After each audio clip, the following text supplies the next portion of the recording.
call my bluff for the last time. This ain't a song, it's a battle cry. No life,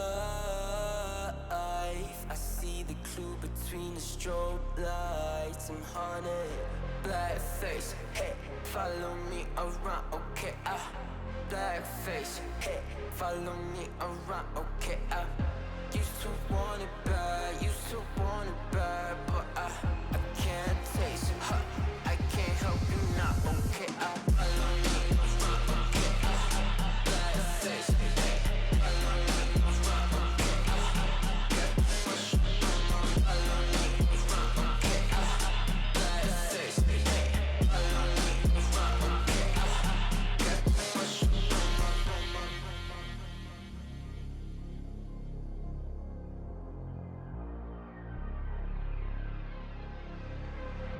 got too much up on my plate, now I can't think. I said woke up, take a X, and now I'm feeling this is it. Want the money, want the rest. I do purse, not no cess. They say Don, it's why you sad. I said I just need to think. Red tape, got too close, I hate the city. Black face, show you everything you need till you fornicate it bad. Someone said it's sad. I used to want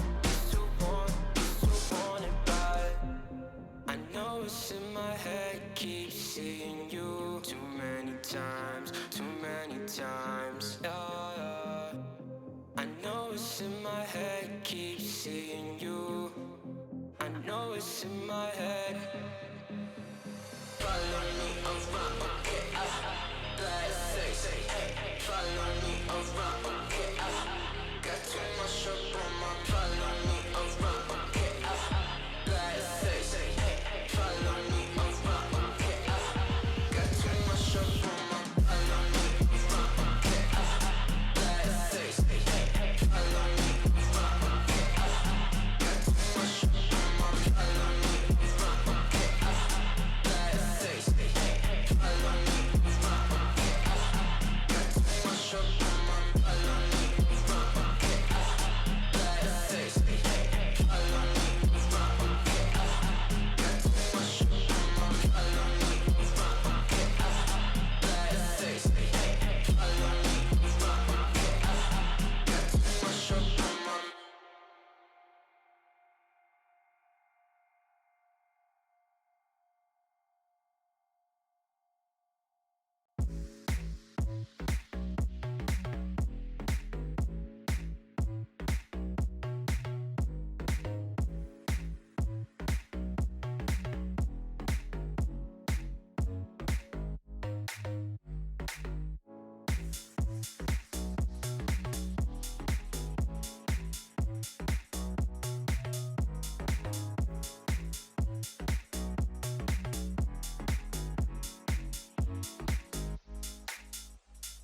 I was dancing on my own when you spilled that rum and coke on my t-shirt.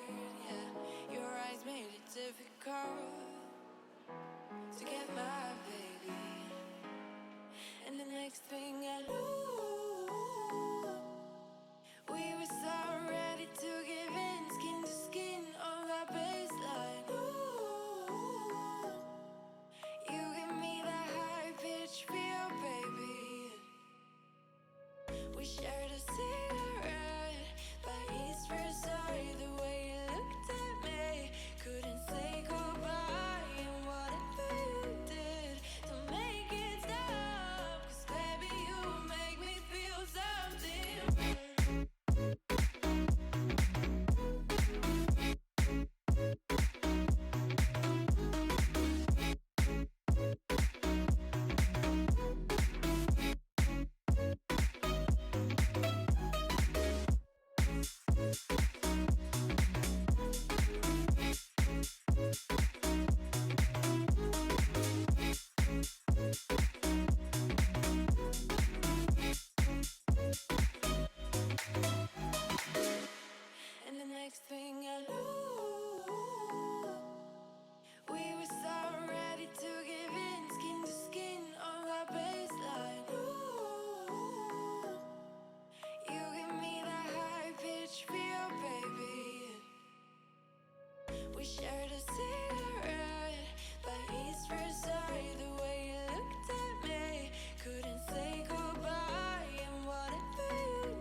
and I'll take it. Yeah, reminding myself to just let go. Don't wonder how far I can fall. Don't look down, never fade out. And I just wanna be someone and never fall behind again. Just keep on moving on. Never look down, never fade out. Never fade out. Oh, oh, oh, oh, oh.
Don't look down, never fade out.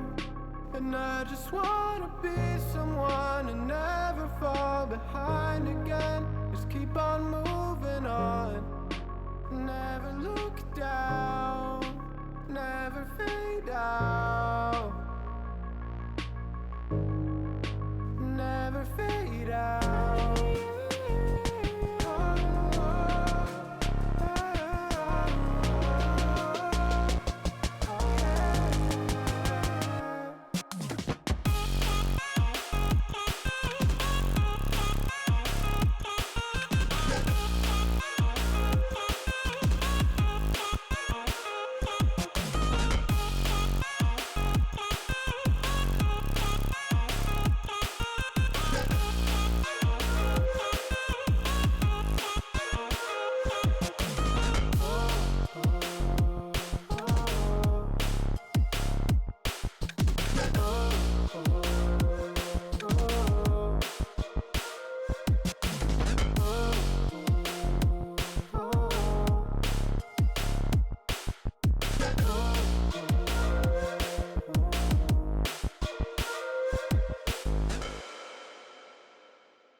I've been working part-time jobs, chasing all my dreams now lately. No matter if I try too hard, nothing's ever enough, baby. No, I don't care too much. I don't care too much. As long as I can keep you by my side. I don't care too much. We got time, no rush. In your eyes, I always see there is something meant for me. In your eyes, I always I hate Jason Kaplan. different.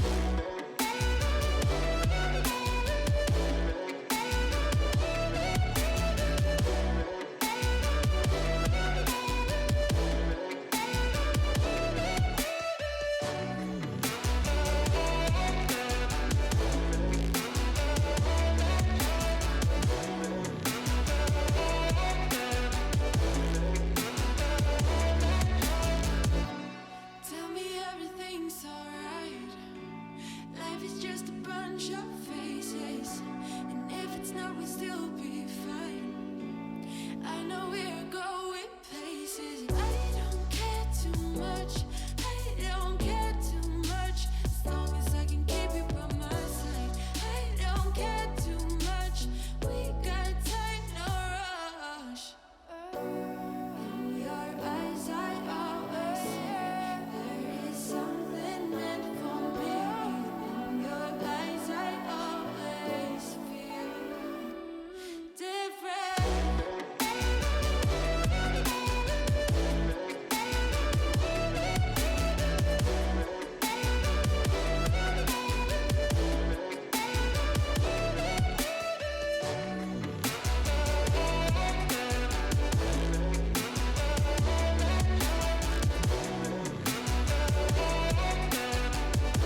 skies, dreaming big and aiming high. Name the clouds passing by, wishing we run away. All we need is our passports, baby. Leave the rest in our troubled minds. Let us go down in laughter, baby. Trying to figure out what we're after. We're never heading back until we're older. We couldn't care no more, not any longer. Under peach yellow skies, we keep on searching, but we will never know what we're after.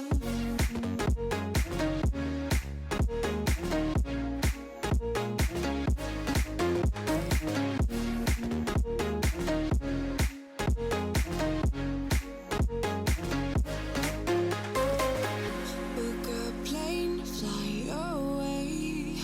We will never be the same. And as long as you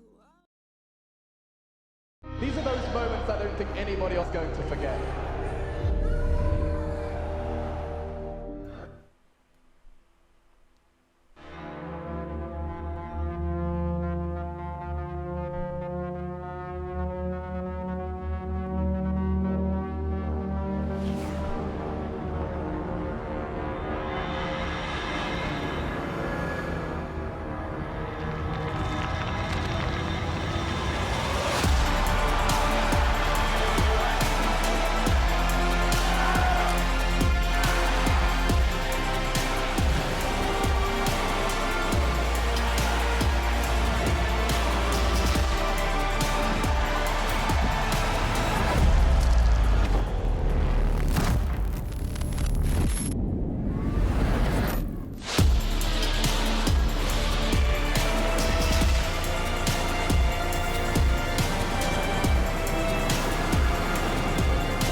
Welcome everyone back to our next day here, day 2 of the Intel Extreme Masters New York EU closed qualifiers. I'm Jason Kappen, joined by the lovely and handsome and fantabulous Tom Biz, as I realize my HUD doesn't want to seem to work properly. So Tom, take it away.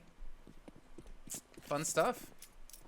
I'm not sure what's a better duo, you and I or you and tech problems. It's I a real mean, competition the HUD's at the running. moment, I'm gonna reload it. Doesn't want to work, so we're gonna fix it mid-game here. Sounds great. Decided Well, to not work. But anyways, we do have ourselves Darko's made his way all the way up Banana alongside the rest of his squad, and you can see the temptation from Existence to gamble another player, although Hooksy isn't going to make that move just yet. As the execution begins, it might be a little bit too late, as Nodius and Hector's are going to have a hell of a lot to do. Nodius will gain 1, but now he's trapped in the corner. They know he's here in the rotation, a little bit further behind. They didn't gamble that player early. Now it's going to come down to the afterplan, or maybe not. No one defending from that church side gives Hooksy an angle, and well, he's done a fantastic job of buying extra time. This allows the rest of the team to rotate in before the bomb's even planted.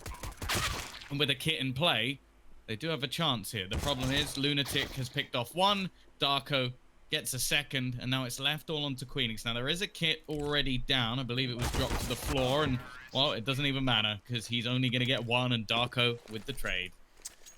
sweet. Well, we have no HUD right now, so we know what we're gonna do.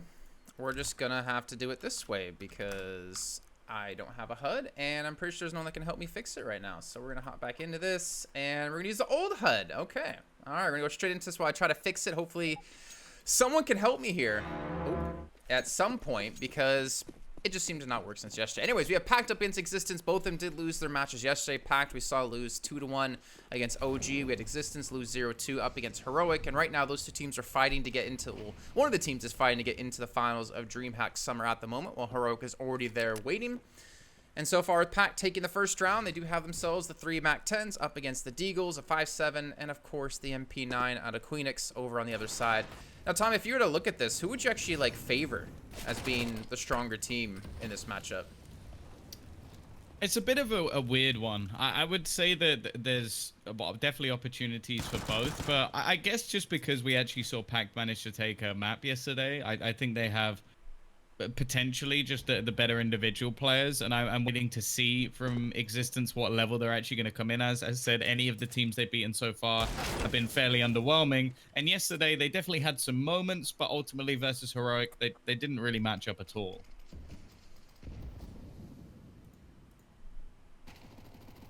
Oh, we're seeing Hectos. I mean, we saw him in the AWP do some serious work yesterday up against Heroic. Obviously not enough for them to win out the match, but I'm excited to see what he's going to do here, and HooXi is just immediately going to back away as well as he sees 3 players charging straight up Banana. Thing is, he's the only one here. They're starting to rotate finally Nodios over from spawn, and potentially even 2 more players to join in thereafter. And with 25 seconds left, it's got to be a commitment here. And Pact already loses one through the smoke. HooXi looks for the second, but Manise, he's going to drop him. And Nodios looking for the follow-up after the first kill. CT's not too bad of a situation because it's a 3-on-2, but they're up against the double AKs. And with Hectos falling, it might be exactly what Pact needs to take this round. Yeah, I think they desperately wanted to try and win that one off time, and instead they've actually played that somewhat individually. It started very well for Existence, but in this sort of scenario, it's going to be relatively difficult. Even with the smoke, most of the time the smoke's only ever used to section off Banana, and there's no player on Banana, so it's not really going to play much of a part in this round. Goofy, easy kill on the first, and a second as well for him, and he was someone we were fairly impressed with yesterday with his multi-frag ability, alongside Sobol being one of the players to really step up. So there's definitely potential here for Pact. The thing that worries me is I feel like we'd have to see pretty much a blowout performance from one of these teams to even question if they could take the victory versus that decider match coming up. I'm not a believer that they'd be able to beat either of the other 2 teams. Well, sorry, I was just trying to refresh it again to see if it would work, and yeah, it seems to not want to work right now. So we'll just stick with this for the rest of this map until maybe I can get some help from somewhere else. But yeah, I definitely agree with you on that one. I want to see how the next match would go for these 2 teams, because honestly, I don't know necessarily who's going to win this just based off the maps we do have. Inferno overpass to Nuke, obviously. So in the meantime, Goofy again, going to be coming up big. Another nade comes through out of him. And honestly, Goofy was someone that really impressed me yesterday in quite a few different situations.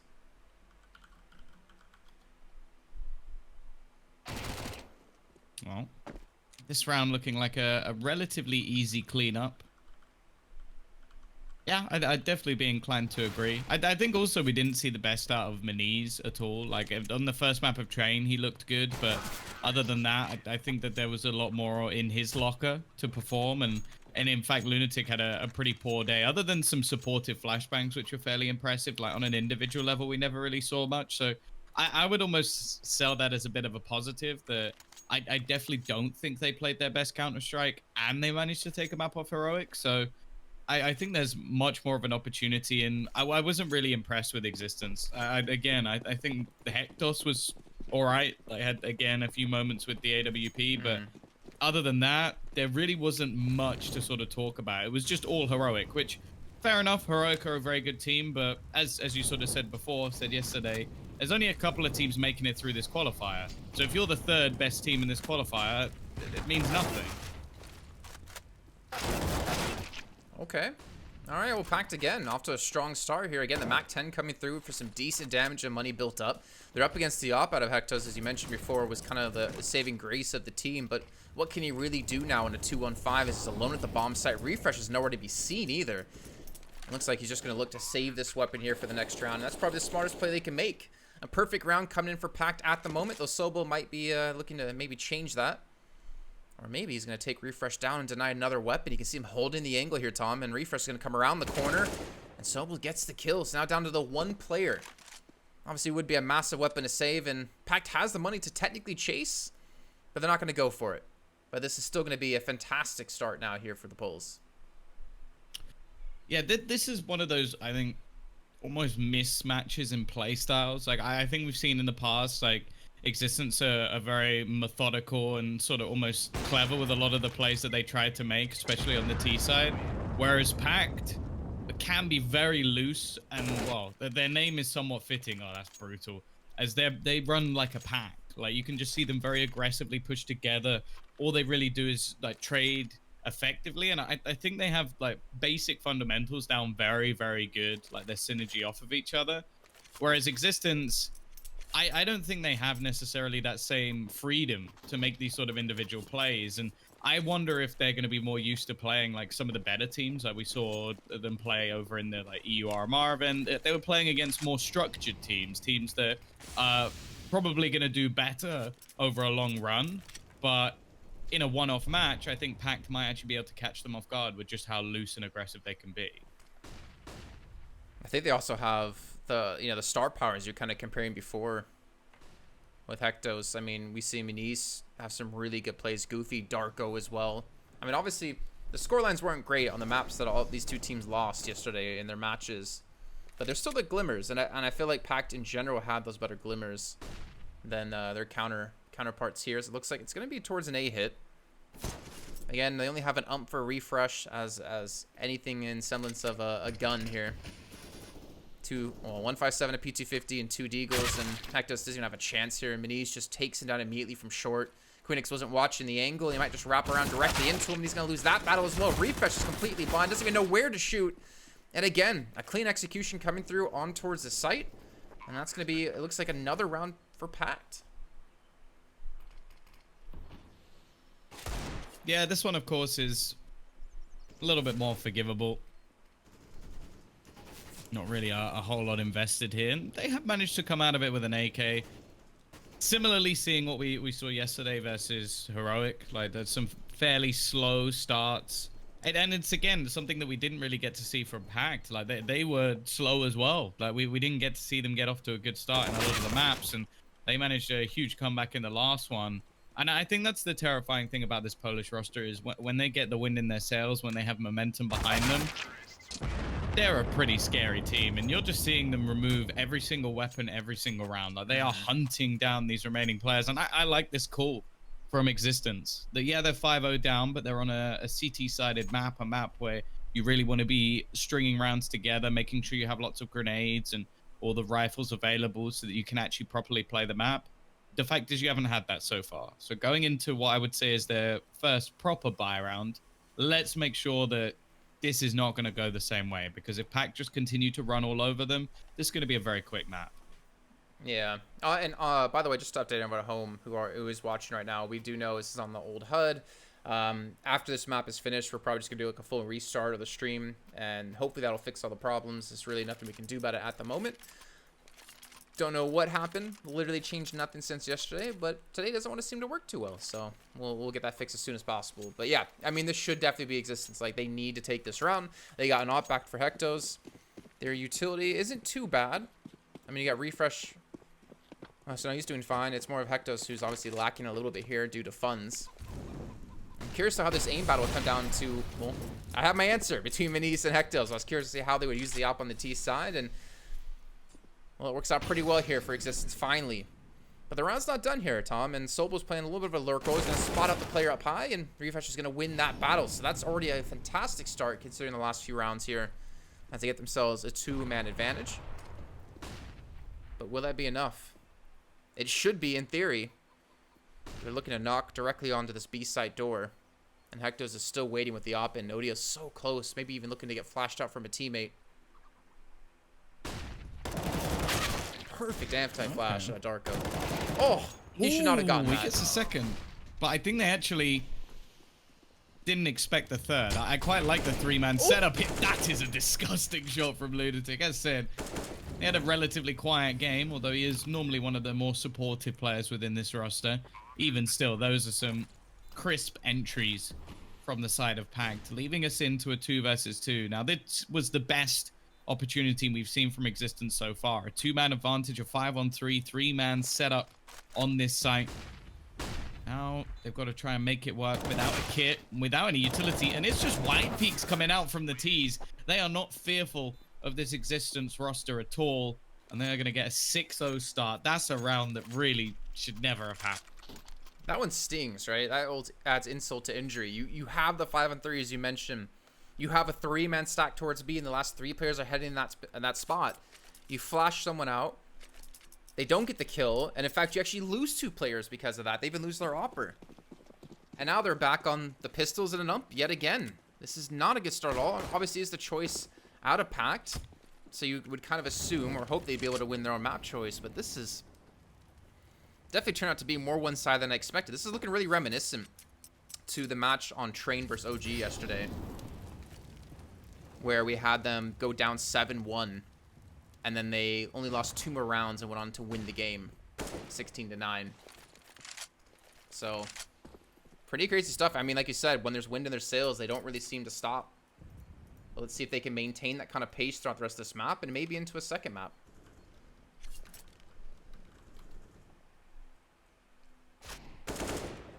Oh, Darko.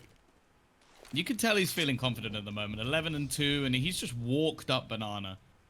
Gone on a casual stroll. He knows exactly where Nodios is, although there are 2 other players on this cross, and they do manage to keep it even, at least for now. Refresh with a double off the back of the UMP is going to make him some extra money, and Nodios still hasn't been cleared, but they now know that there's 2 players here. And that, well, by basic maths, Jason, means there's only 1 on the A site, so that's where they're going to pressure. I mean, you think addition and subtraction is basic math until you have to do it live on air, Tom. Can't forget about that. So they're trying to actually fake it towards A, it seems. And they've been able to pull a refresh away, but Nodios is still going to be here. Minis is going to be looking to push up, and he actually could get caught out here. Only 2 HP left for him. But at the same time, he actually might be able to catch out the C2s. He might not be expecting this.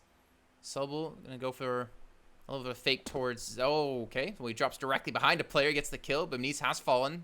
Still down to the 2-on-2. 8 seconds left. They need to get this kill and the bomb plant, and all he has to do is just stay alive here. Deny this plant from coming down.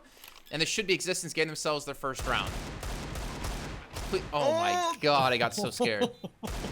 I got so scared, Tom, that he was going to die from missing all of those shots. And Pact was going to clutch the round out.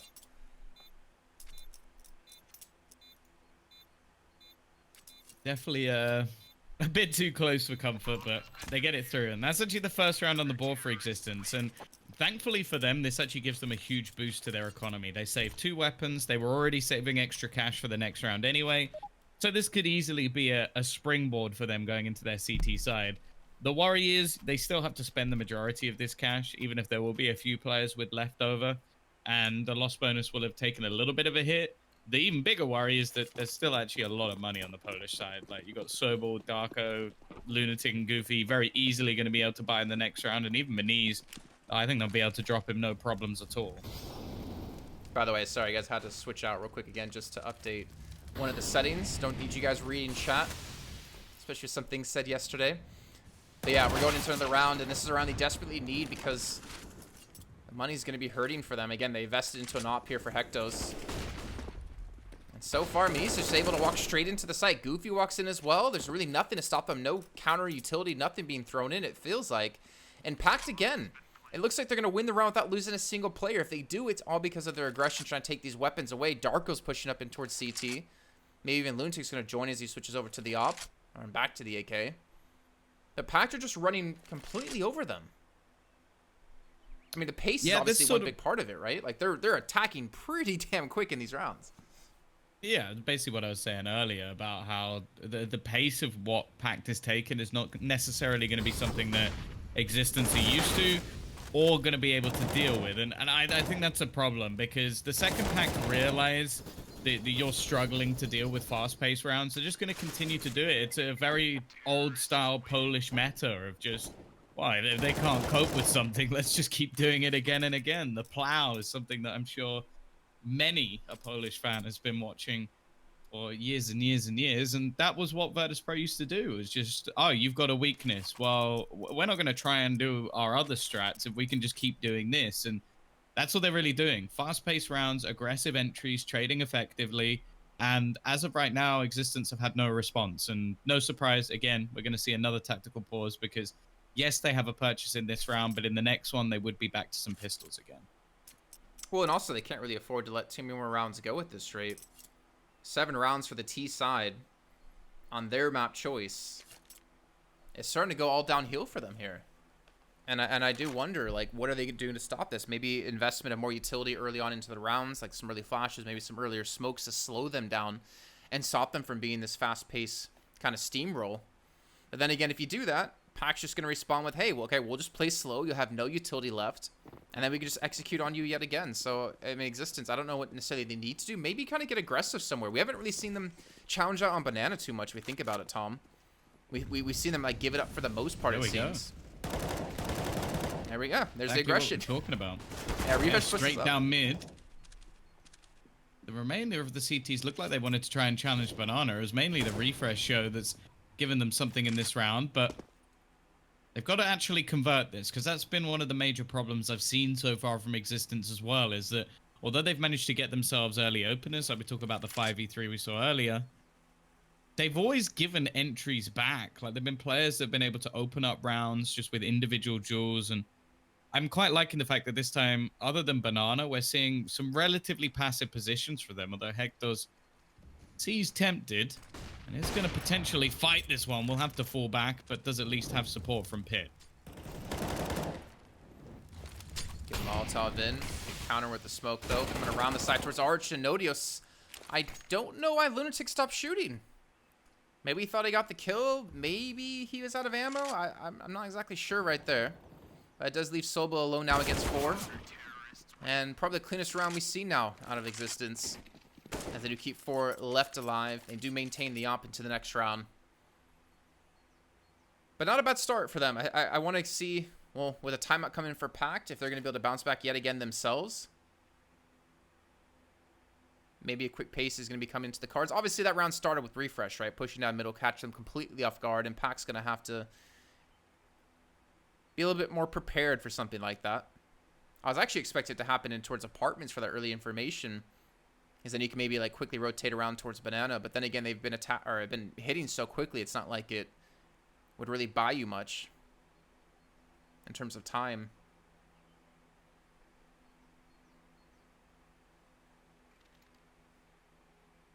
Oh, for Pact, I actually quite like that they're taking an early pause. Like, for a team that are 7-2 up, the last few rounds have been a fair bit closer and maybe making a few mistakes here and there. So they've decided to actually just slow things down a little bit themselves. Like, give a breather, maybe not within the actual round, because it looks like they're going to go barreling straight up Banana again and put the pressure on. Again, it's Darko. He's been fantastic so far. So many entries, so many clinical plays. Miniz is going to burn, and wow. Bit ambitious from Nodios. He's tried to be the hero here, and it seems like there's many of them. But unfortunately, in this case, the villains of Pact will continue to rule. Why are they gotta be villains? Well, if one side... Well, I guess you're your own hero, but I mean, like, if the other team are being a hero, to you, you're the villain. Well, do you think villains see heroes as heroes, or they see them as villains? Well, it's like that whole what's the David Mitchell skit where it's like he's got the like Nazi cap on. He goes, are we the bad guys? Because they've got like the skull on it. It's like, why have we got a skull? I think in the sense of like comic book heroes and villains, I think the villains know they're villains. Yeah. But in the sense of like real world villainy, yeah, maybe. Yeah, definitely. I think that's like very, very reasonable. Right now, though, Pact, I guess, are being the villains for Existence because they're up 8-2. 14 kills for Darko, by the way. He's having a fantastic game. And I wouldn't expect anything less considering what we did see, the glimpses of him yesterday when he was really able to step out. Hectos, though, the player we talked about as being the one we saw step up quite a bit, even though we talked about Refresh a little bit here on Inferno. He's only on 2 kills. This op has not worked out for him. Yes, he's won the duel against Miniz, the one time they went head-to-head. But 2 kills on the offer is not going to be enough if you're going to beat a team like Pact, especially this aggression they're pulling out. But he does get Miniz again, so that's 2 for 2. Darko falls, and it seems like the big stack towards B, or at least the aggression towards B with the utility has worked out for them. But they're back on a 5-on-3 here, and we've seen what can happen for Pact when they're in a 3-on-5. Yeah, I think this is the style of play that when you looked in their match yesterday, it was very, very easy for OG to sort of counter and shut them down. But on Train, it was something that was relatively successful. Individual plays not working out at the moment for Pact as the push through the smoke does some damage, but ultimately doesn't come to anything. Are we about to see the same again? Please no. Not the most intelligent play I've ever seen. I'll be honest. Still making things costly though, but eventually Refresh is there to counter that. These are the sort of things I mean though. It's like Pact at the moment are very, very reliant on winning opening picks. So if Existence are able to shut that down, and with more and more utility each round, that should be a possibility. I could easily see them bringing this half back. The problem is, Darko's been so good so far that it might give us a little bit of a false say in how well Pact are actually doing. Like if someone's entry fragging and able to get multi-frags, then the chances are you're going to win the map. If they can now start to shut him down, hey, it's probably going to be a much closer game, but that's seemingly a little bit easier said than done. Yeah, it kind of reminds me of Train a little bit on T sides. Like once you get a certain amount of rounds, it's like, all right, like we already have what we need easily.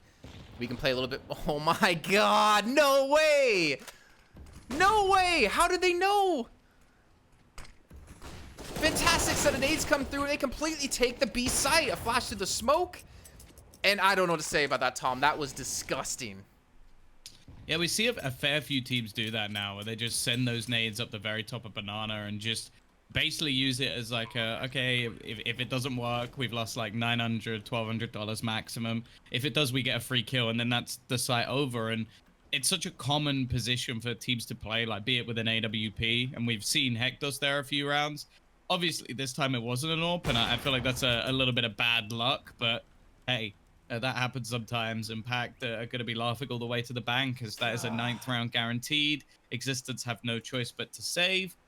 And again, like, because of the backwards and forwards nature of how these rounds have been going, they don't even have loss bonus anymore, which it makes this a little bit depressing, because it means the next round, sure, they should have a bye, but even still, it's not going to be fantastic. Hooksy and Nodius probably won't have too many nades, and well, sure, I guess Refresh could drop one of them at least, but it's getting to the point where talking about finances, talking about they can still buy is a little bit pointless, because they're so far down at this point that I feel like they need the last few rounds at least. I'm still just like, that nade was insane. Like, dear Lord. I mean, we saw, I think you mentioned, we saw it happen a couple times yesterday, especially on Train, I think, out of Pact, like pre-nading onto the bomb train against OG. But it's always something that when it works, you're just always so proud to see it, and probably so proud to have it done. And I feel like you totally get in the minds of your opponents, of them like wanting to like, all right, maybe we shouldn't play that spot again, you know. But I always love to see plays like that. It really shows the thinking that goes into these T rounds. And Nodio sort of gets naded down below half HP. He's been forced to push up aggressively now towards logs. Gets in, I believe, towards tree. And it seems like they're not going to expect him to be here, as Lunatic will be the first one to fall. Eventually, he's going to turn around, and Darko gets a double kill? Okay. Okay, Hooksy, that was a nice turnaround, but even still, I was about to say, is Minnie's going to run into this site alone? They know there's no one here. Or at least no one on A. Because Sobel's just got an entry on the other side of the map. Playing a bit more of a lurk role here. But yeah, those 2 kills from Dark, I'm not really sure how he got away with that. Killing the player in front, but then also spinning around and headshotting the second as well.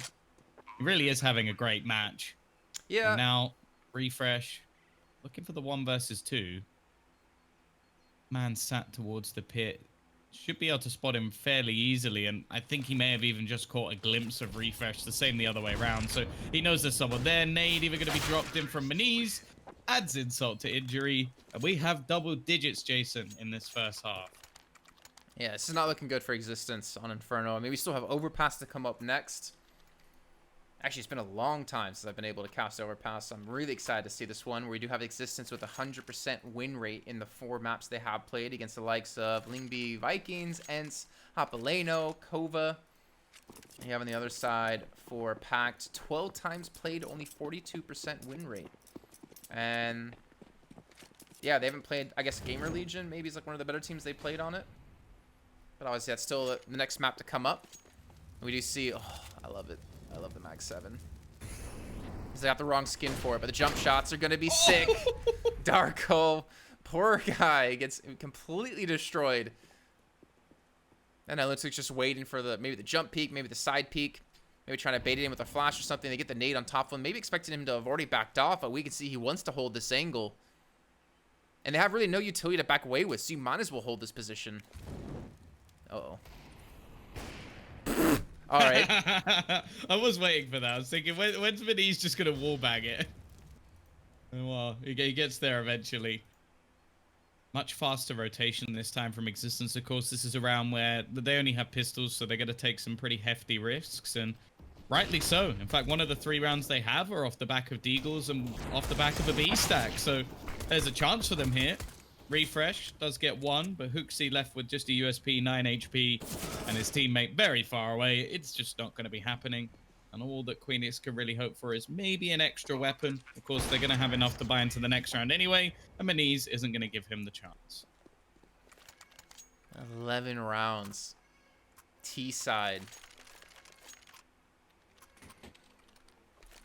This is just getting completely out of hand, and I wonder, honestly, if maybe they kind of already wrote off the map in their heads here for Existence. I mean, the thing is, I saw a ton of 11-4s casting PAL 2020, the Summer Asia RMR event.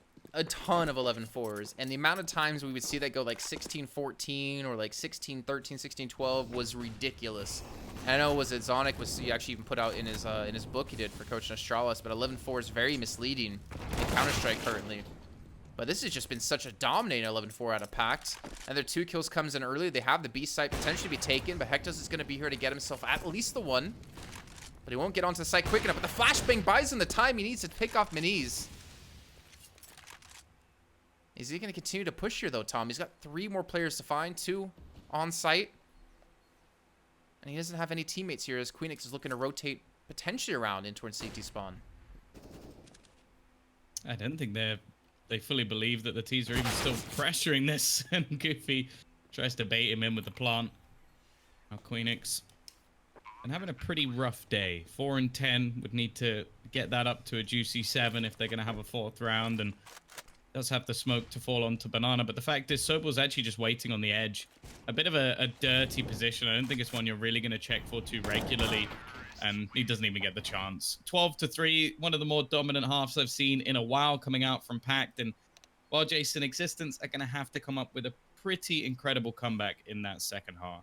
Yep, well, we'll be heading to a short break. When we come back, we will be kicking off our second half, and then ideally get into our second map quickly thereafter. We'll see you guys soon.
You call my bluff for the last time.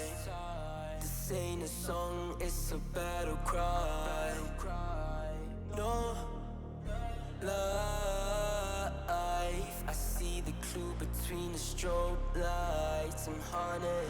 Black face, hey, follow me around, okay, black face, hey, follow me around, okay, used to want it bad, used to want it bad, but I can't taste it, I can't help you now, okay, follow me around, okay, black face, hey, follow me around, okay, push follow me around, okay, black face, hey, follow me around, okay, push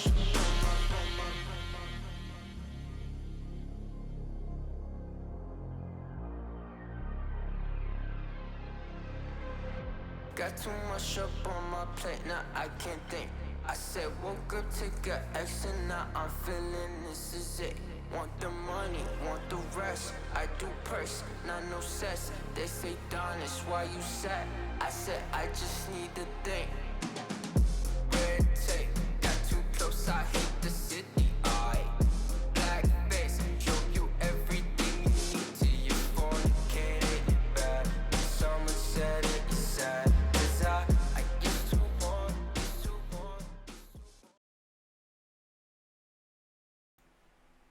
Welcome back, everyone, to the continuation now here of our second half between Pact and Existence. And currently, as you can see, Pact absolutely destroying Existence when it came to the T side. However, obviously still a chance for Existence to bounce back. It all comes on to this pistol round, which the nade already coming through has done some really good damage. But Lunatic's left alone here, Tom, and that's the second kill already coming through for him. Yeah, and he knows that that's more than enough. Doesn't need to overcommit anymore as he's done damage with the grenades. When he's boosted up, though, does at least hand one back. However, not for long. Queenix and Hooksy both trapped towards the back of the site. I think they realize they're going to have to try and make a play, and that play has not worked. He's just digged both players.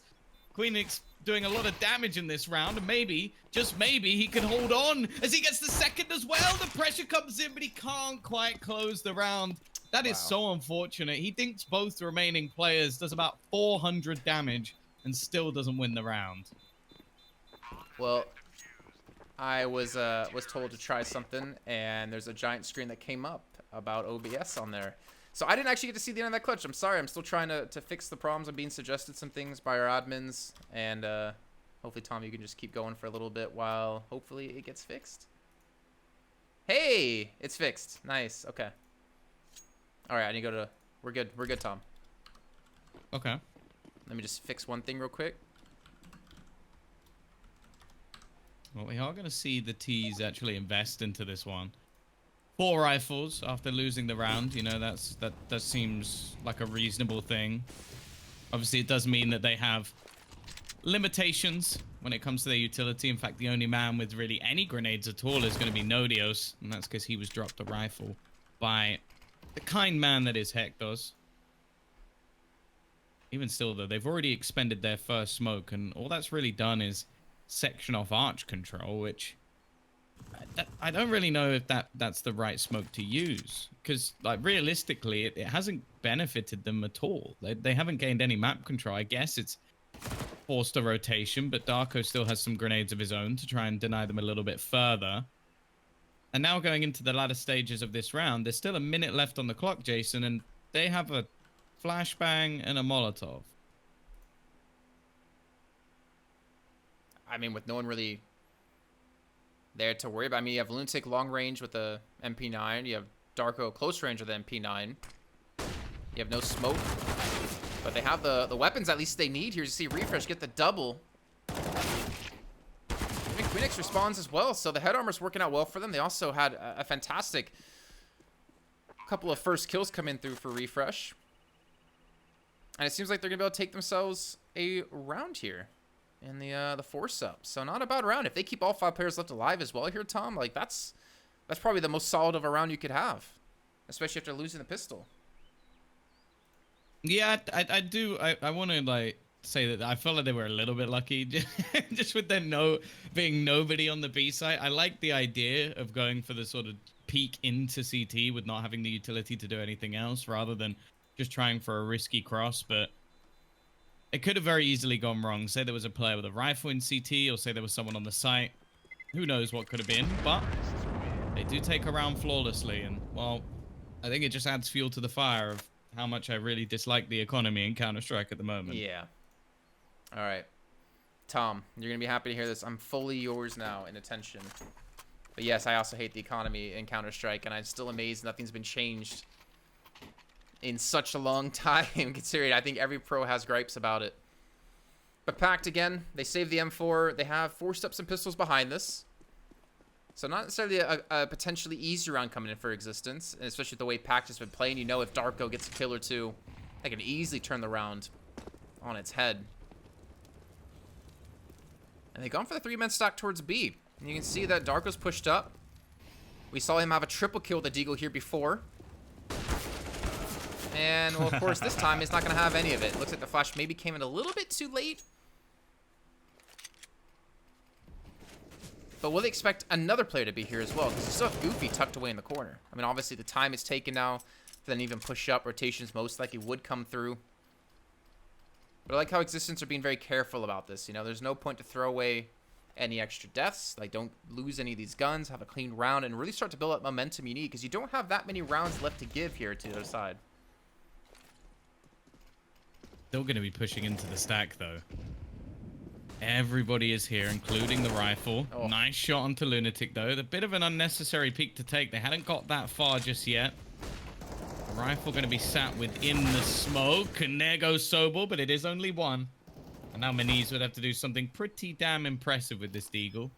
35 seconds, so it's not like the time's running out either for Existence. And just trying to lurk around the edge of the smoke. I don't really see a way that he gets out of this alive. I think the best case is he maybe gets one kill.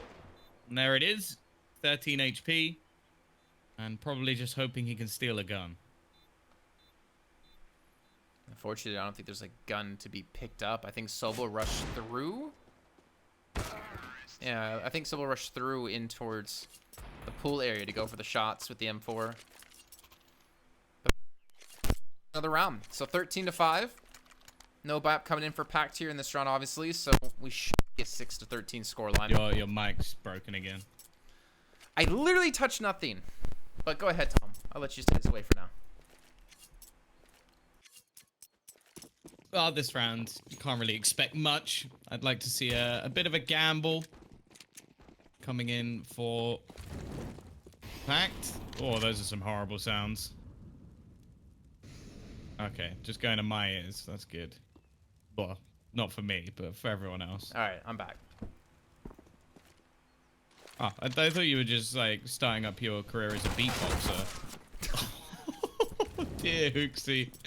Well, he's found the stack, at least. So for the rest of the team, this should be a very, very easy round. The stack's going to start rotating, but unfortunately, it doesn't quite move as fast as the T's, who've already made their way onto the A side. I mean, with only USPs, what can they really accomplish here? Especially with Hectos behind them. Coming in through spawn. Push to the smoke. Directly into Nodios. And that will be the round pretty cleanly. But here we go. This is the buy-up now for Pact. And this is where I want to see if they can kind of really test their grit here. Or show their grit, I should say. With the full buy-up across the team. I think they might be lacking a little bit of utility, which kind of sucks. But you can still see they have the 3 incendiaries to at least use. Good amount of smoke as well behind this. So not really depending on the flashbangs, which you can see that Lunatic doesn't have any. So there's not going to be any, I would assume not really any aggressive plays over towards B, except we do see, okay, Maniz is in middle. But they're still going to go for the aggressive hold? Okay. I don't know what just happened there. I guess some deep Molotovs were thrown in, but as you can see, that didn't work out at all.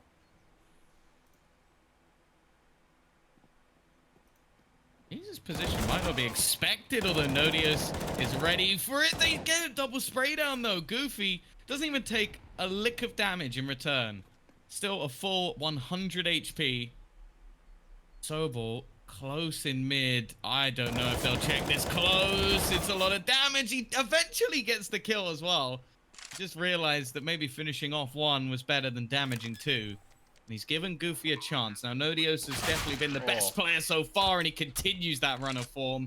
21 kills, 14 deaths, and one of the people really looking to bring this back for Existence. Considering the scoreline of a 12-3, I actually didn't even realize he had that many kills. And he was really carrying his team on his back here. I mean, he's got 21. Next closest is 14 for refresh. And you have Queen X at 7, Hectos at 7, Hooksy at 11. Insane stuff, and honestly, that's a big saving grace here for Existence. But my question is, can they still pick up rounds consistently here? Or will Nodios have to pretty much do it all himself? They get the initial kill on the Sobel. And again, they're only really against pistols, so not really expecting too much out of Pact again as they rush straight through. They now know there's another player towards B with the nade being thrown in. And it should be Existence getting a clean round. Darko trying to back away the P250. Not able to connect too many shots as I think he gets a dink onto Hectos, but that's still going to be the site taken. And that still will be the round going to existence. Yeah, again, it just comes down to doing a bit of damage, but realistically at this point, the economy for existence is sound. Nodios is going to be getting ever closer to that $16,000 mark, as they're looking to get a flawless round at that. So looking like game on, Jason, as even though it was a 12-3 half, things are slipping a little bit for the side of Pact. Yeah, like I said before, I didn't really think Existence was going to have this kind of performance on T side. I mean, you see a 12-3, and it's just like, all right, well, let's just get ready for map 2. Obviously, I don't want to count Pact out just yet. They're still going to be up against a buy-up here. Or are going to be able to buy up themselves here in this round. And they have gone for the op for Manise. I wonder if he's going to get the battle against Hectos, because as far as I remember, Hectos is 2 for 2 in the head-to-head between the two oppers. And it doesn't seem like Existence are necessarily playing as quickly as Pact was on their T side. So the op can definitely do some work, but he hasn't been able to get in a decent position. I mean, he's kind of bottom fragging for his team at the moment.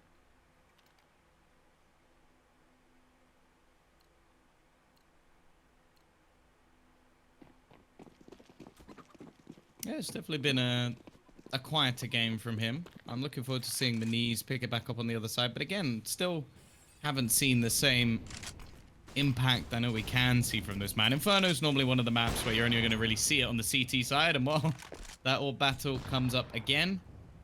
This time it's the pole to come out on top. And look at this rotation already. This is a huge gamble from Pact. They're going to put 4 players into this site with no real presence on B.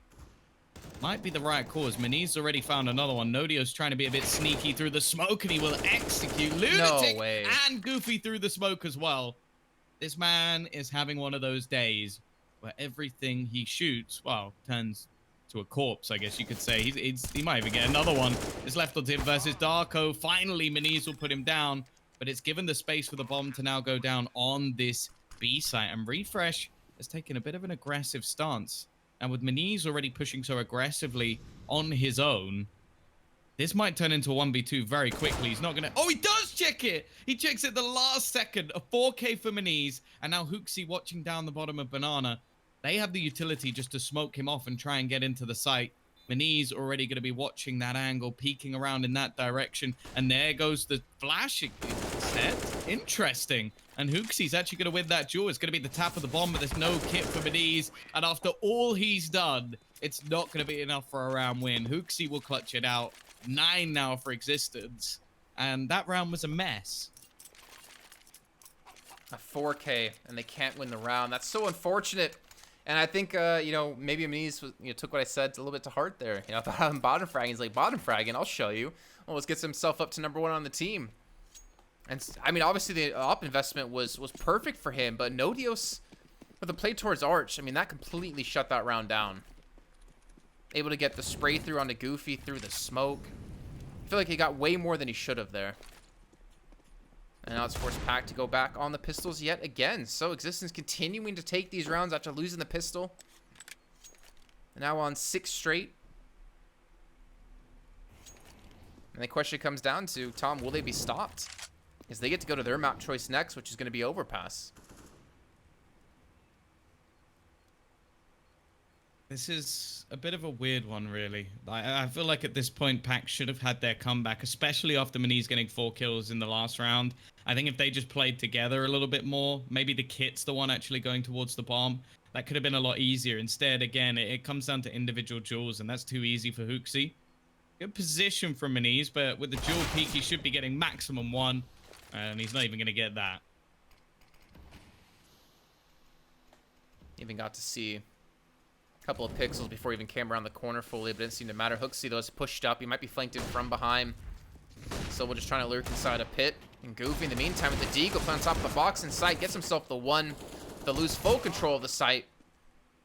He's doing some damage, getting 2 kills. And Darko, this would be the perfect time to pull out a triple kill with that deagle. Yeah, I know, right? But the bomb has gone down. And he has no kit currently on him. And maybe 1 more kill would be nice. A little extra money. The economy, it's still doing all too well for Existence for that one kill to really matter too much. Too bad he doesn't have a nade. Yeah, that's true. But I guess at that point, you're only really looking for damage. And I think we're past the point of damage really being too valuable. Like, he would want to try and get himself a gun out of this. Or, well, I don't even know. I guess maybe gain some confidence. Because realistically, they haven't had problems with their money for a long, long time. And Pact have had multiple buys that just haven't been working for them. And we're seeing some of the stars that we saw on the T side off of these aggressive individual duels really slow down. And that's the scary prospect for me, is that Darko was incredible in that first half. We haven't really seen much of him in this second. And we haven't seen others other than Miniz in that one round rise up to fill the void of what was such a strong individual performance in that first half. That's a really good point, actually. And I feel like I've only seen that one round out of Miniz, and this round's not even gonna have a chance. Yeah, he's dead before he even has a opportunity to make a big play happen.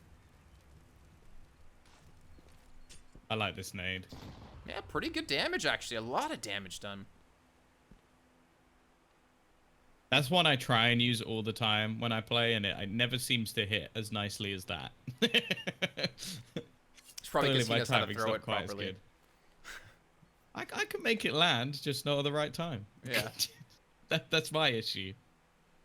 Well, Sobel, good luck, my friend. He is the solo defender of this A site. They have got 2 Molotovs and an HE, so if he survives for longer than, say, 15 seconds, I'm pretty worried about their takes into the site. I think that they should be able to eliminate him fairly quickly, and the support that's there is very, very far away. Like, Goofy's the closest, and he's going to be wrapping in through Arch. Like, this is going to have to be a huge round from Sobel, but Goofy gets the timing well. And now they're actually split between 2 different defenders. There goes the Molotov, but the smoke's already been thrown, and Goofy has his teammates back. I'm surprised they've managed to be able to get away with so much. And Sobel, well, as said, if he survives for longer than 15 seconds, I'm worried. It's way past that, Jason. Refresh left alone. He gets the first of 4 that he's going to need to win this round. And with only 18 seconds left, I think time is going to be his greatest enemy. Or maybe it's going to be Lunatic, who's right around the corner from him, and he will close this out. Yeah, Sobel, the 1 kill he gets initially and the smoke he has put down, that plus Goofy wrapping around Arch side, like, completely shuts that push down. I mean, you saw Goofy, he was trying to throw a flashbang in towards site. He spots a player towards Graveyard. He just re-peeks and gets the kill. No one was checking behind them. Maybe expecting Goofy to not peek a second time. But that push, if it was a little bit quicker, or maybe they're a little bit more aware of Goofy on the flank, that could have been a different story. But Pac, they finally get themselves another round on the CT side. And that was with losing Miniz within the first few seconds of the round, if you remember, back towards Banana.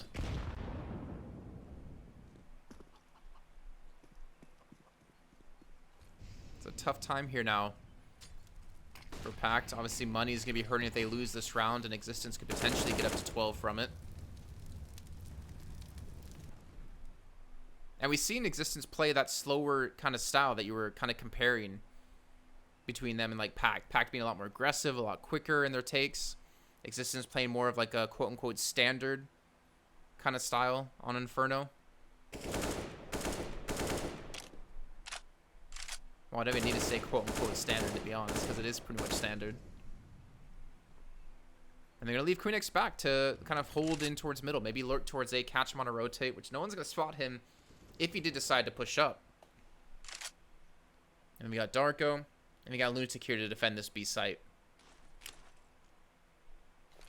Lunatic does still have a smoke, and that could at least slow the push for a moment. I believe that's it going down now, but it seems like the T's are more than happy to go through this. They don't check the boost, though. A rookie mistake, and Goofy's found another one through the smoke. Eventually, Hooksy clears the angle, and Hector's actually finds another. Goofy, is he about to make this risky play? He's heard someone get hit by the smoke, so he knows. He denies or tries to deny the plant. The problem is, I don't know if that's really a worthwhile trade. Luckily, I believe there's a gap there somewhere for Sobel to actually find a frag, and now it's left onto Hector's. As we mentioned previously, quiet game for the AWPA, someone we were impressed with yesterday in a series which was fairly dominant to their opposition. Now he's got everything to do, and he finds Maniz peeking out on the edge of that smoke. Sobel is left with everything to try and save this. He's got a kit, and it looks like he's just going to stick it, but Hector's doesn't even hesitate. It's one bullet through the smoke, a 1v2, and a 3k overall. It's going to be that hard hit for the economy of Pac, although it's a bit of a weird one, because they do still have a reasonable amount of money. I really like how Hector's... On the first shot he took with the op onto the bomb, he like immediately turned to run in towards towards CT spawn. To me, it kind of looked like he wanted to switch over to a rifle if he was sticking that defuse, so he can just spam through it. Thinking back to the nuke match we had yesterday, where they couldn't connect the shot. Unfortunately, I think that was over on Heroic side. No, sorry, that was on OG side. But I kind of like that. He's kind of playing for the time there in that one, and the double nade comes through, does some decent damage. But they're gonna lose so many players. Goofy, poor guy, gets shot through the small wall there. And Pact again, just left with 3 alive, no weapons to really use. They're gonna have to save, which they're saving currently into the next round. And do you believe, Tom, like that Existence could take this map? I would never have thought so. The 12-3 first half scoreline. Sure. It seems like the CT side is just weak at the moment from Pact, and we've seen a real rise for some of the performance. Nodios now hits 27 kills. You've got like a few of them like Refresh. Well, he's got a bullet in his face, but he's still got 19 frags. And Hooksy's up there as well. Like, we've seen a real resurgence. And as I said, some of the players have slowed down on the other side. And it was something I sort of mentioned in that first half, that maybe Existence would be caught off just by the sheer level of aggression of Pac's T side. Well, sure, you can try and recreate that on the CT side, but most of the time we've actually seen Pac be relatively passive. And so it's allowing Existence to take these same sort of peaks that were coming up against them, and they're winning the duels just the same. So I guess it's only really the T side from both these teams that has any real bite to it from what we've seen so far.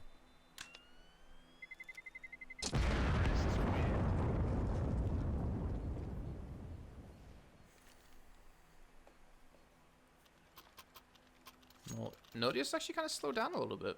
27 kills. Well, I say slow down. He was like on 21. It feels like 5-6 rounds ago, and Pac going to go for another timeout, which rightfully so, I'd say.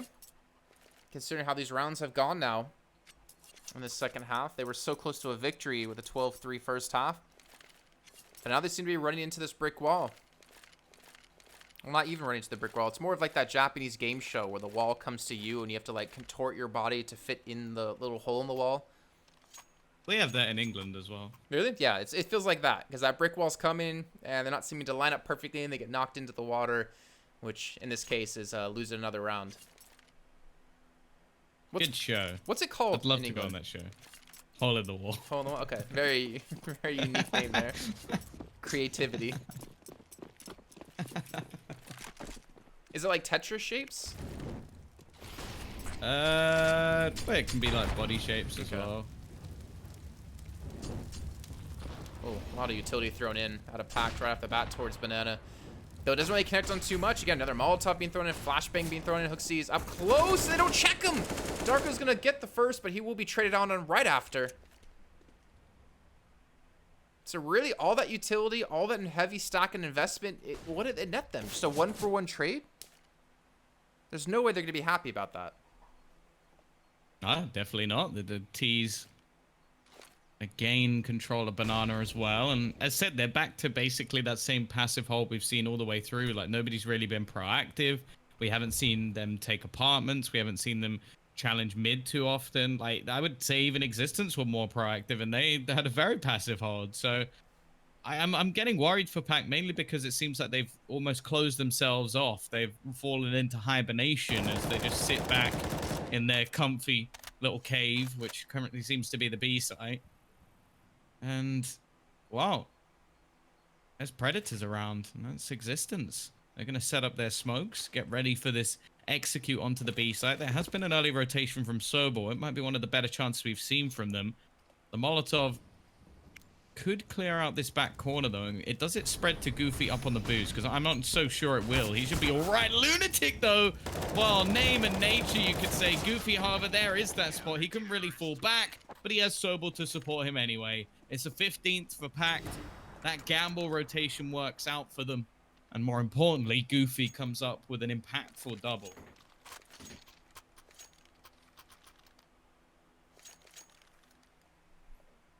It seems like Pact have kind of adapted to the style a little bit. Like you said, committing to the stack towards B, but with the time remaining, they kind of knew they're going to have to hit one side or another. And if they did go towards A, it's like, all right, we'll just save our weapons to the next round, right? If they do come B, all right, well, we got the stack in the right place. We could potentially win the round, which, as we saw, they did.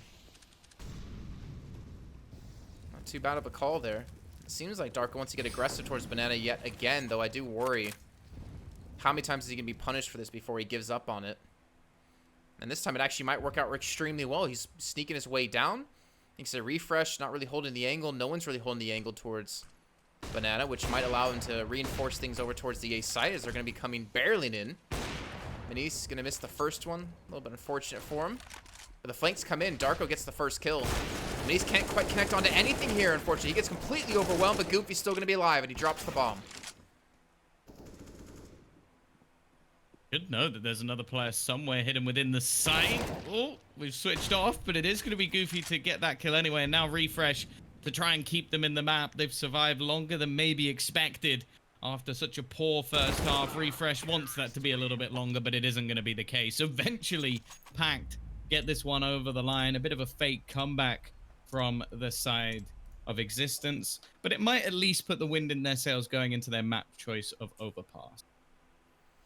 Okay, so what we're going to do now is we're going to head to a short, about, I guess, 10 to 15 minute break, but we do get things set up for our second map. And like you said, Tom, it's going to be an overpass. Winner advances on to play against the loser of our next match, which is the upper bracket finals between OG and Heroic. We'll see you guys in about 10, 15 minutes time here for our second map. Intel Gamer Days is on now. Whether you're looking to buy or build, now is a great time to upgrade. Get limited time offers and giveaways from top names in PC gaming. Unleash elite gaming performance with systems featuring new 10th gen Intel Core processors. And bring Marvel's Avengers to life with in-game optimizations for a mightier PC experience. Act now. Intel Gamer Days is only here for a limited time.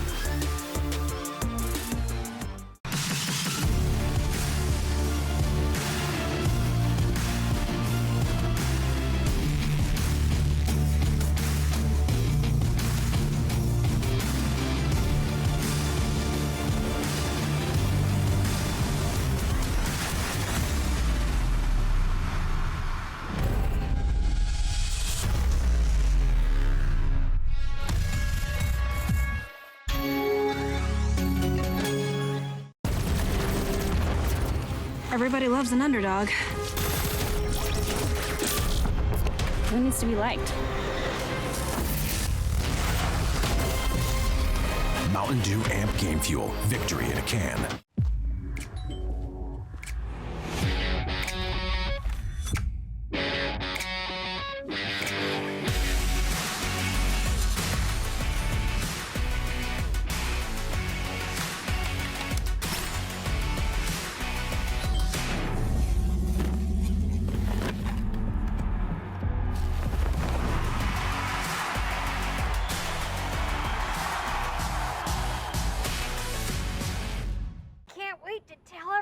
AT&T's big 5G news. AT&T has nationwide 5G? Yep. And that's faster? Faster, yeah. But is it reliable? Uh-huh, and secure. You should consider making a big deal about it. Bigger? I said bigger. Oh, bigger deal, bigger than what I'm doing. It's not complicated. A 5G network needs a 5G device. Now everyone, including existing customers, can get a free Samsung Galaxy Note 20 after trade-in. The future waits for no one, so we refuse to wait for it. Today, battles are waged in nanoseconds, and planes are piloted from the other side of the world. The future's not coming, it's already here.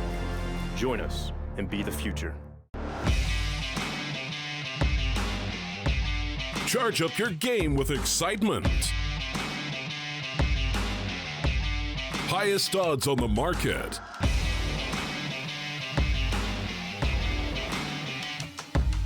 Coverage of all live and pre-match events. Place your bets with Solid Bookmaker and win with your favorite teams.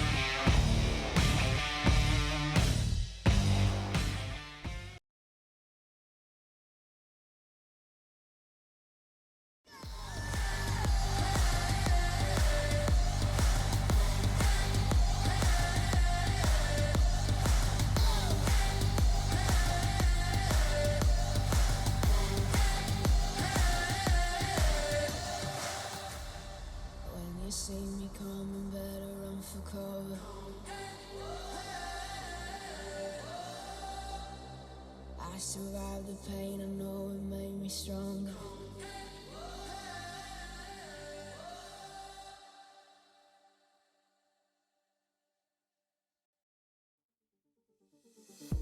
They're looking at us, an audience. Keep telling us what we can do, but here we are, showing them, making them wish they were you. We've heard the most when it comes to this. Yeah, every shade of blue, but don't even care what they all say. They think we're out of control. Yeah, truth be told, we know it. It's just the way we live. We own it. 'Cause that we love the thrill. We know it. It's just the way we live. We're grown-up kids.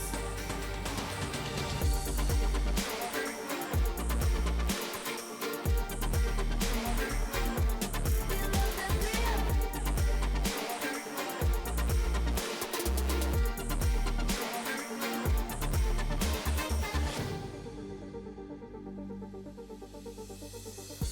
They're looking at us, an audience. Keep telling us what we can do, but here we are, showing them, making them wish they were you. We've heard the most when it comes to this. Yeah, every shade of blue, but don't even care what they all say. They think we're out of control. Yeah, truth be told, we know it. It's just the way we live. We own it. 'Cause that we love the thrill. We know it.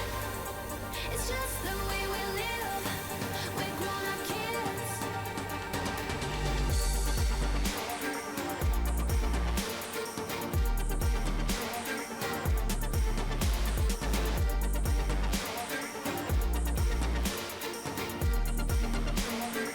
It's just the way we live.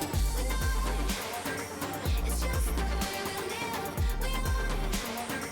'Cause that we love the thrill. We know it.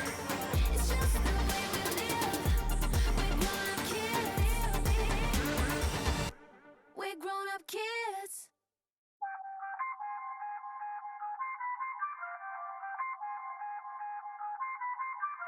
I feel on top of the world, I feel on top of the world right now. I feel on top of the world, I feel on top of the world right now. I always wanted the world, I wanna conquer the world right now. I feel on top of the world, I feel on top of the world right now. I call a shot to the man with the plot and we only go bombs away. Ain't no one protecting my mind as a weapon, that's why I'ma dominate. Taking advantage of every second, now I ain't got time to waste. They all tryna sign my name, they want me to sign my name. Counting your blessing while I count that in my winnings. We take 50s and 100s and throw them up to the ceiling. Everything I envision, now everybody gon' witness. Only difference between us is I ain't stop till I finish. Yeah. I feel on top of the world, I feel on top of the world right now. I feel on top of the world, I feel on top of the world right now. I always wanted the world, I wanna conquer the world right now. I feel on top of the world, I feel on top of the world right now. Savage, you've been distracted, your best my average, there's a reason for that's a fact. So they snapping back, mad at the fact that I don't have a backup plan, I ain't need that. Outworking everybody when I relax, so I ain't tripping about none of y'all feedback. Heard that, wonder when I'm gonna peak at. And that's why you count your blessing while I count that in my winnings. We take 50s and 100s and throw them up to the ceiling. Everything I envision, now everybody gon' witness. Only difference between us is I ain't stop till I finish. Yeah. I feel on top of the world, I feel on top of the world right now. I feel on top of the world, I feel on top of the world right now. I always wanted the world, I wanna conquer the world right now. I feel on top of the world, I feel on top of the world right now. I feel on top of the world, I feel on top of the world right now. I feel on top of the world, I feel on top of the world right now.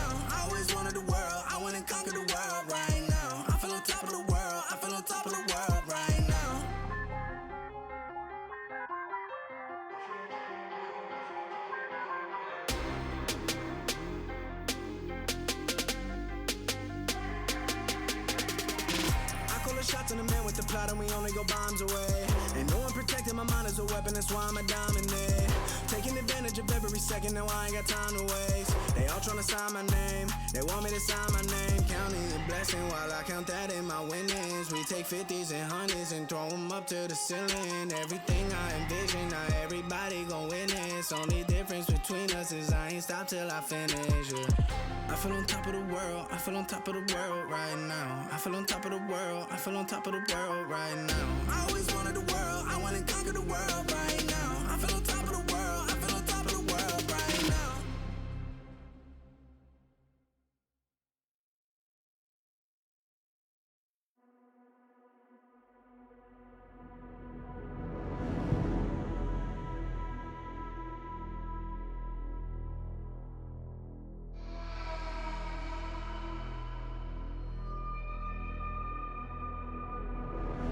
I fell apart when I saw you look at me that way. It broke my heart to see. It was a moment of darkness, a moment in time that I regret for being so heartless. It was a moment of, a moment of, a moment of darkness.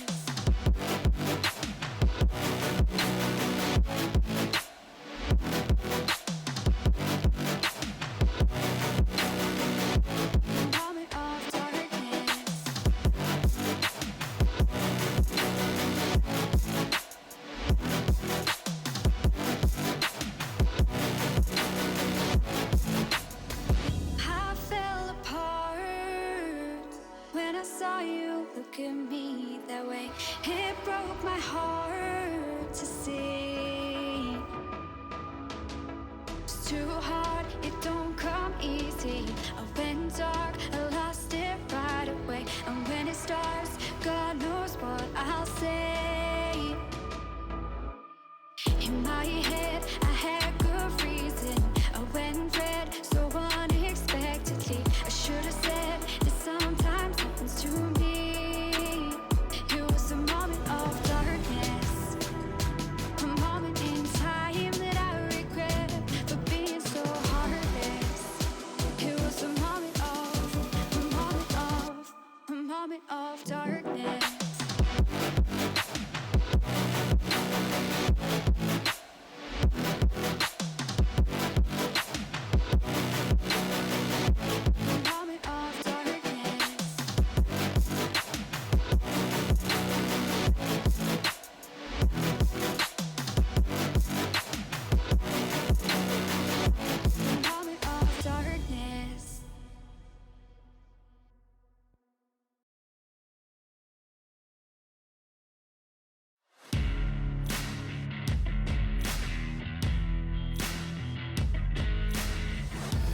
Embrace your destiny, slay your enemy, raise a legacy. No more apologies, trust your abilities, gather the energies. Pull yourself back together, been staying off track forever. Child of the nation, will seek redemption, time for salvation. Today is meant to be day of victory, time for history. Reverse the tendency, fight the entropy, channel your rivalry. You're praying for fortune to come, you're hearing the sound of the drums. It's too late to backtrack, go pack your bag now. Keep your feet on the road and stand up. You've got what it takes to fight back.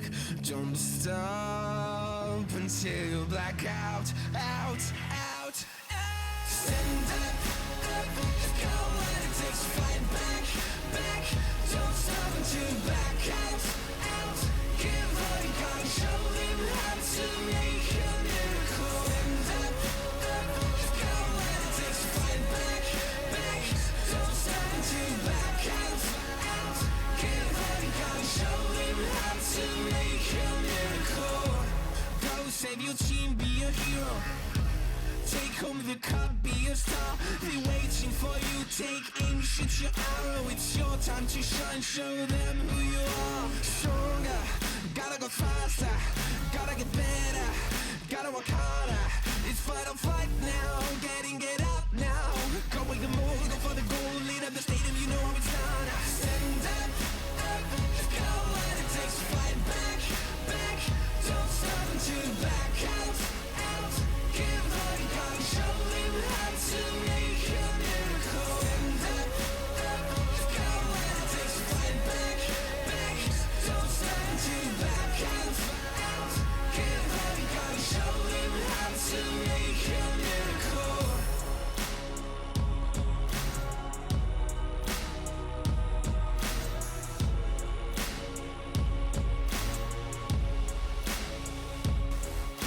Stand up, you've got what it takes to fight back. Don't stop until you black out, out, out. Stand up, go when it takes to fight back, back. Don't stop until you black out, out. Give all you got, show him how to make a miracle. Stand up, go when it takes to fight back, back. Don't stop until you back out, out. Give all you got, show him how to make a miracle.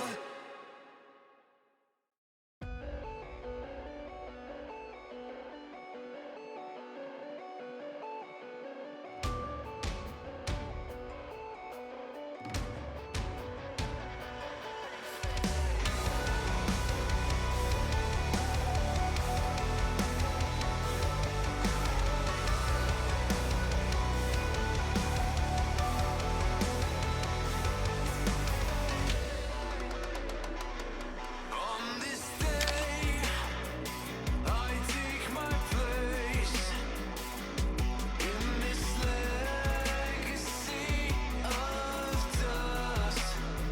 I ricochet all in your face, and it quenches my bloodlust.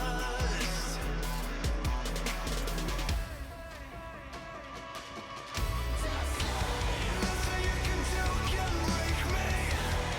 I wanna more can make me. I lay you to try to take me on.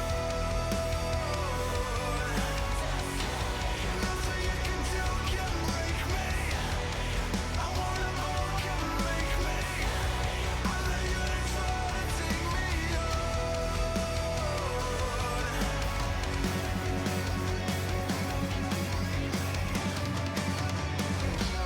I got you in my crosshairs.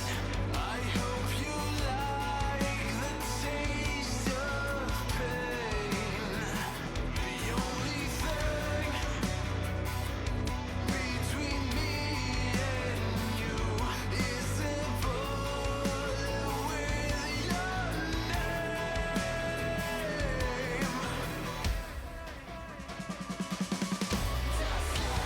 Nothing you can do can break me. I wanna more can make me.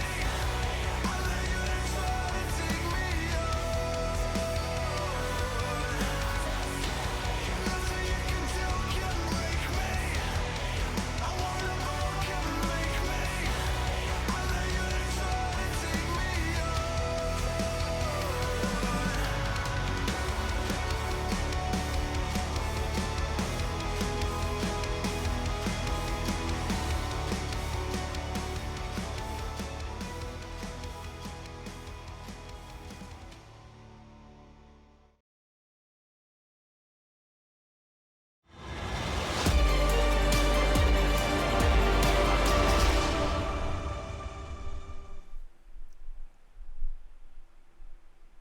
Welcome back, everyone, to the Intel Extreme Masters New York EU closed qualifiers, and currently we are into our first match of 2 of the day. Currently, Pact is up 1-0 up against Existence. If they win this next map, which is the choice of Existence, then they will be advancing further on to play against the loser of our second match to come up today, though. That will be tomorrow. That'll be between OG and Heroic. And also, just a quick little update for you guys at home. at the moment, it looks like we might be delaying our second match of the day due to the DreamHack matches happening at the moment. So we'll try to keep that on that when we do get to that point.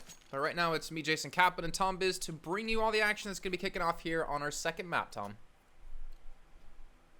Yeah, to be honest, I guess it depends on what happens in this match. So if this match goes to 3, then we're basically going on par with their match, which is currently in their second map. So, you know, might all work out perfectly. And to be honest, I wouldn't be overly surprised if we did see this one go to a 3rd because of, well, basically what's been happening with Existence on this map. Sure, they have a 100% win rate, but they've only played it once since they came back from the player break. However, they have previously beaten Ents on this map and have looked pretty good at it, to be honest. Whereas on the other side, there are a streak of losses coming in on Overpass for Pact. So it's understandable why Existence have gone for this map choice, but they looked a little bit flat at the beginning of the last one. You're going to need to start strong here. And well, the fast push into this B site looking pretty good so far, although the kills didn't quite go their way initially. Luckily, they have a man like Refresh who can turn things around. And they're even retreating the bomb away. Well, for a bit of time.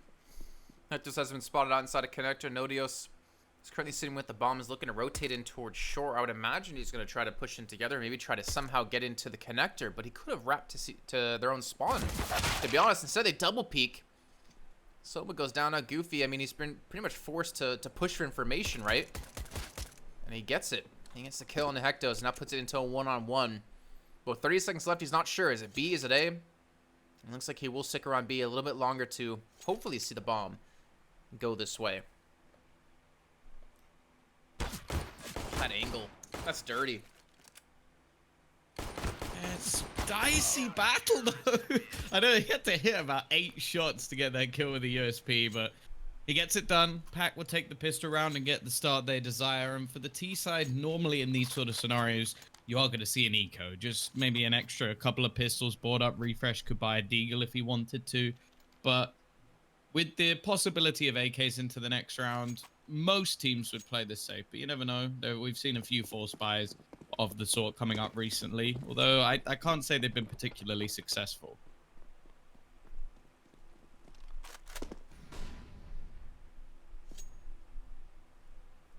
And Goofy getting up really close and personal right off the bat, the M4. Trying to use that to his advantage for the range. As you can see, though, no force up. Just the flash.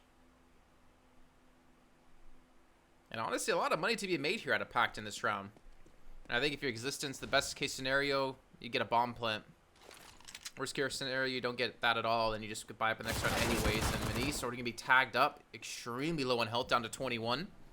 Does have some support from Goofy though, and Sobel in the meantime able to get one as well. And they're just rushing directly in from Connector, trying to spray them down, get all this money. And Sobel, he wants more blood. Takes down Manise. They only lose one player.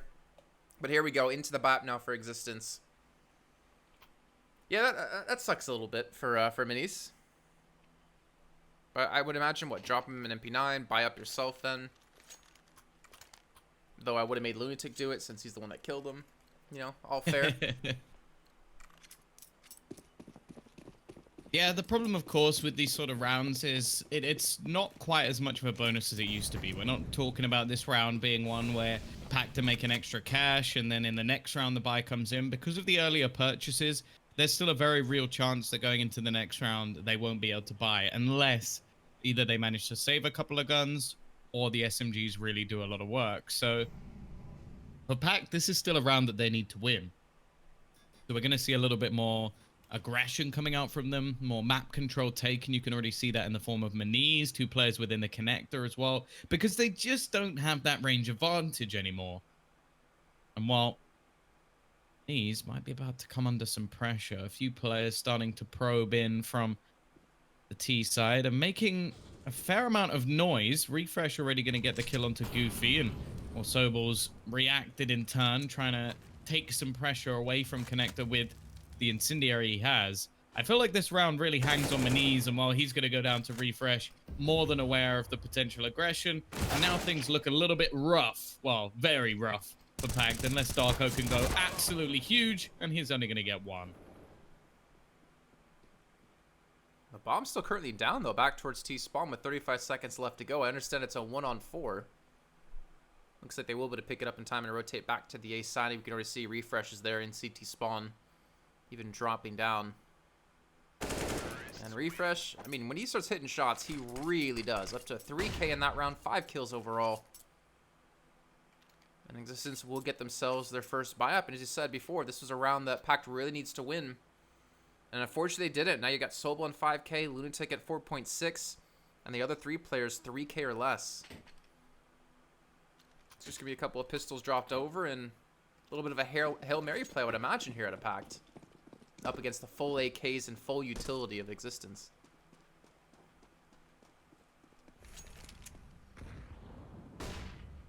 Yeah, this is sort of the burden of how the economy works at the moment for the CT side, is even a kill or two can really hurt you.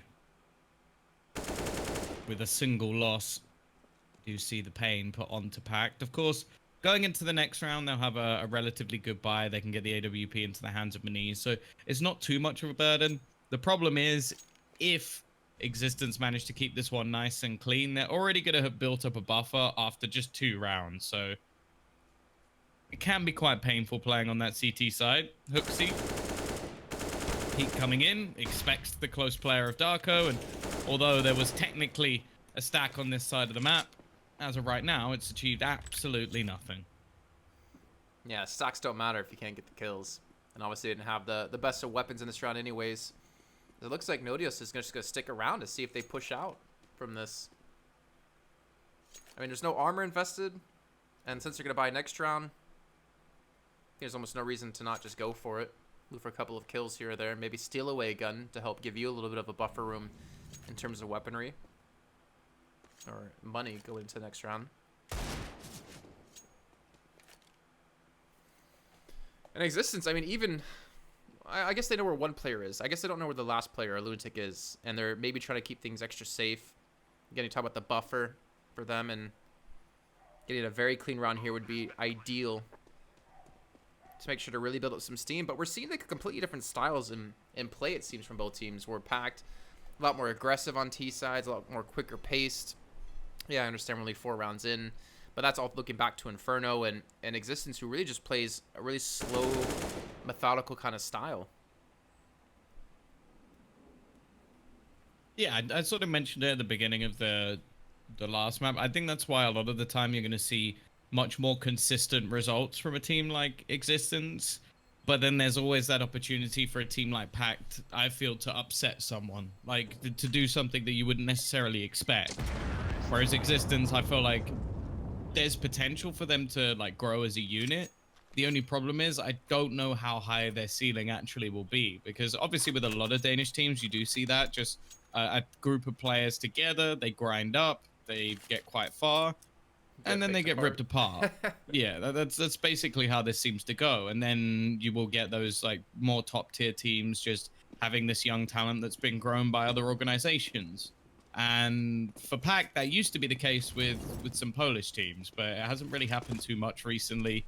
A lot of the time the Poles have been disbanding, and I think Pact is one of the only rosters at the moment that's actually stuck together for at least a reasonable amount of time. So there's definitely potential for them here. I do worry, though, that Overpass, especially just as a map within their pool, hasn't really been working too well. I believe they're on a fairly hefty loss streak, 5 in a row. So realistically, I'm going to favor Existence here. And well, they're continuing their aggressive stance. They're pushing into what is a 3-man stack on this site. Nice hold so far. But if they trade these kills out, which they have, it's still going to be a 2v2. Still doable, though, considering Nodios is low on HP. Thing is, they do have 2 flashes. Well, they had a smoke and 2 flashes. Those going to be thrown in quickly. And 1 grenade left. So they could soften them up decently well. And you can see the time that is being bought with the help of the smokes. A lot of angles being cleared. Kit in the hands of Goofy. And they're both going to be holding from generally the same spot over towards Monster. You can expect to see the first one, but the second follow-up is maybe not going to be as likely. And look at all these smokes they're recovering on the site, able to throw them back down. And Maniz just pushed straight forward into both of them. He covers it off. Goofy gets the defuse and Pact. They will be able to pull off the hold successfully, but obviously good credits, like you said, the hold. Darko, Lunatic, and Sobel doing pretty good work, able to take down 1 player each to keep it in a realistic situation for their team.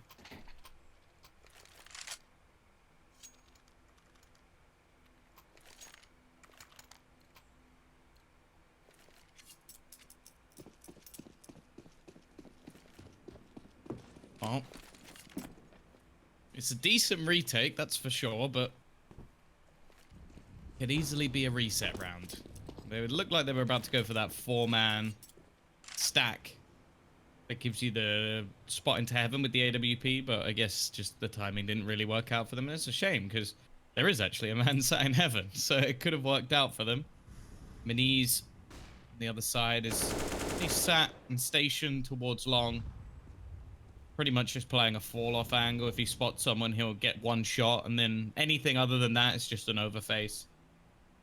But the T's, as you sort of mentioned, they're falling back into this slow, methodical stance, making sure everything's cleared out, just taking map control, and basically making things a lot tougher for Pact, because they're not really being allowed any of these duels until Existence actually go for their full-on execution. Yeah. And we saw Pact struggle so heavily on the CT side of Inferno, too. I mean, it was a 12-3 half. Ended up finishing off 16-12. And they lost quite a few rounds in a row. You can still see, though, and they're just looking to gain a little bit of extra ground. I mean, time is starting to run a little bit thin, to be fair. 40 seconds left.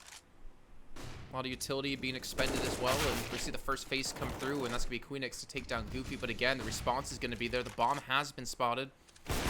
And Miniz needs to start hitting these shots. Can't afford to miss on too many more, and he's just continuing to miss after miss after miss.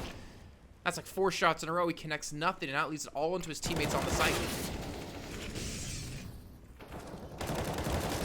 Oh, it's a nice attempt from Sobel to hold on in the corner, but ultimately it's Hooksy gonna even things up, and this is the problem for the CT side. Their economy is absolutely wrecked. Interestingly, Darko's invested straight away, so I assume this is going to be a buy round, and I can kind of understand it. Their money has been destroyed. As I said, it's fairly unusual nowadays in Counter-Strike for a team to be fully reset, but I think we're actually in one of those scenarios. A 2-man save in the round before with a victory, sending their economy, or a loss bonus, I should say, back to 0. And now leaves them in a bit of an awkward spot where they're just going to have to try and risk something here. Miniz will save some extra cash, and while Hooksy, he's taking no prisoners, Jason. Just getting a bit more aggressive around that short spot. You know, that round hurts, that last round. Like, if Miniz hits any of those shots, if he gets the 1 kill onto the player who was pushing long on him, then he could have backed up towards long. He could have used that as like a backboard for him to play off of. And then he misses the shots that they wrapped around towards short. That's just so unfortunate. I guess that's kind of the ups and downs of the AWP, right? You hit your shots, you look great, you miss them, and it just goes completely downhill from there. Though Sobel did have, obviously, a nice little spray down, as we saw. But even, like, with the weapon advantage, still look at how slow-paced Existence are being. He's going to get the 1. But again, quickly traded on. There's going to be another player actually in towards the rush room. That's going to be Miniz. He's got the P250 out. Ooh, picks up an op. Can he redeem himself in the last round here, though? That's going to be my question, Tom. 30 seconds left. He's completely behind them. Smoke comes in to buy some time, and one has bought them cover. Lunatic, in the meantime, is able to hold in towards the site. The bomb can be picked back up again, and Miniz not able to get an angle onto anyone. But there's going to be a player over towards long, and that's going to be Refresh. What? Bomb does get planted, though Queenix does get tagged up. And that was a very doable round for Pact. Now Darko's left alone against 2, and he can't get the kill into Refresh. That round had so much potential for Pact to get an easy win. I felt quite bad for Miniz there. I feel like that shot was almost dead on, but I guess it must have either clipped the truck or the wall or something. Because he doesn't get the kill on what would have been the man planting the bomb. Obviously, I think the bomb had already gone down, but there was some real mistakes made in that round for Existence. Like, the planter was definitely not covered. Like, you would have expected somebody to be watching for Miniz in the back, and I think Existence are actually relatively lucky to get away with that round, considering some of the mishaps we've just witnessed. But I guess you have to look at it this way. they now beat out the Force Spy. They get another chance to build their economy even further. And in fact, they're just going to slowly walk through B.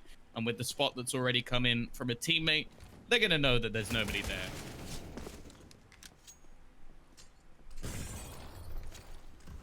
Well, so they finally pick up the pace, and look at that. They net themselves an easy round. Or what should be an easy round. I mean, it's just the USP, so I really wouldn't expect much here to come out of Pact at the moment. But yeah, that last round, I think there's many opportunities for Pact to win that out. But again, some missed shots coming through. It's costly. Well, it looks like Pact might just go for delayed push in. No one's really sticking around on the site anyways. They don't have a kit, so it's not that they're going to be able to pull off a defuse. It's like a shooting gallery for them, except Darko gets a kill, and Nodi just gets dinked up as well. He's trying to escape with his weapon. He might be able to get around the corner. No, Goofy's going to drop him, so 2 kills with a bomb. He's going to finish all 4 of them off. There's also something you see every day. Obviously, for Pact sides, it's meaningless because, well, they've I guess, if anything, just don't give the extra $300 over to their opponent. But, yeah, this is one of those spots. 5-3 already for Existence, looking good on the T side. Money's in a pretty good state. They've managed to really limit Pact early on in this match because of the sort of nature of how the rounds have actually gone, like, with nothing really being strung together. They're going to go for this again. Of course, it relies on one player to boost you over, and Hectos, come on, man. This should be easy, but... well, you know, I guess that was a blessing in disguise as we get Maniz actually peeking into the monster tunnel instead, and it's going to be a pick fairly easily going the way of the T's. And this has been one of the main problems so far, is they've really been rewarded for playing passive. Like, it's one of those things where it's like, you don't really need to change the game or change the pace up if your opponent is consistently giving you entry kills. And the problem is I see Pact being almost like a domino effect, where the second they lose that first man, the rest of the round is a fight to get back into it. And a lot of the time that plays into a team like Existence, who are waiting for you to do that. And we see them, again, like trying to gain some ground here. They try to push up towards long for a peek. Now they're back in towards side. They've given up like a complete avenue in, as we see the execute just come in pretty standard out of Existence. Instead, they're actually going to back away towards the B site, and they've actually been able to pull Darko out of position, though Sobel's going to be sitting still on site at the moment. And here we go. Darko's only able to get 1. Sobel's position's given up, and that's a clean B take. And Existence will be able to get a 6 around the board. Lunatic and Goofy are going to have to save these rifles. That slow, methodical play is just working out so well. Yeah, I think as well that this is similarly to what we saw in the last map, where I think the T sides from PAX are something that we can quite enjoy, like excluding maybe a map like Train, where they're able to get the double AWP and basically play that pick style of play anyway.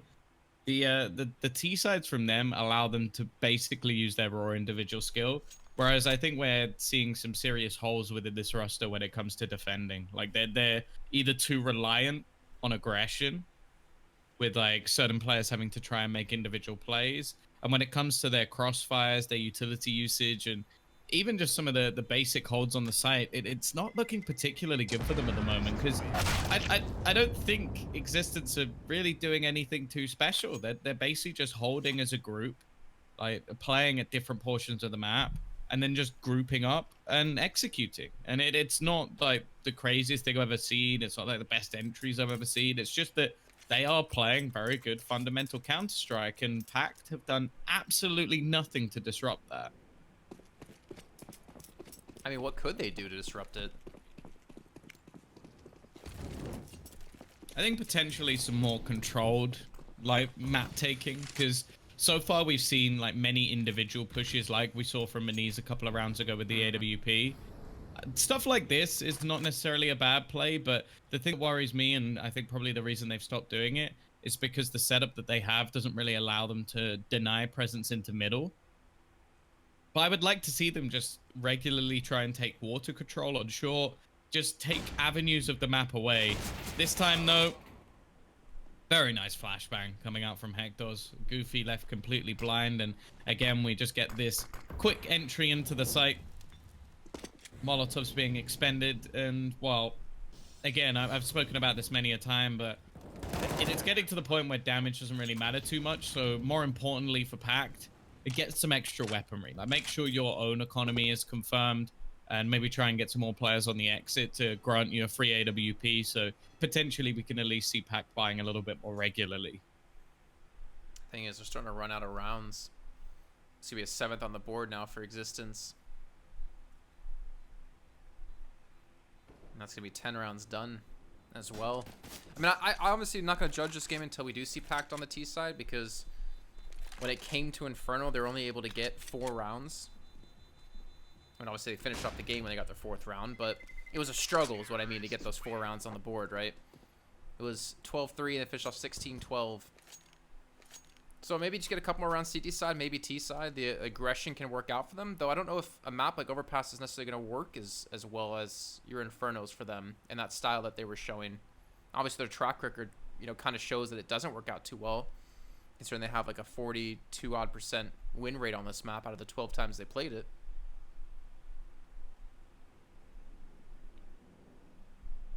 But we obviously still have a 3rd map to come if we do see Existence pick this up. We got Nuke, which Nuke could be, or yeah, we do have Nuke. It could be maybe one of those maps that works out well for Pact.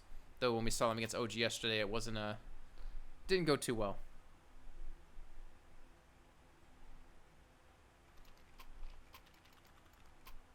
Yeah, for sure. Well, 7-3. We are still going to have that AWP, so the bonuses of saving that extra gun and having some extra cash to spare might come into play in the future rounds. But for now, we're looking at the polls and pretty much expecting them to try and do something a little bit more proactive in this round. The fact is, though, again, like, they go for initial aggression. They don't really spot anything. Some basic nades have been thrown into this B site, and that's enough for them to almost expend all of their utility, Jason. They've used so much. Luckily, Maniz was still aware that that might just be a fake, and he does catch Refresh, trying to be a little bit cheeky. Yeah, he was just straight running. He wanted to get into the A site right away, and if Maniz doesn't get that shot, I really don't know what would have happened in that round. And he's missed quite a few in the past. Actually, how many kills does he have right now? I can't check it on my side. What, Maniz? Yeah. 5. Okay. 5 and 7. When he Phoenix actually top of the board with 3 kills because of the amount of bomb plants he's had. He's got 3, top of the board on score. Then it's Refresh with 9 and Hooksy with 10. Hey, that's how In I fact, got he has global, the least right? kills but the most points. I call that the captain. Yeah. There's nothing to be ashamed of when carrying the bomb. And right now, nothing to be ashamed of in this round for Pact, as they do get themselves a 3-man advantage. Maniz, Starko, and Lutic all chiming in. Nodios, though, is sneaking his way through. Just spot the first, but can't quite hit that shot, unfortunately. The spray onto the second will be good. He's down to 12 health, and his Hector's held to protect him. But, yeah, Darko's in such a good position here. I don't know how he gets his teammate out, especially the smoke covering him off. There's nowhere for Nodios to go. He has to push through the smoke, and this should be the round for Pact. Only losing the 1 player, but again, getting themselves a 4th round now. But money, it's not hurting on the side of Existence. That's the big problem. You got, what, 2 players on 12K? Now on 14, and the other 2 on 10. They're going to have to do a hell of a lot to win rounds consistently before they can even get Existence to be broke. And by the time they do, they're going to have a loss bonus behind them to fully buy up every round anyways. So the real grind really starts now. Yeah, I'll be honest. I don't expect to see an eco in this half for Existence. There's only 4 rounds left. And by the time their money finally runs out, if they do lose a few in a row, it will just be, as you said, either loss bonus or the half will end. So from here on out, Pact don't really need to be thinking about their opponent's economy. They just need to think about winning rounds. If you're ending even with 5 or 6 on that CT side, yeah, sure, even you might have a good T side, or at least what we saw in Inferno, but it really isn't enough. Like, I would expect a lot more from Existence on this map, a map that they've been comfortable on, a map that they've played at least a bit. As said, we haven't seen too much of this team, obviously because of the player break and because of also just a break from a lot of tournaments in general. Darko though, oh, I don't think he's quite spotted the pixel with the head poking over the wall. A double long aggression as well. Now, as we mentioned before, like Refresh has been able to be a little bit cheeky around long, and he's just in this round seemingly holding for rotations. They did have a two-man setup in this direction, but just as Refresh looks to probe around that angle, it's going to fade. He's actually intentionally making a fair amount of noise so that he can hold rotations back as the rest look to push into this B site, where we have Darko and Sobel looking to defend. They've been isolated, though, split apart by the Molotov, and so has Sobel between the eyes. Yeah, such a good Molotov there. I mean, Sobel, he had to commit to it, so you can't really hate on him too much for that.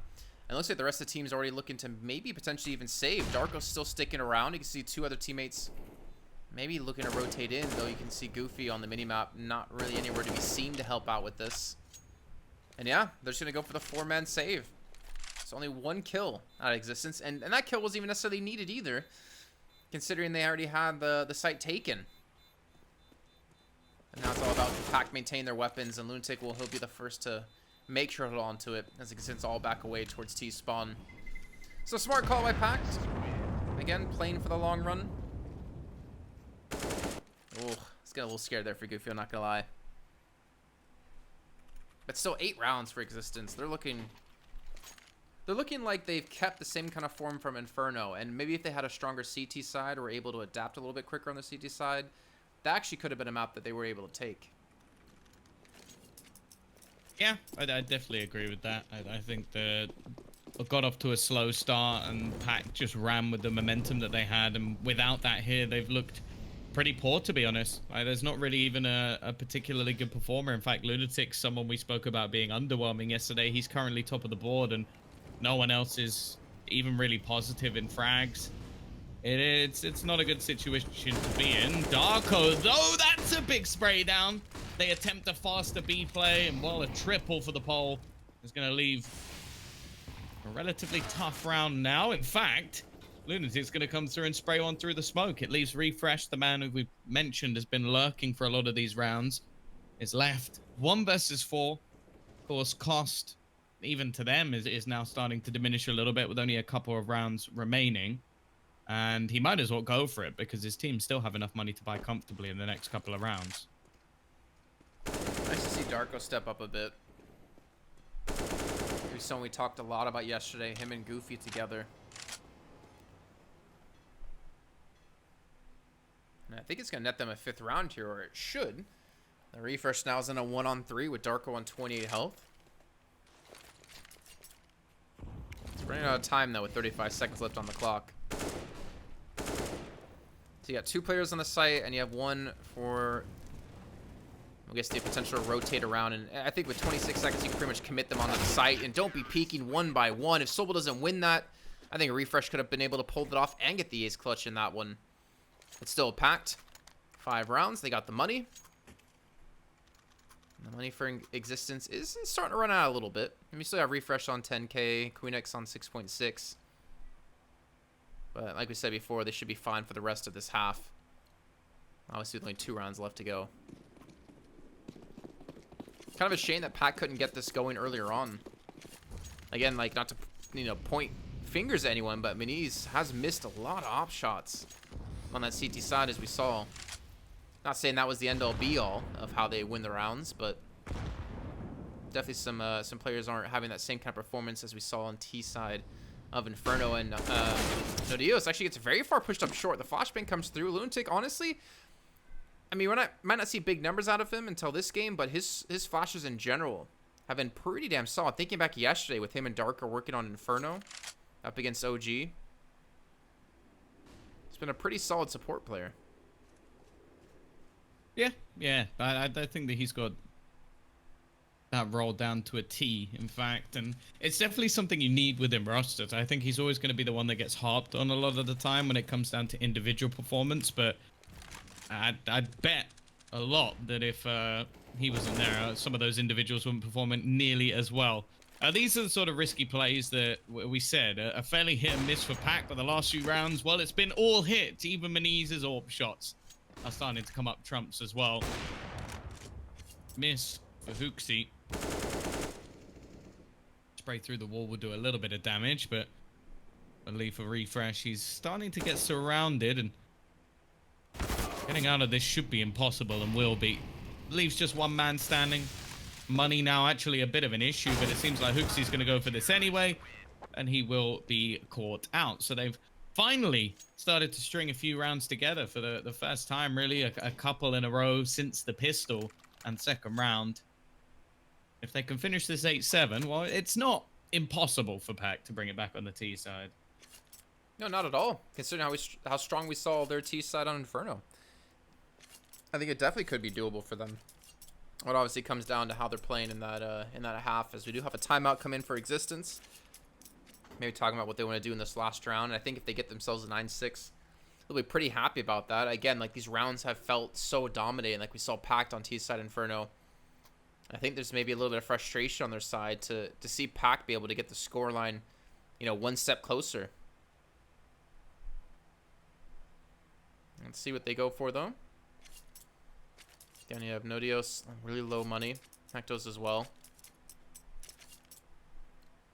I almost just want to see a flat-out rush, but again, like, that standard play, as long as they don't lose the picks or they are able to trade out on them, then I don't really see, you know, Pac stopping them. I feel like there's been a couple of fights like we saw before when we saw, I want to say it was Queenix, push up short and then just lose the initial fight, giving them over a free kill, which is very unlike the way Existence was playing in the beginning of this first half. I think it was Nodios, right? Okay, Nodios? Okay, I couldn't remember. But the point is, like, that we don't really see them do that often, which is completely different than the style they did before. So just play together, stick together, and we saw that Pac can't really handle it. Oh, it looks like they've gone back to that. Fast pushed all together in towards this B site. Servo lurking around the back of the barrels. The Molotov forces him forward, but he takes it. 2 kills alongside of Goofy. In fact, he got all 3. And, well, a decent closeout for Pact after what was a relatively poor half for them. They bring it back, and, well, as Darko's just typed in chat, it's time for a WC break. Well, you know what that means? A ad break. I couldn't figure out a way to make it work with WC. time. Yeah, so we'll be back, guys, in a few minutes to bring you the second half here of our ongoing series between Pact and Existence. We can do, but here we are, showing them, making them wish they were you. We've heard the most when it comes to this. Yeah, every shade of blue, but don't even care what they all say. They think we're out of control. Yeah, truth be told, we know it. It's just the way we live. We own it. 'Cause stop, we love the thrill. We know it. It's just the way we live. We're grown-up kids.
feel on top of the world. I feel on top of the world right now. I feel on top of the world. I feel on top of the world right now. I always wanted the world. I wanna conquer the world right now. I feel on top of the world. I feel on top of the world right now. I call the shots in the man with the plot and we only go bombs away. Ain't no one protecting my mind as a weapon, that's why I'm a dominate. Taking advantage of every second, now I ain't got time to waste. They all trying to sign my name.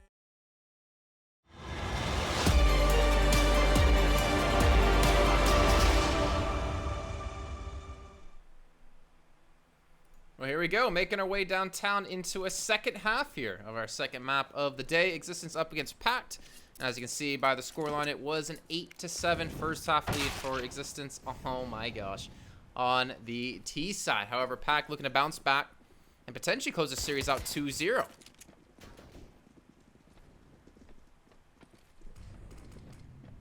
Hopefully Tom's here and realize maybe. Okay. Did you realize you were muted? Maybe. Arco though, under pressure. Goofy's found one alongside him, and now this looks possible, almost a lineup. I'm not sure how that would go with a P250, but luckily he's got Goofy to support.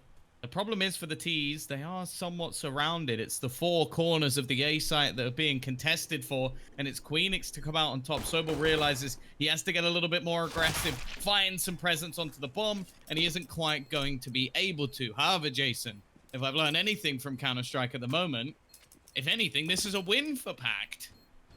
Yeah, they're going to have the better buy, right? They're going to have the rifles next round. Should see, I'd imagine at least one or two of them. There we go. Yeah, it's so weird. I'll never get used to that, where you lose the first round, but you come out with like a better buy.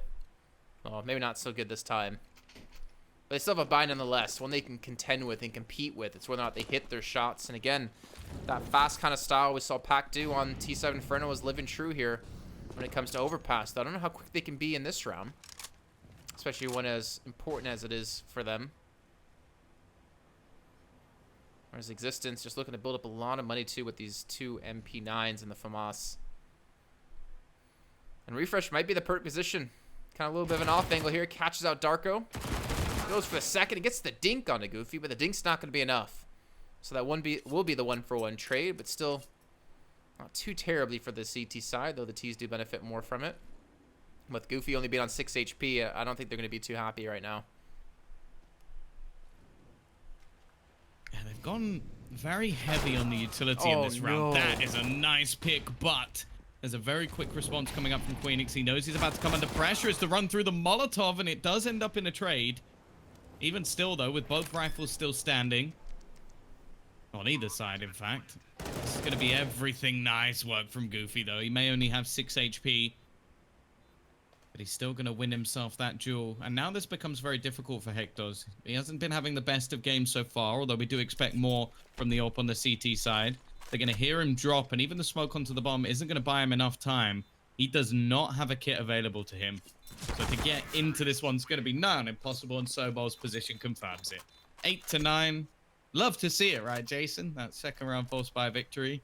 And yeah, the T's now back in the driver's seat. I mean, the craziest thing is like with how hands-off Valve is about Counter-Strike, it's, or at least the devs are, I guess you want to say, like, it's still insane to me that it's still one of the biggest games in esports, period. When there's just so little updates, so little balancing and tweaks. I mean, I guess you could say they gave us a new case. Well, you know, whenever they need a little bit of funds, they just make up another case, right? It's basically printing money. What was it how many years ago? 7 years ago today, they released the like the arms deal, where they introduced the USPS and the M4A1S, and then skins into the game.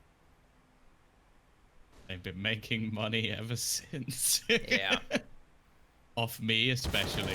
Well, this is going to be a kill for the CT side. A nice crossfire, and, well, with a weapon retrieved and already a two-man disadvantage, this is starting to look problematic. Hooksy's peak, though, will net absolutely nothing, and this will mean the B site is under the control of the T's. There's nobody else here. They're being flanked, it might though. take them a moment to realize it. Yeah, I think by the time...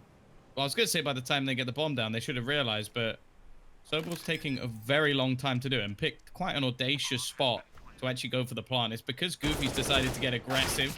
He's going to spray down one, but doesn't actually get the kill. Sobel, however, will trade a couple back, and now it's left all onto Refresh. He's got a rifle in hand. He's got to be careful. Lunatic takes the peek. A bit of a risk, that's for sure, but it does pay off. I mean, that's a pretty decent round, though.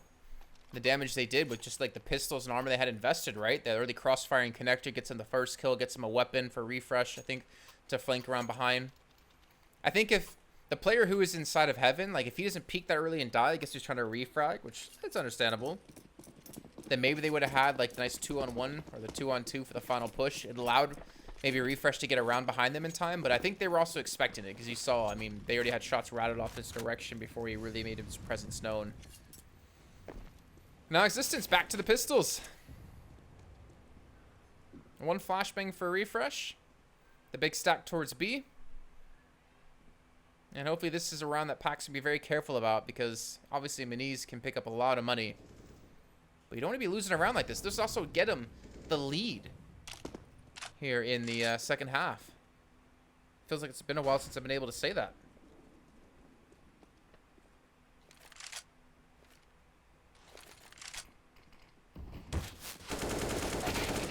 Oh, it's a little bit messy from Sobel, but he is getting away with it, and he's actually been able to retreat. Nice reposition.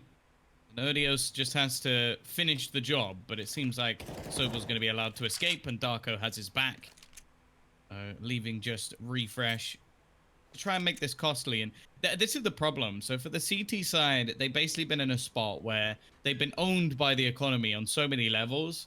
And now, after doing so well in their force buy, if this round is a clean one, which it will be, it basically doesn't matter. Like, sure, it could be a lot worse, I guess is the way you look at it, but the T's are still going to have enough to buy into the next round pretty much no matter what.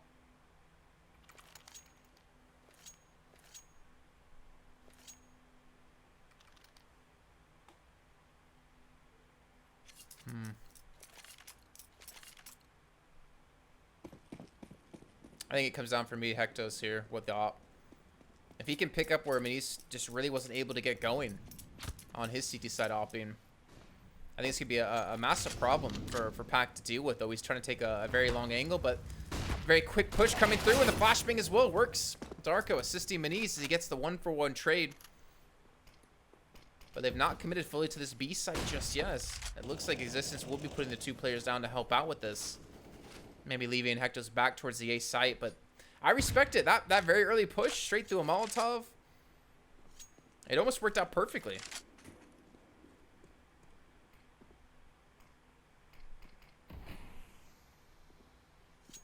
Well, either way, it leaves things in an even scenario, even in terms of personnel. The problem is for Existence is they don't actually have much utility left. There's still a minute left on the clock. No kit either, so an afterplant can't really be allowed. This crossfire on the B site, though, can be a deadly one. And Nodios, I imagine, is trying to use a sort of cheeky spot where sometimes teams won't be able to spot him due to the skins. Well, due to, more importantly, the bars that are at the back of the site. The flashbang is solid. And it's going to make things impossible for Goofy, trying to pre-fire the remaining player, but he hasn't got that right. It will be 3 players surviving, so at least some money made. But they will have to juggle a couple of weapons around, so Existence still going to be on the brink of a reset.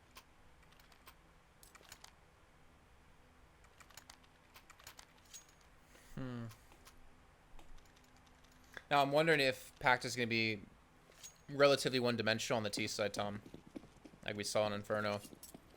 Can they play that slow, kind of standard style? But would that also be playing into the hands of Existence when it comes to this map? Since that's something they're going to be a little bit more used to. But I feel like you really can't depend on just someone hitting a shot. Like, you can't depend on Darko or Goofy or Moniz to get, like, a first kill in a round for you, though. Darko might have an opportunity. You can see the man inside of the smoke. Yeah, you're never going to expect that, to be fair. Great little position out of Refresh, and that's an early man advantage. So it feels like Pact are going to be doing what they did on the CT side, playing catch-up here.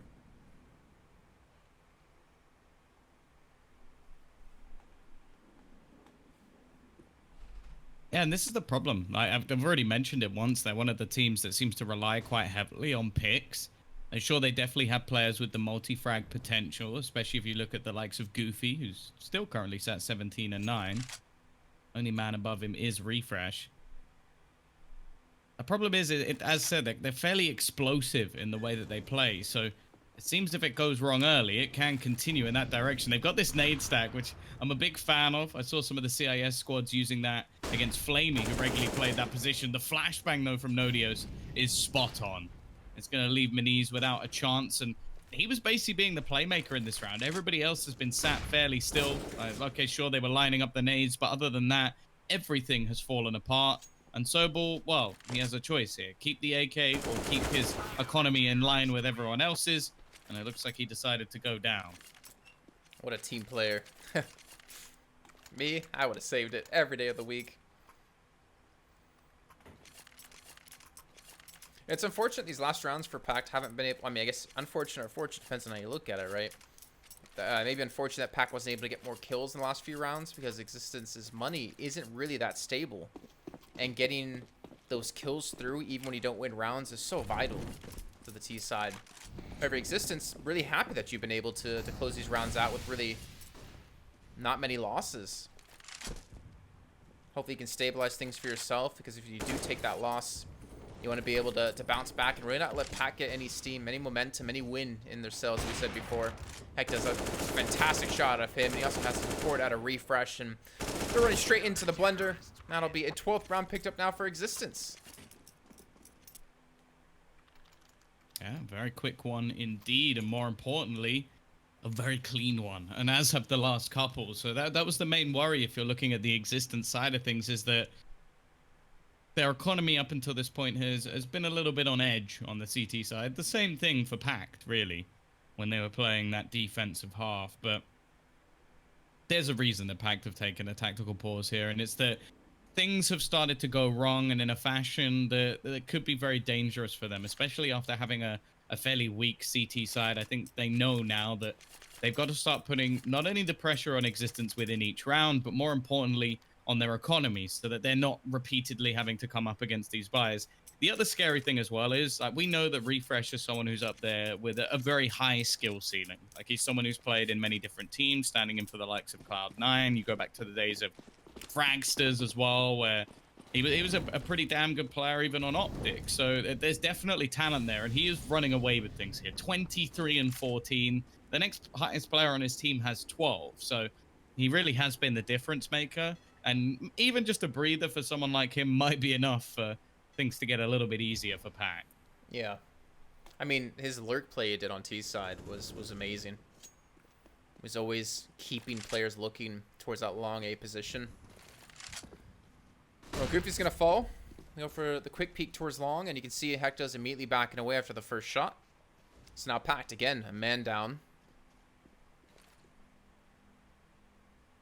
So looking with a minute left of what site they could go for. I think they're slowly going to make their way in towards A, and Hector's actually getting even more aggressive here.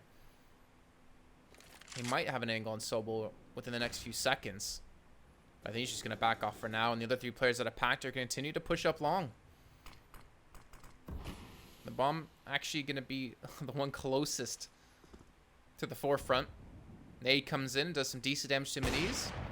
Hector's been able to spot out players inside of rush rooms. So now he's going to look to still pick up a kill, still take the fight, keep them away from the site as long as he possibly can. He even has some backup, some support out of Queenix.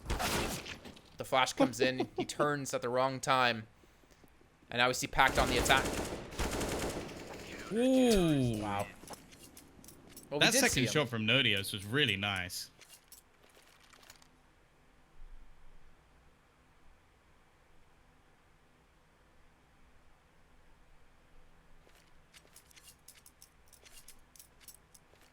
No. 13-10. This has been a streak of 4 rounds in a row, and it doesn't really look to be stopping. The T's don't really have the finances to continue on in this scenario, and they're just going to have to go for what is looking like a very fast push towards this B site. Smoke to deny the early Molotov, but that is a massive warning sign. Pressure coming in from Lunatic, but he's more of the distraction. The main force is coming through, and they line up for Queenix. It couldn't get any better for him. 3 kills already, and he knows that the remaining 2 players are going to be around this angle. Further smoke's being expended, and this round, Jason, is over. That's going to be a 14. Existence getting really close now to taking us over to Nuke. And again, I think with what we saw at a Pact, it's very possible that they could win that map as well. And just remind you guys at home what they're playing for. You win this series, and then you're into the lower bracket final where you play against the loser of OG and Heroic, which will be coming up later on today. Only 2 teams can get through into the main event. And Pact and Existence already had to fight their way through the open qualifiers.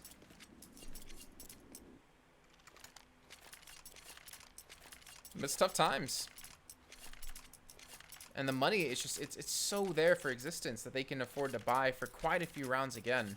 Even if they start to have a losing streak against them. And he's going to go back to AWP, but only has 8 kills.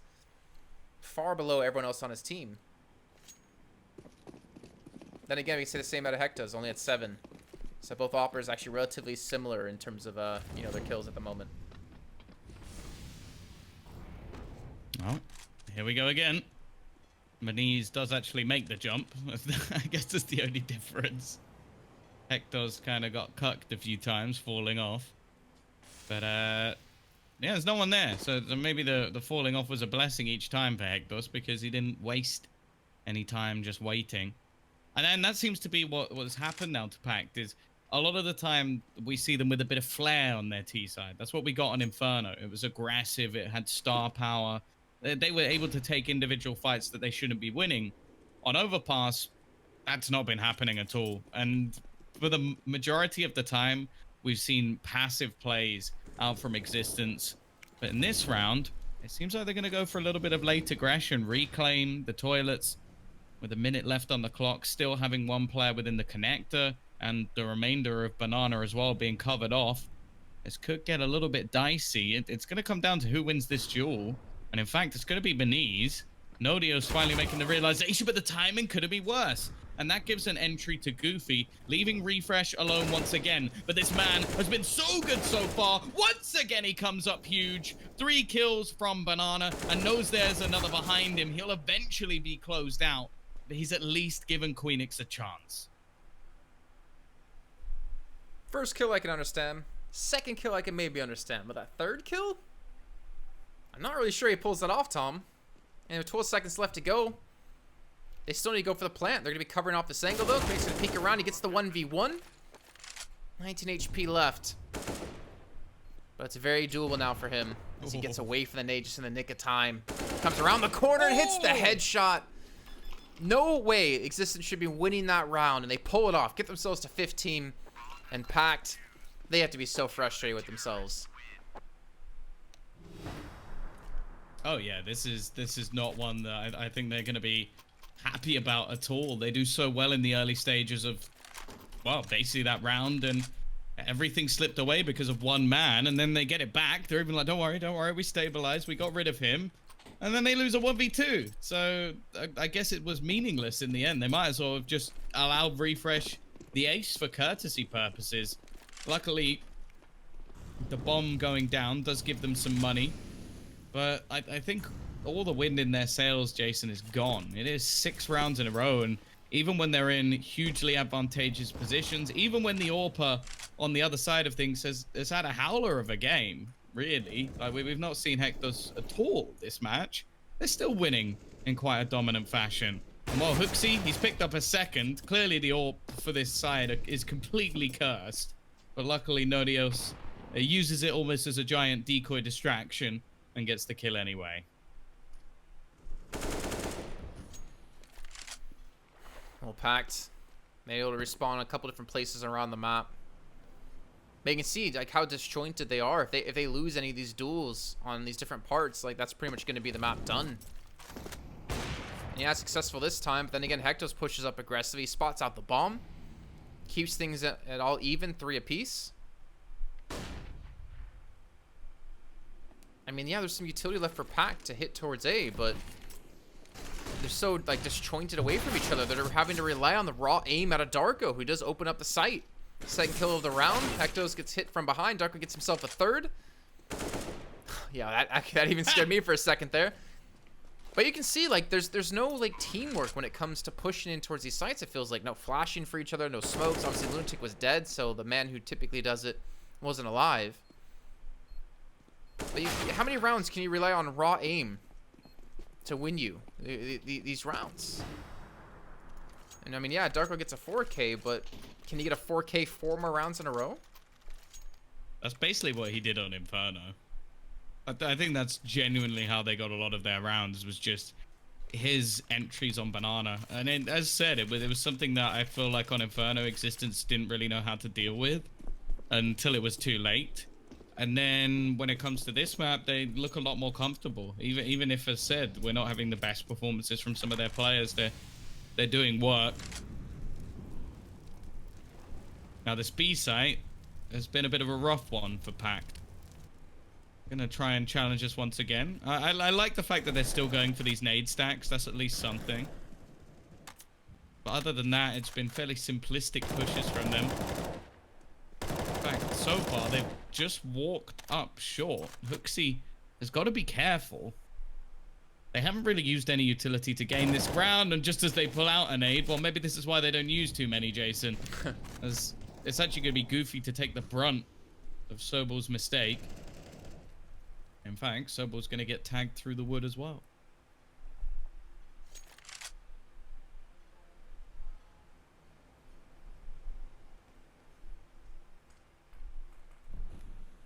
And overtime's the best the Pack can hope for here. Notice, oh, if he hit that shot, I would have screamed.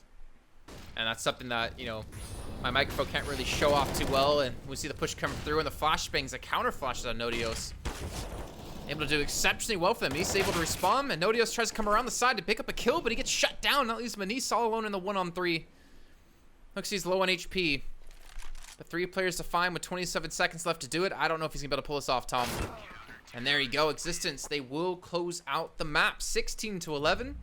And will take us over to Nuke for a third and final one here.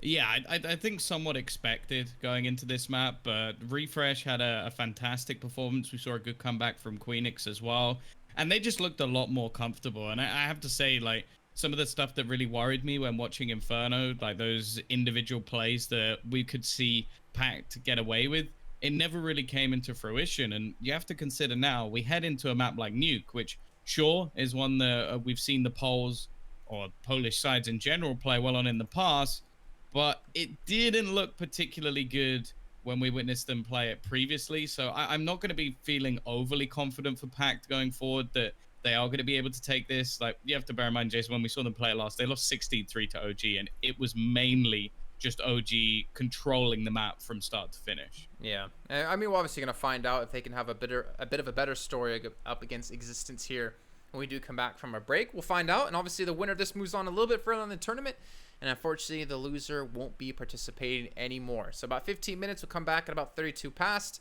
and we're bringing you here our third map of the series. Intel Gamer Days is on now. Whether you're looking to buy or build, now is a great time to upgrade. Get limited time offers and giveaways from top names in PC gaming. Unleash elite gaming performance with systems featuring new 10th gen Intel Core processors, and bring Marvel's Avengers to life with in-game optimizations for a mightier PC experience. Act now. Intel Gamer Days is only here for a limited time.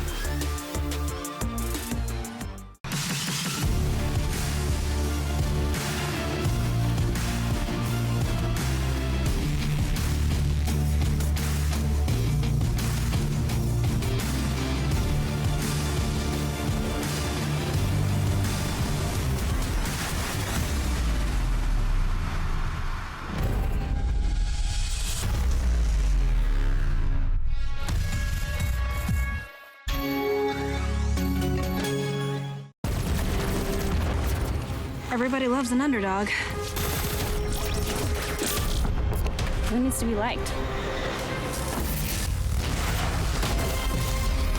Mountain Dew Amp Game Fuel. Victory in a can.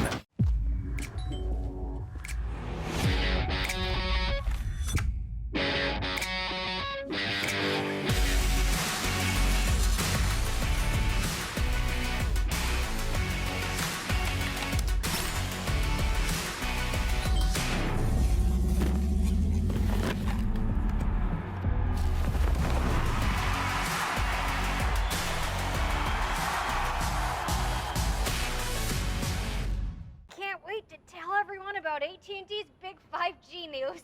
AT&T has nationwide 5G? Yep. And that's faster?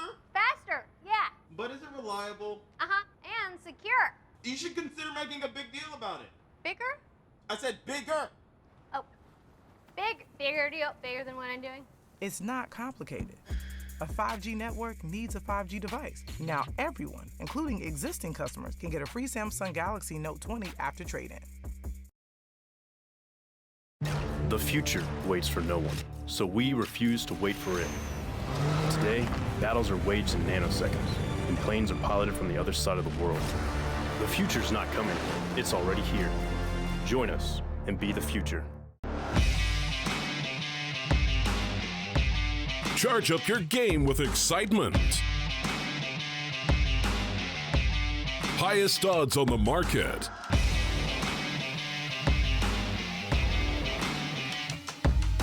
Coverage of all live and pre-match events. Place your bets with Solid Bookmaker and win with your favorite teams.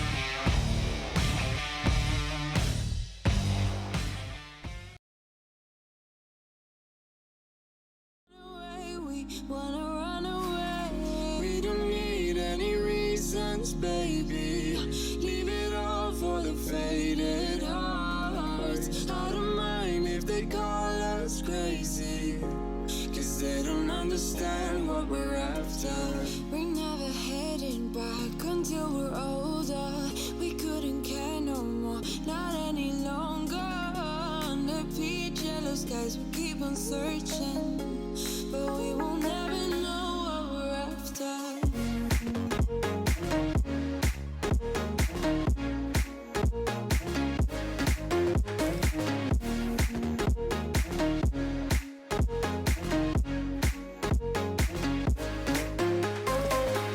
We're no kids no more.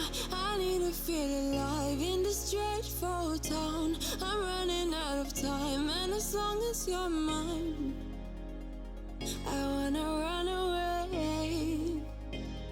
We're never heading back until we're older. We couldn't care no more, not any longer. Under peach yellow skies, we keep on searching, but we will never know what we're after.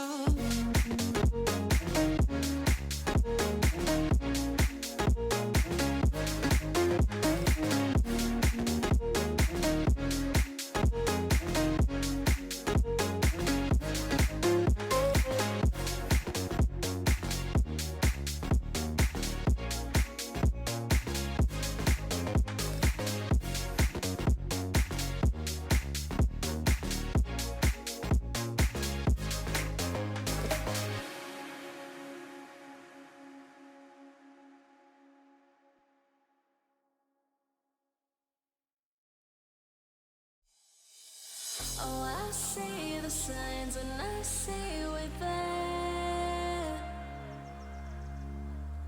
and I feel the lies and I feel the sand. Forever who we are, no matter if we're cast away. A fire in the dark. I know that you will be where we know we're again.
Sitting on a bench, waiting for the time to pass, dreaming of what happens next.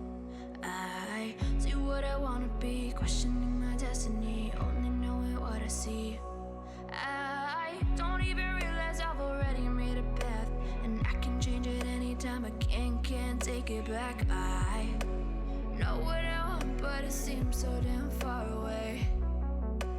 I know I sound crazy to the ones who said oh. I know I empower those who dream like me. I know I sound crazy to the ones who said oh. I know I empower those who dream like me. And you say you wanna be somebody.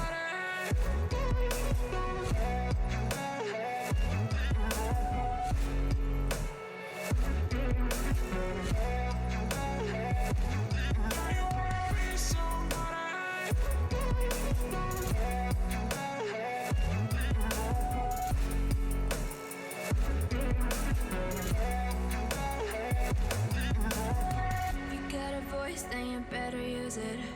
Tell yourself day after day it's time to prove it. No days off, keep the hustle moving. Wanna see you be what you wanted to be, prove it. I know I sound crazy to the ones who said oh. I know I empower those who dream like me. I know I sound crazy to the ones who said oh.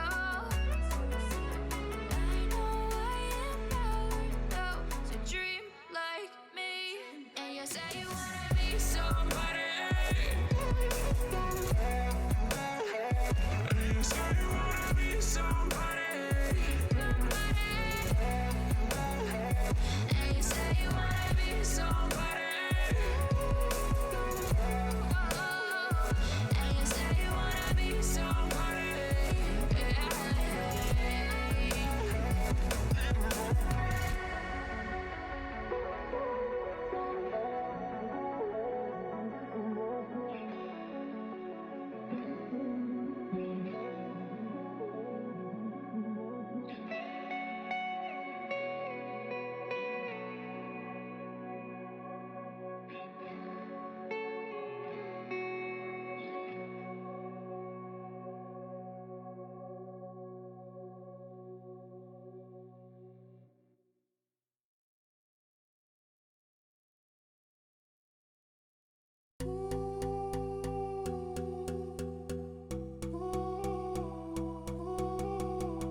of your head at the moonlit sky.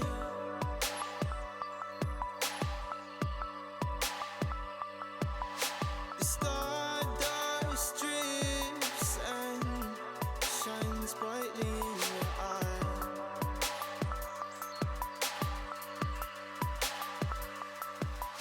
So baby, stay with me.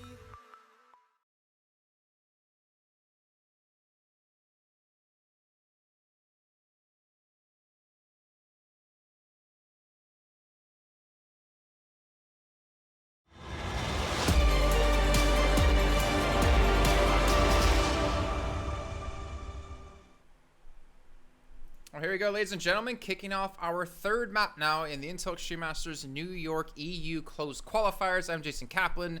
Hopefully beside me will be Tom Biz, as we're going to be covering the rest of this match and the next match come up later on today, which will be OG up against Heroic. It could be a little bit of a preview potentially into the finals of DreamHack Summer as well. But let's see, packed on the T side here, Existence on the CT side. Tom, hopefully you're here with me, as Phoenix has found an angle, has found a position on top of Hut that will not be Molotov'd off. However, Pact haven't decided to rush in just yet. Refresh is there with him. Nice shot from Darko, though, as he rounds the corner, and Goofy with another entry as well. We've seen some strong T-sides from Pact so far, and could be the beginning of another one. Oopsie in with an opportunity, and I think Hector's is probably going to have the biggest part to play. He needs to try and clear the men out from behind the bomb site. A sneaky push from Nodios, a quick kill onto Maniz, but it is only a trade. Hooksie's picked off another one, making this look more and more possible, but it comes down to the 1 versus 1. The bomb can be tapped just to try and drag Goofy in, and it will do just that, and he's gonna nail the shot as well. A good start for Existence, but yet again, Jason, I think we can expect to see a force buy in the next. Yeah, probably. Bomb plant 4 kills, why not? Come on, Hector. I mean, come on. Okay, let me ask you a legitimate question, Tom. If you are a pro player and you get a kill or something, you're last alive and you win the round, like, how BM would you be on a scale of 1 to Tactical crouching? Tactical crouching? Yeah, I think I'd be doing some tactical crouching. Yeah. I mean, you get your lunges in, right? Yeah. Just for exercise purposes, of course. I would probably be one of the most BM players ever. Like, I would spray entire clips into people. You mean like buying a sawn off in a match of Counter-Strike? I think that's pretty BM. I mean, I would go full Riot Shield if I could, if that was enabled in the game. Well, we actually do see the T side, by the way, not really going to be going for much of a buy-up other than, like you said, the sawed off and a couple of pistols. Oh, I didn't. By the way, I was just watching Lunatic. Oh, yeah, of course. Of course. I mean, to be honest, our observer needs to step up his game because there's a sawed off and it didn't get shown on screen a single time. How dare he? No, honestly. Big shout out. It did get shot on my screen. Well, you're going to be my observer. But no, obviously a big shout out to it's Randall for observing here. But either way, so the buy up, I mean, I'm a bit confused, Tom. Because Goofy still has 2,300 left. Darko still has 2,500 left. Maniz only has 900 after the round's done. And Sobol and Lunatic both have like only 1,700. So it was like a quarter buy? Like, I don't even know what to call that round. They get the bomb planted, so you can't really knock them too harshly, but I feel like they could have invested more, but I'm curious to see what the reasoning was necessarily to not do that. Okay. Nice shot from Goofy. He's definitely dead. He doesn't seem to realize where he's being shot from. And for the CT side, it's not awful. Yeah, I'm quite surprised, I guess, because you can get so much done on the CT side with so little, but I guess you really want to be putting the pressure on them. So to not do that, I am quite surprised. They get another bomb plant, which in theory means they could now pick up an AWP, which maybe that's the goal. Like, I think Maniz having that AWP, we'll see him get quite aggressive on the outside portions of the map. So I guess that's something maybe the Pact rely on a little bit more than maybe we would have expected. But I would have quite liked to see them invest a bit more in that round as well, especially with how successful we've seen those second round force buys become in recent day Counter-Strike. Recent day Counter-Strike. It feels, I mean, how recent day Counter-Strike is it if it's been happening for like, what, like, how long has the new economy been in the game? Like a year? More than that? Yeah, I suppose that I think originally people still just waited for that third round. Right. Like they just spent on a few deagles. I think like maybe the last 6 months to a year, people have been doing that more, where it's just like the second round forces are so common. And yeah, I don't like it. But you know, nobody really cares about that anyway. When no one cares about what you like, or no one cares about second round vibes? Just in general, it doesn't seem to be a thing. Oh. I can think of one person who cares what you think. That makes one of us. No. Jeez. I was gonna say like Pizza Hut or something, but that just made it more sad. We do see the T side, or CT side, sorry, push it in towards lobby. Oh, Pizza Hut, KFC in Poland. Oh, I missed it already. And Dark was actually, in the meantime, able to get in towards Heaven. So kind of a role reversal here. It's a little bit of whack-a-mole. It's a man coming up the vent, and Darko, again, he just seems to be so on point. And he's going to lock him down in there. Like, how do you escape now from that position? Well, I guess maybe that's the part of it. Queenix on the ladder with an ump to the face. Down to a 3-on-2 in favor of Pact. I'm just really intrigued by the smoke that was thrown down there onto the little paint pot outside. I'm not sure if that's something. I guess it gives them slight vision over the top of the smoke, but that's really intrigued me. I guess I got to ignore talking about that smoke though, because they've just managed to get into the site. Oh, the open minis has been good so far, and it will continue. I can kind of see now why they saved for that weapon, because this man has come up trumps. 3 kills in the round, the first on the board for Pact relatively early on. And even with that extra round, a chance to make some extra money, it's still not great for Existence going into this one. I think something that was really important for me to see in that round was not necessarily the op, but the fact that Miniz gets kills with the op. I mean, again, maybe it sounds like I'm harsh on him too much, but thinking back to Overpass, like CT side, it was not working out well for him. So it's nice to see he kind of brush that off and is refocused up here in the third map of the series. Again, very important map for both these two teams. Losers out, winner advances through into the loser bracket final. And Refresh right now, it's under some pressure. It's knocked down about half HP. And Pact have gone back to a similar aggressive style here. Hectos, though, with the scout, he might maybe connect a shot eventually. But he's been forced to give up the ground and retreat back towards ramp. Both teams in a bit of an awkward buy. Sure, you've got an AWP and AKs on one side, but definitely not ideal. They have, however, gained so much ground without the knowledge of the CT side, and this is clinical from Darko. He's back to his usual tricks with a triple entry into the A site. I fear for these early rounds. Of course, Existence, this one they had to take some risks with what was invested, but that is a bit too much control for my liking. If your opponent can wrap around all the way outside, get up into Heaven, and you don't know, then I don't like whatever your setup is. I mean, that seemed like a repeat, though, for Darko from the round before. Gets into Heaven, starts punishing them from there. I mean, obviously, with the lesser buy, right, you can kind of expect maybe that to happen, having to give up some ground.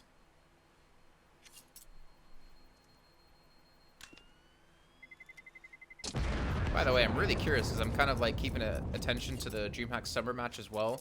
And OG are up 14-11 against Big.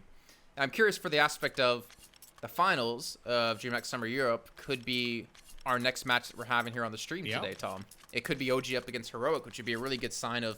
I mean, imagine if you win both, right? You qualify for New York and you get yourself the victory in DreamHack Summer. Like, that'd be massive for both these two teams. I guess for me it would come out like if one of them loses today, do they try something else tomorrow? Because you don't really have that much time to change anything. So that would be really interesting. Of course, like I'm never going to count Big out. Like, they are the current #1 team in the world, so it's going to be interesting to see. Refresh already getting an opening kill. Of course, Lunatic was pretty much living up to his name, just running around with a MAC-10 trying to find some kills. And we do have a 3-man stack towards the ramp. Not the most common position to stack, and with the boost in play, even some pistols can do some damage. And it looks like Pact are going to be walking into the trap here. So spotted, but I think just a bullet tapped could have been enough to lower one of these players. A nice shot from Hector's, but this is what I mean. Do they expect the third player? Maniz actually checks thoroughly. And even though he takes a lot of damage, I have to respect that, because if you spot a scout on the backlines and you kill off one player on the ramp, I personally wouldn't be expecting for a third player to be there. So the fact that they checked everything is good. However, Refresh, he is the snake in the grass. He's hidden behind. He's still only going to get one kill. But you have to remember, Maniz has already been tagged down to just 15 HP. So even Hooksie's USP becomes as deadly as pretty much any other gun. And, well, it's going to be the scout to continue to damage this squad. Timing going to be everything. And Goofy, he's going to look for this 1v1 duel, and he will find it. The safe plant comes in, and Hectos has retrieved an AK. The nade is going to be catastrophic. Just 34 HP remaining, but Goofy manages to escape. How much distance can he get, though? Runs completely around to the other side. You can see Hectos doesn't even look in this direction. Taps the bomb. Doors open. Clean kill for Goofy. And a clean clutch as well on the 1-on-2. But again, Existence, they didn't really have that much invested into the round. There was a scout. I think there was an ump in there for Refresh. One of the few players I ever see use that weapon. And pretty much the rest was just USPs. And they still able to pull it into a 1-on-1. Not bad. Or sorry, 2-on-1. Not bad of a job here out of Existence. But Pat get the round. They get the buy up yet again. And now we see Hectos on the AWP. And we're not going to see Maniz respawn with one himself. So maybe we're not going to have that little bit of a battle going on. Okay. All right, Goofy. I didn't think that would work. The smoke was kind of precarious. But hey, it works out. He gets the site, though they lose too many players. Yeah, this has already been a very costly round for them. Molotov goes through, and well, now that that Hooksie's on the outskirts, the main thing will be is if they can pick some of these players apart. Timing is going to be everything. The difference in weaponry is the only difference there. The AK headshot connected as well as the FAMAS one. And it's going to come down to this 2v2 once again. Now, in these situations so far, Pact have been the better side. They've been winning out these clutches no matter how close they come. A 1v1 for Maniz, and one just moments ago they managed to take home. Already, they're going to tap onto the bomb. The push comes through, but both kills come in instantly. Finally, the trend is broken. Defusal should be coming in as well. Yeah. What a shot, though, out of Hectos. A quick little flick coming through. I mean, if he fell, they might have actually lost the round from that. So really well done in the high-pressure situation. Trying to redeem himself from the round before, right? When we lost the 1v1. But again, Pact have the money because of the bomb. They got the op picked up for Maniz. And on the other side, well, we got an op for Hectos. An AK, 2 M4s, a FAMAS, and Hectos is going to play a very passive angle here. Expecting, I guess, the smokes, maybe someone to peek in from outside. I think we're seeing a quicker play towards ramp, though. Or at least the attempt to. Saw Goofy playing anti-flash, maybe expecting the CTs to get aggressive for once. Then again, it's Existence, and they don't typically play aggressive. That's a quick update. As we said, you said before, you don't give you don't count big out ever. It's 14-13 now. They won 5 rounds straight on the T side of Mirage. You don't become the best just by winning clean. You become Unless the best maybe you're by the winning... Astralis at the Face It Major. I think that's one where they did win it fairly clean. I mean, you become the best by having a global pandemic and playing only online, right? Sure. I know. That's, I'm just going off what all the people say, right? Where do you live, Jason? What country? Why does that matter? Because you might want to keep your mouth shut. They don't know where I live. I do, and I'll tell them. You don't, bro. You don't remember where I live. You don't know how to get here. I'm sure there's someone will give you up. I'm pretty sure, yeah. And so Big's the best team in the world. Either way. Yeah, that's true. 1-for-1 trade Queenix again. In some really good positions when they enter on towards the upper bomb site. We saw him pick up a double kill from back of silo this time. Above Hut, gets himself 2 kills. Really good position every single time, and Pac tried to almost dry run that in, right? With no flashes, no smokes, nothing to give away their position. And as we see here, Existence completely shutting that down. 7 kills for Refresh. And the other side, Lunatic, unfortunately, at 0 and 6, unable to get himself on the scoreboard. I mean, come on. Are you saying because they're like a German organization? Hmm? Like, what does that matter with where I live? What? Yeah, they're German. Yeah, they're, but they're like local. I mean, come on. This is an Overwatch League. Thankfully. where the team who like won one match in the entirety of the first season became the best team in the league because they picked up like 6 Korean players. Hey. And it's a Chinese good way team. to go. Shanghai Dragons. Like, but they're all full of Koreans, so I don't understand how that works. Yeah, I don't know. I guess that's always the weird thing about making things more localized. Like, it doesn't work too well. It's like, well, you got Team Liquid now being English even feels a little bit weird to me, even though the organization is based in the Netherlands, right? Or at least was founded there. Hmm. But I've always thought of them just because of how their rosters normally go. I've been like, oh, they're NA. I guess it's the same with VP. It's like, VP is a Russian organization, but in my mind, they will always be Polish. Yeah. Even though their current team is not Polish, the organization is not Polish. It's just because of those legendary players. So I guess that can always break it. Well, it's like Fnatic as well, right? They're UK. But in my mind, they're always Swedish. Yeah. I mean, if you look at football, right? Like, it's pretty similar. Like, the teams you play for, the cities you play for, you're not necessarily from that city or from that country even, sure. So that's what. Well, yeah, I don't think the Premier League would be very good if we only had English players. Or Champions League right now with the was it the 8-2 last night from Bayern?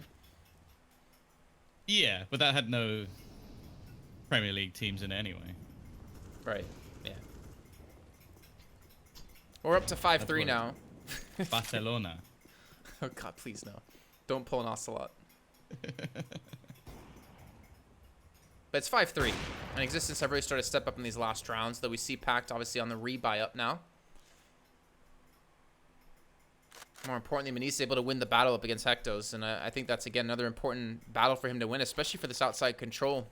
Manise was struggling a lot in the last map when it came to the op, but he's definitely shown up when they need him here on Nuke. And Refresh might have a lot of company here in a few seconds, Tom. You can see the 3 players coming around the corner. 4th joining as well. This is going to be some big kills and squeaky bum moments for him, as Lunatic will get the kill, more importantly, and that will open up the bottom bomb site. Yeah, that's his first kill as well. An important one at that.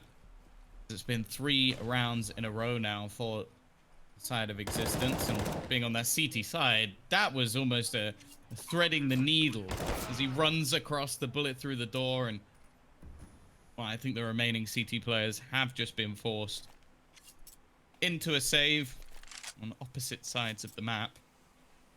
Now, normally we'd talk about the T's having to hunt down these remaining players, but they don't really have the cash to do it. They want to keep every single member alive here and have a real chance to build into the second half, because although they've got off to a very good start, thanks to those few rounds where there wasn't really a huge amount of money for Existence, excluding that, the CT side have actually done pretty well. In fact, the last round was completely flawless in their favor. This one, though, again, we're seeing Manise step up, and I think that's what I quite like about how this map has become for the T side. I think we see a lot more proactive AWPing. Like, I enjoyed when we casted previously watching Nifty do it quite regularly, where he was almost his own entity. Like, there were the team and then there was Nifty, and they'd be making a play or having a strategy, and his goal would pretty much just be to get openers and find picks on outside. And I actually quite like that, even though it's very risky, of course. The same way we talk about how Cadian's style of AWPing can be very risky. Right. I think on a map like Nuke, where it can be quite tough to break into the sites, I really don't mind it if your AWP is successful. Obviously, if he's dying every single round, then you have to try and adapt. The Kaplan shot. I'm just dying every round. It's a very good strat when you're playing with globals and you're getting carried. Lunatic, though, gets his first kill in the last round. Again, Hector's going to be watching from a very passive angle here. And Soul, speaking of entry kills, gets on to Queenix. And that's been, honestly, a person that's been a big thorn in the side of Pact, especially when it comes to hitting that upper bomb site, right? We saw the amount of times Queenix was able to get multi-kills. I know Hooksy's going to pick up the position Refresh was, well, it wasn't picking up the position Refresh was sitting at before in the last rounds. They look to execute towards lower. Not going to expect him to be here, but he can't quite connect the shots onto Darko. Does tag Lunatic, though, extremely low in HP, and he's able to get the first 1v1, but not able to close it out. Some decent damage, and also buys a lot of time for his teammates to rotate back in, as you see Hector's just trailed in ready for this angle if anyone crosses out of that door.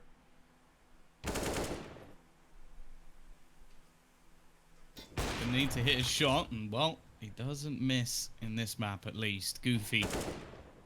1 versus 3, already been spotted and slowly being surrounded from behind as well from Refresh. I don't really see a way out of this, and I don't know Nodia's just playing with him. He's just gonna make some noise with the doors, and see he's trying to pressure his teammates. Not gonna happen. 6-4, Existence bounce straight back, and it leaves the T's now in a bit of an awkward spot. Of course, with the players they managed to get surviving in the last round, their money's not awful, but it's not good either. Big one, by the way. Also, yeah, that's what I was gonna actually bring up as I was looking at the results there. 16-14, that's gotta be rough for OG. And actually kind of worried now for them coming into the next match, right? Because they just finished that best of 3. Their next one's supposed to start technically in 3 minutes, but obviously, as you can tell, it won't be. But like, they had to mentally bounce back from that, being knocked out in the semifinals, and then now look to qualify for the next event, right? It's that grind that you got to go for when you're one of those teams trying to break through to being invited to everything. Refresh, he's gonna be stuck in this corner with a Molotov. No one's checking it. What's happening? Darko gets the refrag, but still, in Queenix again, we talked about the amount of multi-kills he gets from these positions. He's able to do it yet again with 2. What? Was there a smoke thrown into the door at the exact same moment like the Molotov was coming in? I think it might be one of those classic like grenade usage where it's sort of like the half peek. It's like where you check something not expecting there to actually be someone there. And I think that's what that Molotov almost was. It was like, I'm throwing this because I don't expect someone to be there, but I'll just assume it's clear and that if there is someone there, they'll get burned. Instead, there is, and they just kind of walk past it, and it's an easy kill. Obviously, it's traded, but realistically, that acted as a huge distraction. This is aggressive from Hooksy, but I like the change. There's a confidence-building round, chance to pad the stats a little bit, although maybe a little bit safer just to retreat back after finding that man advantage, and more importantly, realizing that money-wise, there's not much here, and yeah, a little pixel shot from Hector. So he's definitely looking a lot better in this map than he did in the last. Had a very quiet performance, but now 9-4, and actually, in fact, just looking at the scoreboard as a basis, there's actually not a weak link. Like, pretty much everybody's having a good performance, and then unfortunately on the other side, we mentioned it before, the man who normally gets harped on, as he's the one setting up nades a lot of the time, it's gonna be Lunatic, who's having a bit of a rough one. 1-10. I mean, if we look at Hector's and even Manise, like they both struggled the last game with AWP on Overpass. It's nice to see both of them actually having their own moments now. You see Manise at 8 kills, pretty much joint top with Goofy almost. But yeah, like I said, not really a weak link coming in for the side of Existence, and they're up 8-4, and this is a very good sign for them. We saw Pact not really able to get trained, unfortunately. I think that was a smart veto coming in out of Existence. But I wonder how many rounds would they need on T side to feel comfortable, because CT side is, I think we're both going to agree on this, seems to be their weaker half at the moment. If you think back to Inferno, think back to Overpass. I mean, obviously they bounced back on Overpass, but still, it didn't seem like that was going to happen very early on. Oh no, he's run out of bullets. He's just given up everything, and Darko has capitalized again. We talk about this man and his entries and somewhat being the be-all and end-all of the T side a lot of the time, and well, it's happened again. Like, this is a round that sort of came out of nothing. The last few have looked strong for Existence. Again, the last one being won in a flawless fashion, and then out of nowhere, Darko just capitalizes on what I will say is a bit of a mistake. I feel like you need to leave a few bullets left in the clip just in case.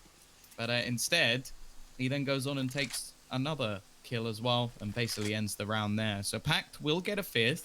And all in all, like you talk about 5, maybe 6 rounds being an all right T half, they could easily bring this back to 7 if they do manage to do some damage to the economy in the next round.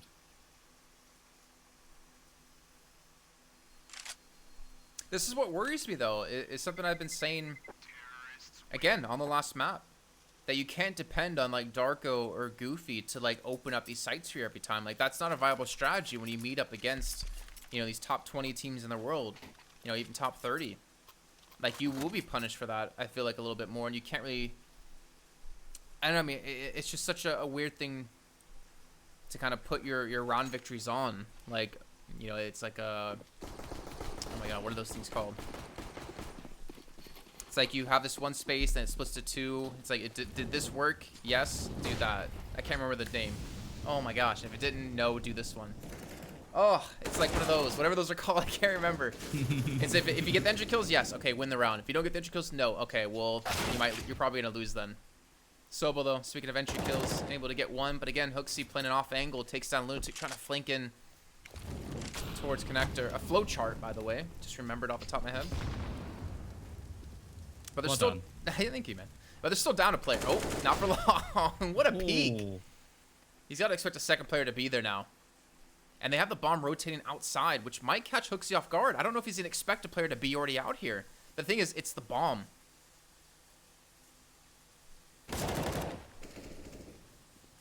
Dead. It's Sobol to fall, but all 3 players now remain on the A side. Of course, Nuke does allow for very fast rotations, but... Oh, that's just bad luck. Goofy not expecting anybody to make that sort of play. And now Darko, oh, we spoke about his entries. We spoke about his form within this series so far.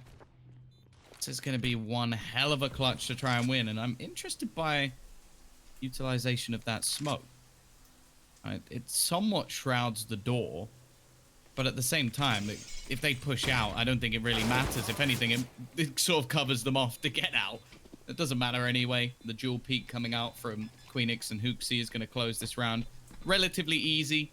I believe there might be an attempt to go back and try and get an AWP, but at this point, they can buy one and get the AKs for everybody else. So 9-5, Existence looking good on their CT half. And if they get this last round, I think they're going to be fairly content.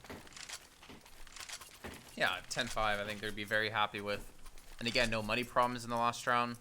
Full buy up coming on every single player, obviously. On the other side, full buy themselves too. Not really too bad for them, considering they got the bomb plant in the last round. Mini's back on the ult, so is Hectos. And Lunatic wasn't successful last time pushing outer, as Hooksy was able to play it off angle in garage. This time he has the cover of the smokes and gets ahead of the grenade, actually, so he gets extremely far ahead of his team. Which, as we can see, isn't really too big of a deal because there's no one down here to deal with him. And at the same time, we've seen Pact really struggle whenever they lose that first opening duel to get the round back. Just got to be very wary of pushing by himself and pushing alone until his teammates get there.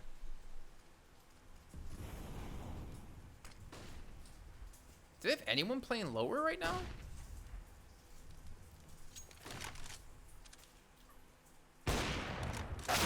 Okay, Maniz. It's only going to be 1. By the looks of it, the answer is no. We haven't quite seen any rotations just yet, and this push across has got so much ground. It's going to have to be a full-on retake from Existence here. Nodios does make the peak, and Goofy has the bomb. This is so aggressive from Darko, and the flames plus some nades almost managed to kill him off, but that's basically every single defensive nade they have left. They've just thrown in an attempt to kill one man. There's the HE continuing, but Sobel, this could be the moment. Is anybody expecting this flank? That's the question. As he looks to sneak his way through behind the remaining players. Now, remember, one's low, so if he gets the first one, the second should be a guarantee. As he spots it out, he's going to go for the kill on Queenix. Now they have to try and panic as Sobel gets one more. He's turned this into a 2 versus 2, and looking like a possible round as there is going to be a man tapping the bomb. Lunatic, he gets a double as well. And the half concludes with a 9-6. Not bad for either side, although I feel like Existence could have got a little bit more done. And Pact, now going on to the favored side of the map, they get themselves a pistol. Wow, they could make that comeback. think also Sobel there, like, not only does he get the 2 kills, but the flashbang thereafter to allow Lunatic to peek was perfect. If you saw refresh, he was so blind on the site. And they really read into that exceptionally well. But you know what? We're going to have to obviously head to a break here. And when we come back, we'll be kicking off our second half in about a few minutes' time. So, guys, don't go anywhere. We'll see you in a few.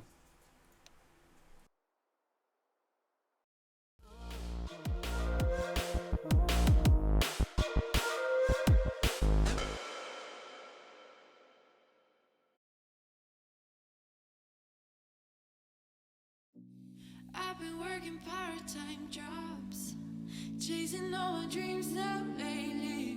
No matter if I try too hard, nothing's ever enough, baby. No, I don't care too much.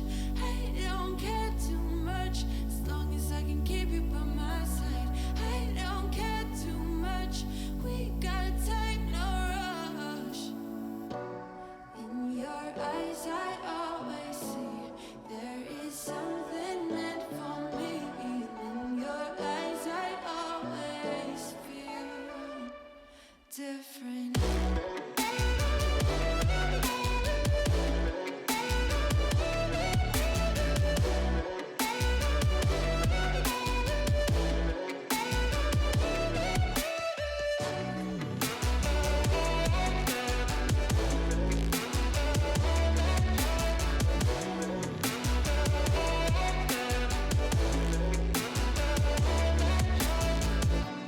Tell me everything's alright. Life is just a bunch of phases, and if it's not, we'll still be fine. I know we're going places. I don't care too much. I don't care too much. As long as I can keep you by my side, I don't care too much. We got time, no rush. In your eyes, I always see there is something meant for me. In your eyes, I always feel different.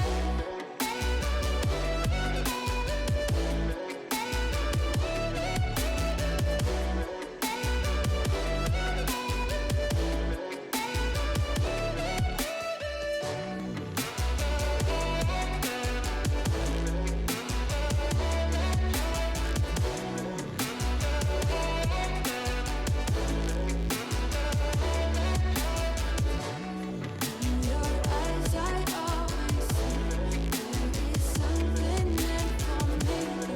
In your eyes, I always feel.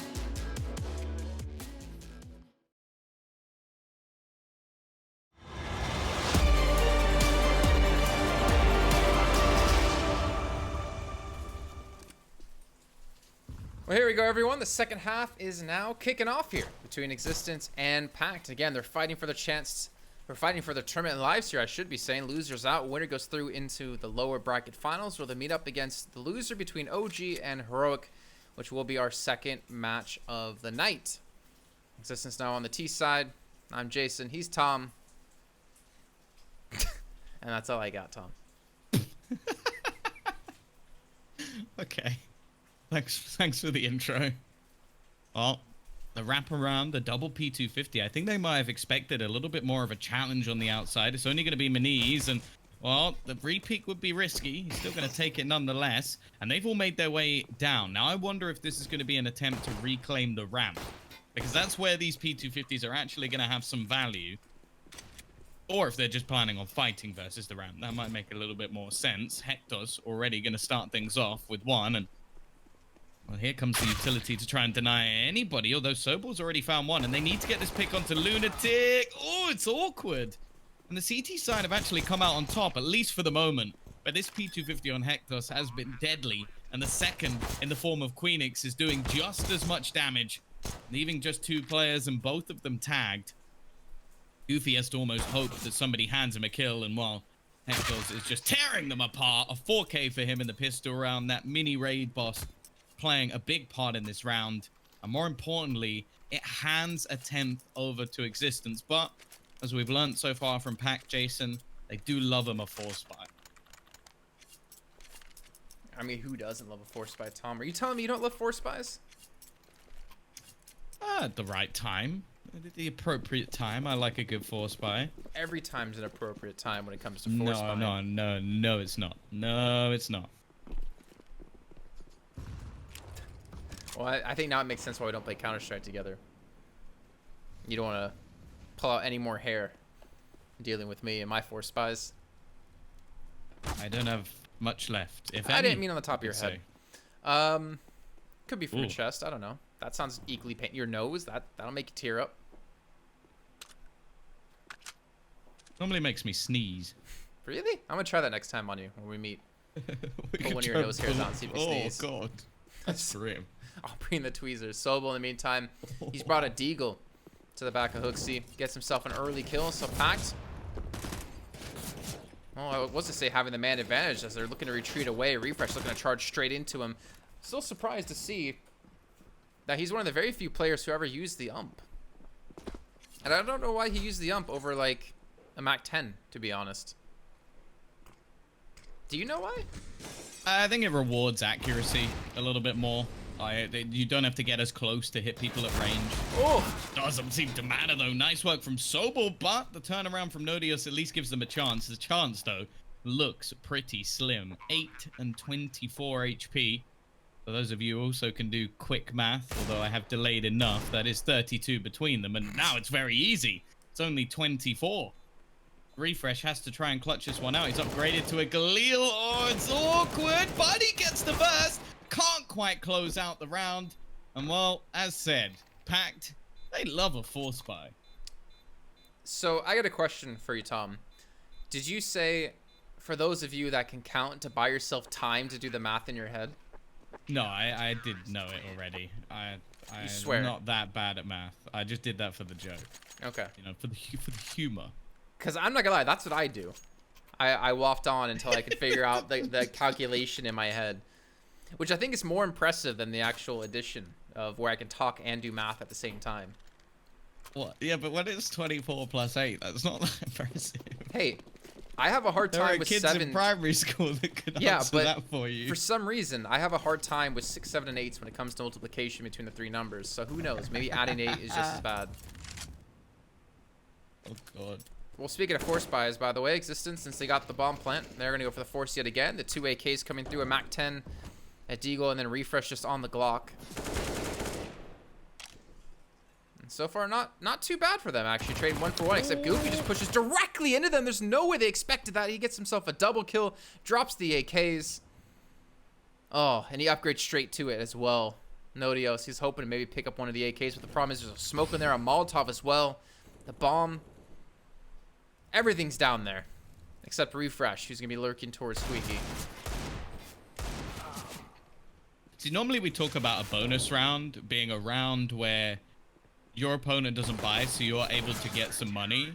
This is like a super bonus round where they do buy, but you kill off the players with the rifles, you take them, and then you get to farm up the cash. So this has just put Pact into such a good financial position because they've got 3 AKs on the CT side, which is something you never want to be seeing.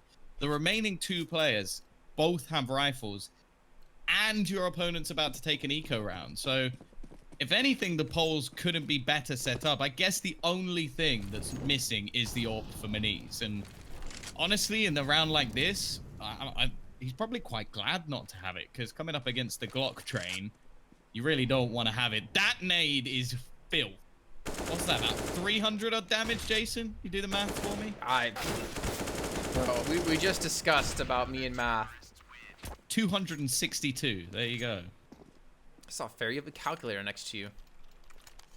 And it said it on the scoreboard at the end. That's why I... Oh, well, I'm using the HUD. I can't see that. Yeah, at the end of the round. I had a feeling that would come up because it was so much damage. So, yeah, that one nade did 262 damage. So I think that is a pretty sound investment for Darko. And I imagine that's going to put him quite high on the utility damage. In fact, he's up to 304 just off that.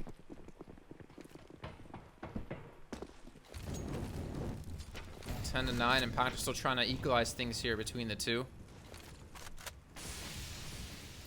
I haven't seen any rushes yet out of Existence. Speaking of that, actually going to rush straight in towards upper. They're not checking towards main, though. And that, I believe, is going to be Lunatic to come in for some 2 kills, maybe even a 3rd and a 4th as well. Lunatic, he was quiet in the last map. He started to step up here. 9 kills for him, and it gets them all tied at 10 apiece. Yeah, he was 007. I think he might have already had more kills in this second half than he did in the first, which, well, when you're the supported player on the T side of Nuke, that's not really that bad. Like, if he can come back into this one, that's going to be great for them. And considering, again, we see the pistol 1 by the T side, a chance for them to build on their 9-6 half, and now it's been 4 rounds in a row, and that was a buy round, Jason. Like, that went so fast, that felt like it was one of these pistol rounds. They got absolutely decimated, and as you mentioned, they didn't really clear Mini properly. Even once Lunatic got a multi-frag, still nobody looked in that direction when they pushed out. This round as well is looking nigh on flawless, as they keep all 5 alive. And this is now 4 rounds now. 4 rounds in a row, right, Jason? They've only lost 2 people. So their money is booming. The polls are in a very good spot right now. And I'm actually getting a little bit worried for Existence here. I would have thought the CT side of Nuke would be a little bit tough. I mean, just the CT side in general would be tough for Pact from what we've seen in the series alone, but it doesn't seem to matter too much. They seem to be able to definitely step up when they needed to, especially all the players across the board. And I think that's something they desperately needed as well. Again, considering they could be knocked out of the entire event here, or maybe live on to play tomorrow in a best of 3 to find the last slot for Europe. But credit to them and credit to, you know, all the players. Like Manise, he's had a complete 180 from the last match. Darko's continued to be as good on the T side and be an entry fragger for the team. Goofy's been pretty solid on the A side, and again, as you mentioned, Lunatic, like 0-7 at one point. He's been able to massively step up here. I'm just curious if Existence will be able to change things up in a way to start winning some rounds. See, I think that Molotov there is actually an intentional one, which I can't remember who I saw make a video on that. You basically throw the Molotov behind the door so that it doesn't spread enough so that as a CT you can walk through it and do what Goofy just did. It's a very good way to get opening kills, so that might be something you want to steal for your matchmaking games. Throw it behind the door and then you can walk past it. Either way, the sight hold again is looking phenomenal, and although we do see Sobel burn alive, it's left all onto Hector's. He does manage one. Now he knows there's another player just around this corner, and a couple are now low.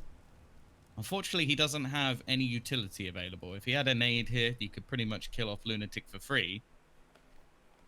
Instead, he's just patiently waiting to see if anybody's going to aggress into this angle. But Pact, they're calm and collected. I think they've realized that they've got a solid crossfire. The bomb's down on the site. Realistically, there is absolutely no reason to peek.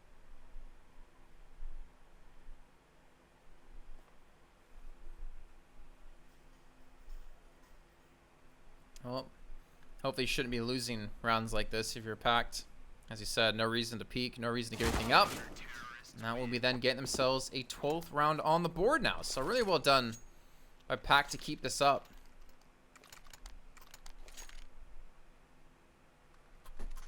Seen them be able to handle any aggressive play out of Existence, the slow play, like the slow outside play we haven't had happen so far, at least successfully, obviously, and I think even with weapons too often. Except the double AK where they got down secret and then were mowed down by the MP9. They got to use the same Molotov. No, this time they do it properly. So that was just a one-off. Sorry, I did wanted to mention it because it is one that's quite interesting to me. Like how often teams actually use that behind the door Molotov to allow some aggression. I guess in this case, a little bit more passive. Refresh. He's in the corner. Could have just gone down the vent if he wanted to. Instead, he acts as a slight surprise. It is going to be a quick trade. And actually, the majority of the Ts haven't made a move. With one player already crossing down towards the B site, the rest of the team are actually still waiting outside A.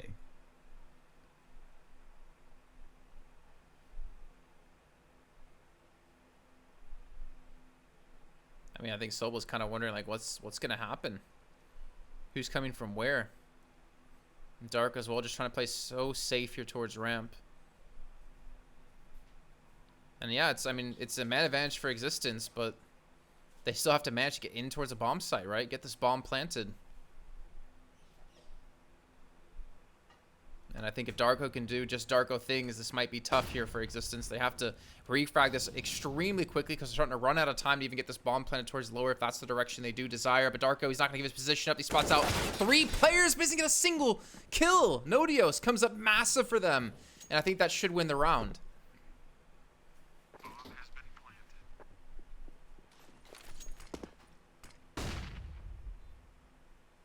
Oh, it seems like the only goal hit for the CT side is actually to save.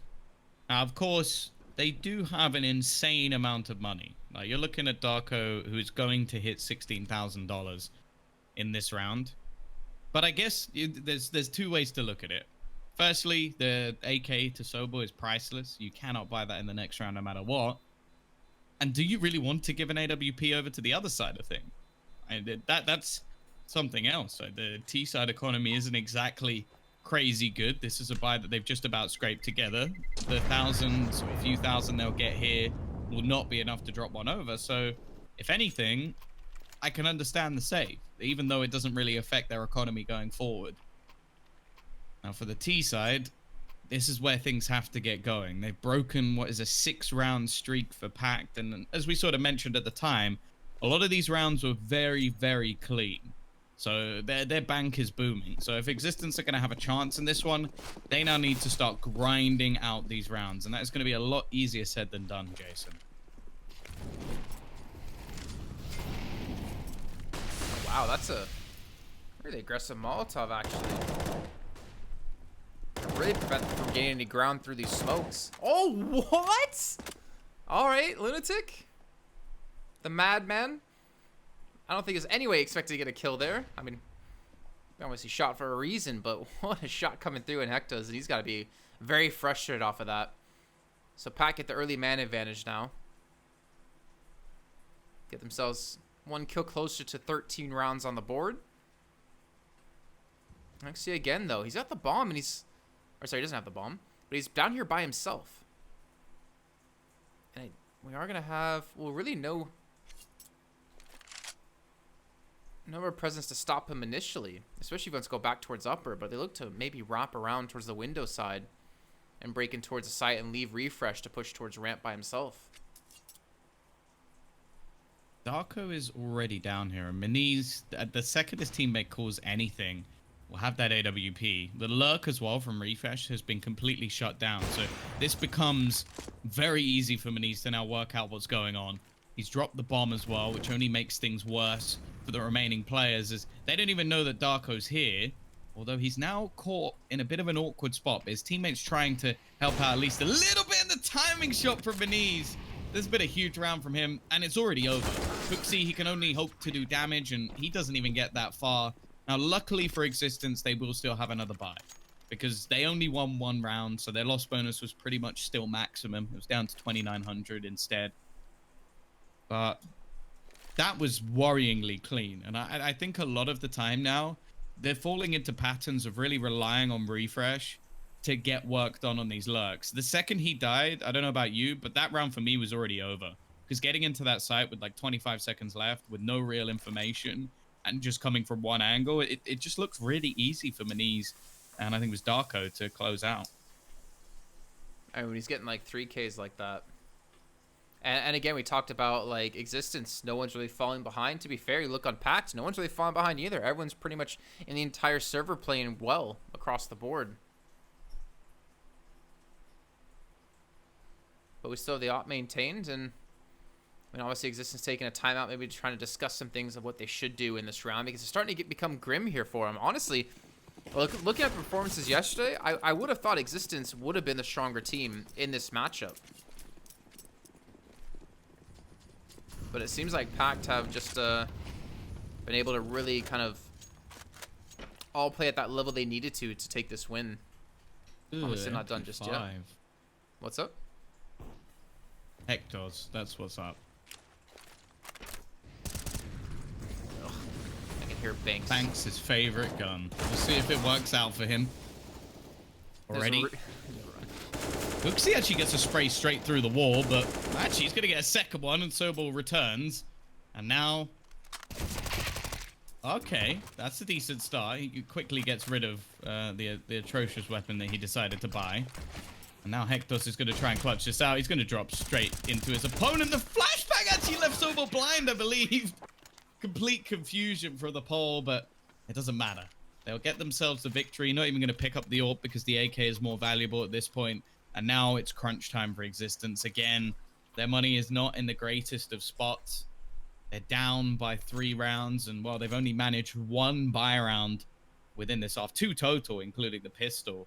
And I'm not really surprised to see them take a pause here because, well, it's something you sort of mentioned. Like, you look at this matchup and you expect quite a lot from the Danes, especially being a roster that was bought over to, well, a team that was mainly known for being a more Spanish-sided roster in the past. Like, the Existence had become a brand from that country. And we've actually seen even the Movistar Riders move away from having a full Spanish team at this point because there hasn't been that level of talent that people were hoping for. In fact, we've seen the likes of LoL actually move over to Valorant recently to look for more opportunities. Mixwell, of course, is another big one.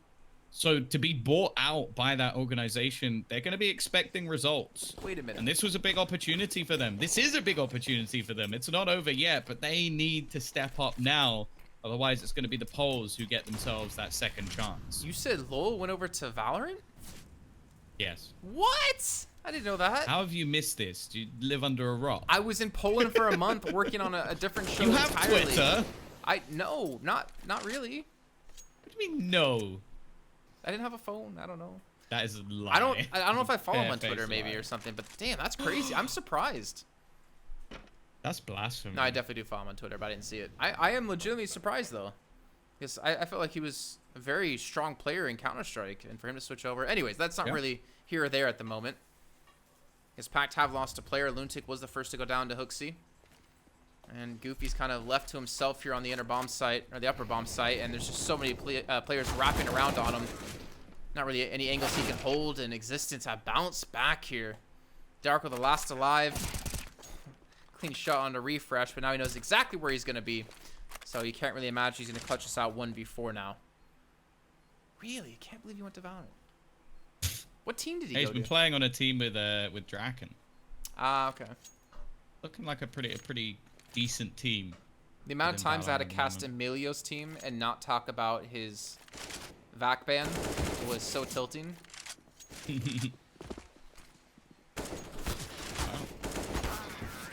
They're eventually going to overwhelm Darko. Of course, the save of that rifle really didn't mean too much. If anything, I think he was hoping to try and do an extra little bit of damage. But, yeah, they strike back, and I definitely think that was needed.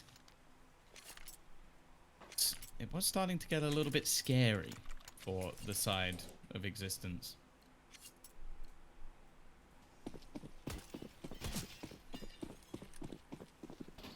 I mean, I think funds are going to eventually start to run out for Pact here if they're not careful. They went for the double op setup. I mean, 10k spent out of Lunatic, if I read that correctly. It's a lot of money thrown into this round, and I feel like, well, I guess they're really banking on this fact to deal with Existence. And again, with how slow Existence typically like to play, double op isn't really that bad in the end. Let's see, the Lunatic's going to get aggressive towards Secret. The Molotov will keep him back for now. And it's more of like a 3-2 split. And there we go. Miniz takes on Hooksy, so that alleviates a lot of pressure towards the upper bomb site. Except Darko's fallen. Refresh, the nice entry towards ramp. And Miniz has nowhere to go except forward. Directly into the opening arms of a man towards his left. That's Refresh for a double. Existence looking good here to take this round. 4-on-3. And maybe get themselves to 13. Still got a lot to do here. The tick. Bit of an odd smoke. Oh, that was a chance for Sobol as well. Expecting Goofy to be this far aggressive. Queenix actually not going to be the one to aggress. The flashbang actually works really well. Forces him off at least for the moment, but he's going to retake this battle. Oh, he actually gets one through the wall. Sobol's found one at the same time, but the trades come back thick and fast. Now they know where Lunatic is. They're going to run the gauntlet back to the B site. He's going to fake the drop into the vent, but coming back up, he's met by Nodios, who will confirm his triple. Only one AWP needed to be saved, and now, well, it's still all right for this round for Pact, but they're going to have to spend a lot of their money.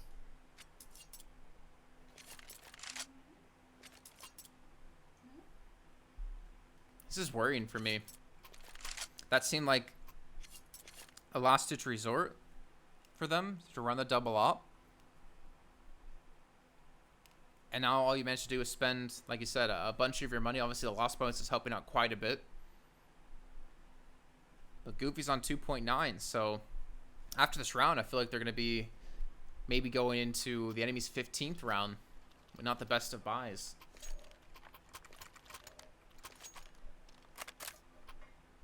And it seems like out of nowhere, like Existence has been able to really bounce back. And I'm not sure exactly why. I think maybe slowing the pace down has helped out a bit. I mean, remember, they lost a player early in that round, Hooksy. But then Refresh gets a nice double towards ramp to give them a fighting chance in the round.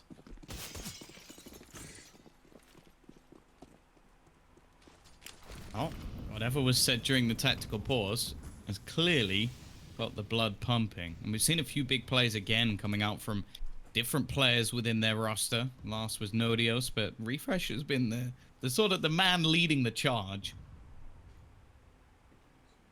He's trying to watch outside as Hooksy to do a dance with the man behind the smoke. Gets the first, but the trade is quick.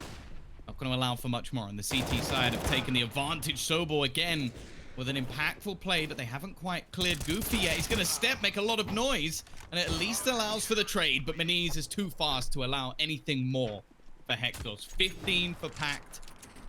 Map and series point. It's been a long best of 3, Jason. And there's still another one to come, and no surprise, Pact are going to take a breather. Give themselves a moment to try and reflect on what's happening here, because you look at their money. We've spoken about how good it has been over the last few rounds. If they lose this one, you'd almost bet they'd lose the next.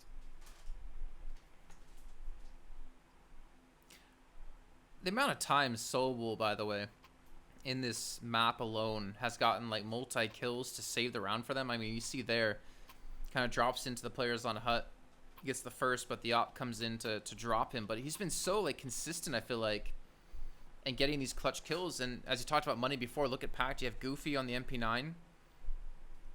Darko's gonna have an AK on the ground for him to pick up. So I wonder, what is Goofy gonna do? His typical spot seemed to be behind silos. He was on hut before. I wonder if he's gonna go back to hut now. Or maybe get aggressive. Or maybe it's actually the other side to get aggressive. Existence looking to push straight through into the upper bomb site. And Goofy's in such a good position to make this MP9 work.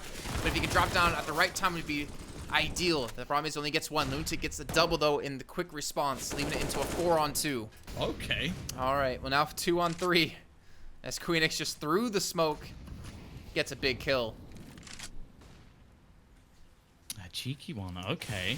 This could be interesting. A boost to spot into heaven. Can almost be sure that at some point we are going to see Darko peek this angle. I don't know if they get down silently. They will. Haven't given too much away just yet. Still seems like Meniz is actually back holding on the ramp, even though the bomb is in a bit of a precarious position for the T's to try and retrieve. Nodios is going to go sneaking his way forward. Timing's going to be everything, though. Lunatic has actually gone aggressive into the hut instead. Now looking to clear the site, the realization will be coming, and there isn't much support from his teammate. Tries to dodge the nade, and from heaven, he needs to hold the line. It's not quite gonna happen, but Queenix gets 2. It's left onto this man again as he faces off against Meniz. The bomb not planted just yet, and it gives the AWPer a little bit of time to try and gain some ground. He's actually gonna fake the plant, but it seems like he's just waiting for it to actually go down before making any sort of move. And he doesn't have a kit available to him, but there should be one down on the site somewhere. Oh. Spots the jump across, but it's not going to be connected. Hopes the wallbang lands and makes this clutch easy for him, but it isn't going to be the case. The peak from Queenix, but it isn't quite enough. Meniz is going to close this out for Pact, and Existence will go packing as they are out of this qualifier. And now, well, the polls are just waiting to see who they're going to face in that decider match.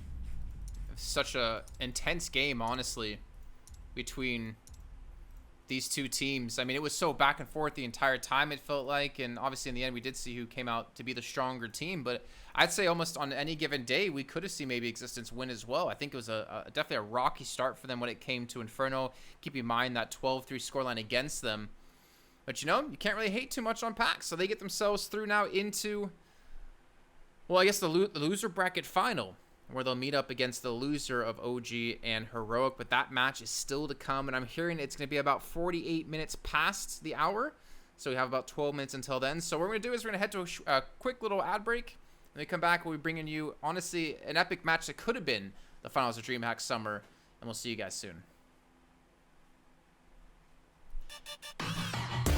Intel Gamer Days is on now. Whether you're looking to buy or build, now is a great time to upgrade. Get limited time offers and giveaways from top names in PC gaming. Unleash elite gaming performance with systems featuring new 10th gen Intel Core processors, and bring Marvel's Avengers to life with in-game optimizations for a mightier PC experience. Act now. Intel Gamer Days is only here for a limited time.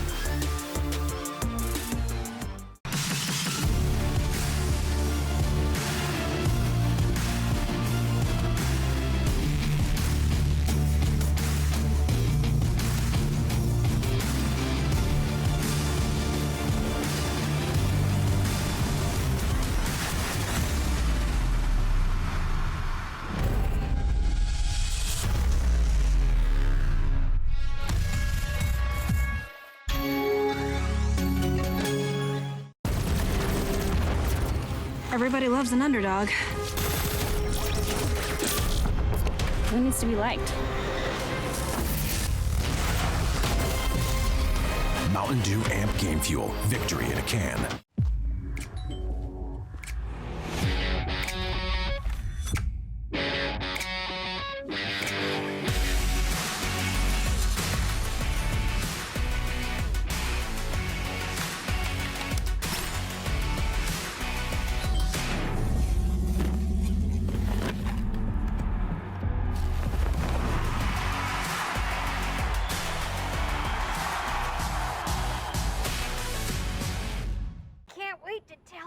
About AT&T's big 5G news. AT&T has nationwide 5G?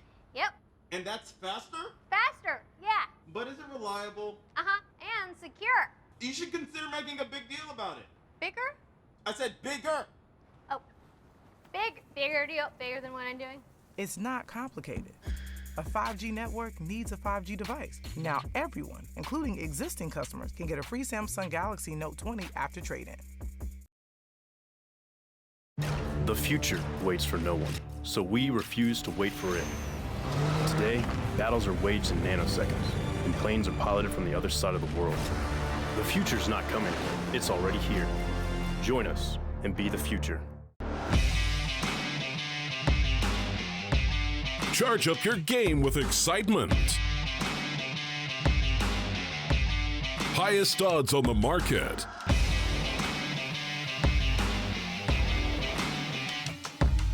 Coverage of all live and pre-match events. Place your bets with Solid Bookmaker and win with your favorite teams.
bluff for the last time.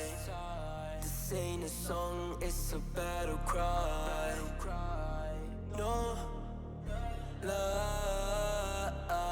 I see the clue between the strobe lights. I'm haunted, black face. Hey, follow me around, okay? Black face. Hey, follow me around, okay? Used to want it bad, used to want it bad, but I can't taste it. I can't help you now, okay? Follow me around, okay? Black face. Follow me around, okay? Follow me around, okay? Black face. Follow me around, okay?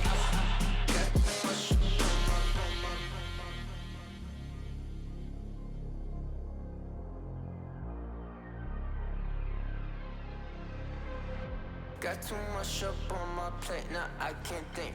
I said woke up to get extra, now I'm feeling this is it. Want the money, want the rest. I do purse, not no cess. They say Donish, why you sad? I said I just need to think. Red tape, got too close, I hate the city. Black face, show you everything you need till you fornicate it bad. Someone said it is sad. I used to want it bad. I know it's in my head, keep seeing you too many times. Yeah. I know it's in my head, keep seeing you. I know it's in my head. Follow me around, okay? Black face, hey, follow me around, okay? Got too much up on my follow me around, okay? Black face, hey, follow me around, okay? Got too much up on my follow me around, okay? Black face, hey, follow me around, okay? Got too much up on my follow me around, okay? Black face, hey, follow me around, okay? Got too much up on my follow me around, okay? Black face, hey, follow me around, okay? Got too much up on my follow me around, okay? Black face, hey, follow me around, okay? Got too much up on my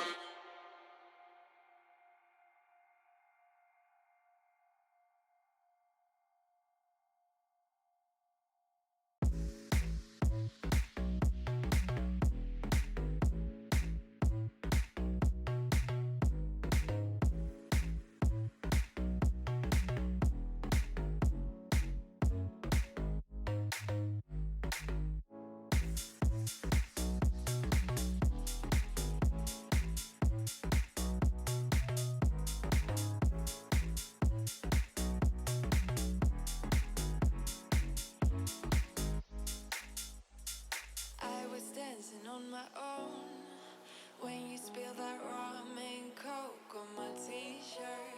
Yeah, your eyes made it difficult to get my baby. And the next thing I knew, we were so ready to give in, skin to skin on that baseline. Ooh, you give me that high pitch feel, baby. We shared a cigarette by East Versailles. The way you looked at me, couldn't say goodbye. And whatever you did to make it stop, 'cause baby you make me feel something.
floating in the clouds, and I'll take it. Yeah, reminding myself to just let go.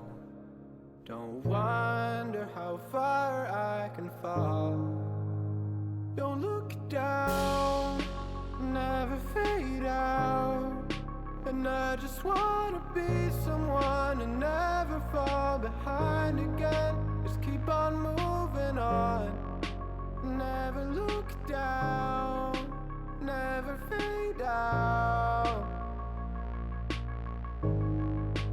Never fade out.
Don't look down, never fade out. And I just wanna be someone and never fall behind again. Just keep on moving on. Never look down, never fade out. Never fade out.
I've been working part-time jobs, chasing all my dreams now lately. No matter if I try too hard, nothing's ever enough, baby. No, I don't care too much. I don't care too much. As long as I can keep you by my side, I don't care too much. We got time, no rush. In your eyes, I always see there is something meant for me. In your eyes, I always feel different.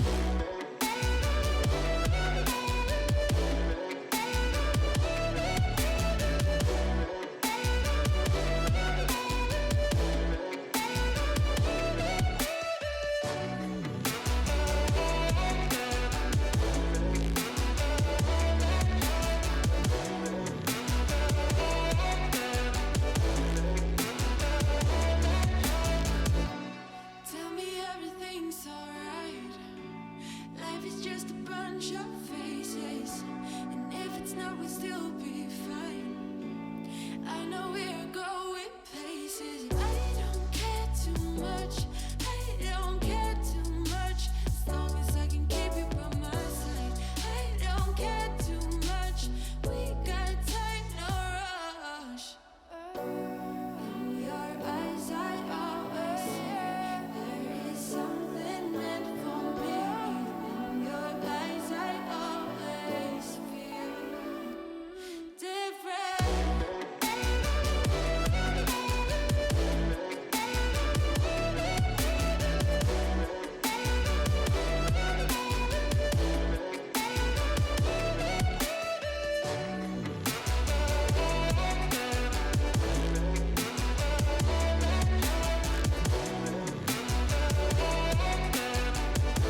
thoughts, baby. Leave the rest in our troubled minds. Let us go down in laughter, baby. Trying to figure out what we're after. We're never heading back until we're older. We couldn't care no more, not any longer. Under peach yellow skies, we keep on searching, but we will never know what we're after.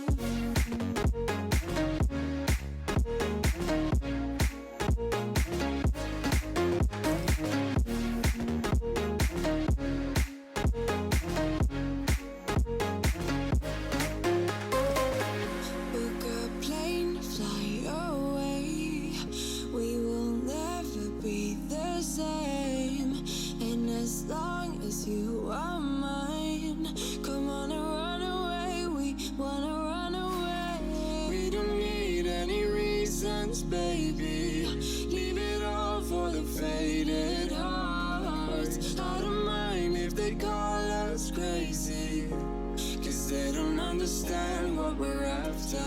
We're never heading back until we're older. We couldn't care no more, not any longer. Under peach yellow skies, we keep on searching, but we will never know what we're after.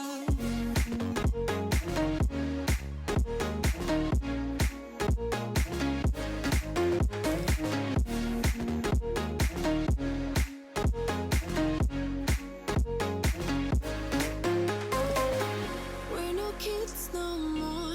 I need to feel alive in this dreadful town. I'm running out of time, and as long as you're mine, I wanna run away. We're never heading back until we're older. We couldn't care no more, not any longer. Under peach yellow skies, we keep on searching, but we will never know what we're after.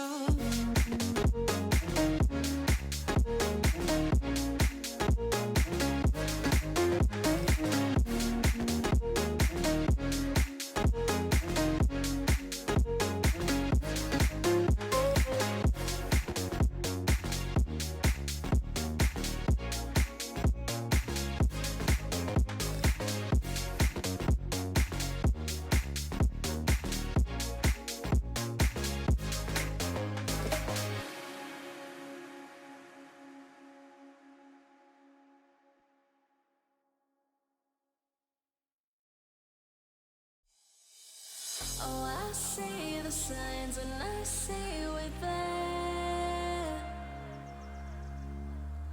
And I feel the lies and I feel the sand. Forever who we are, no matter if we're cast away. A fire in the dark. I know that you won't be where we know we're awake.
Sitting on a bench waiting for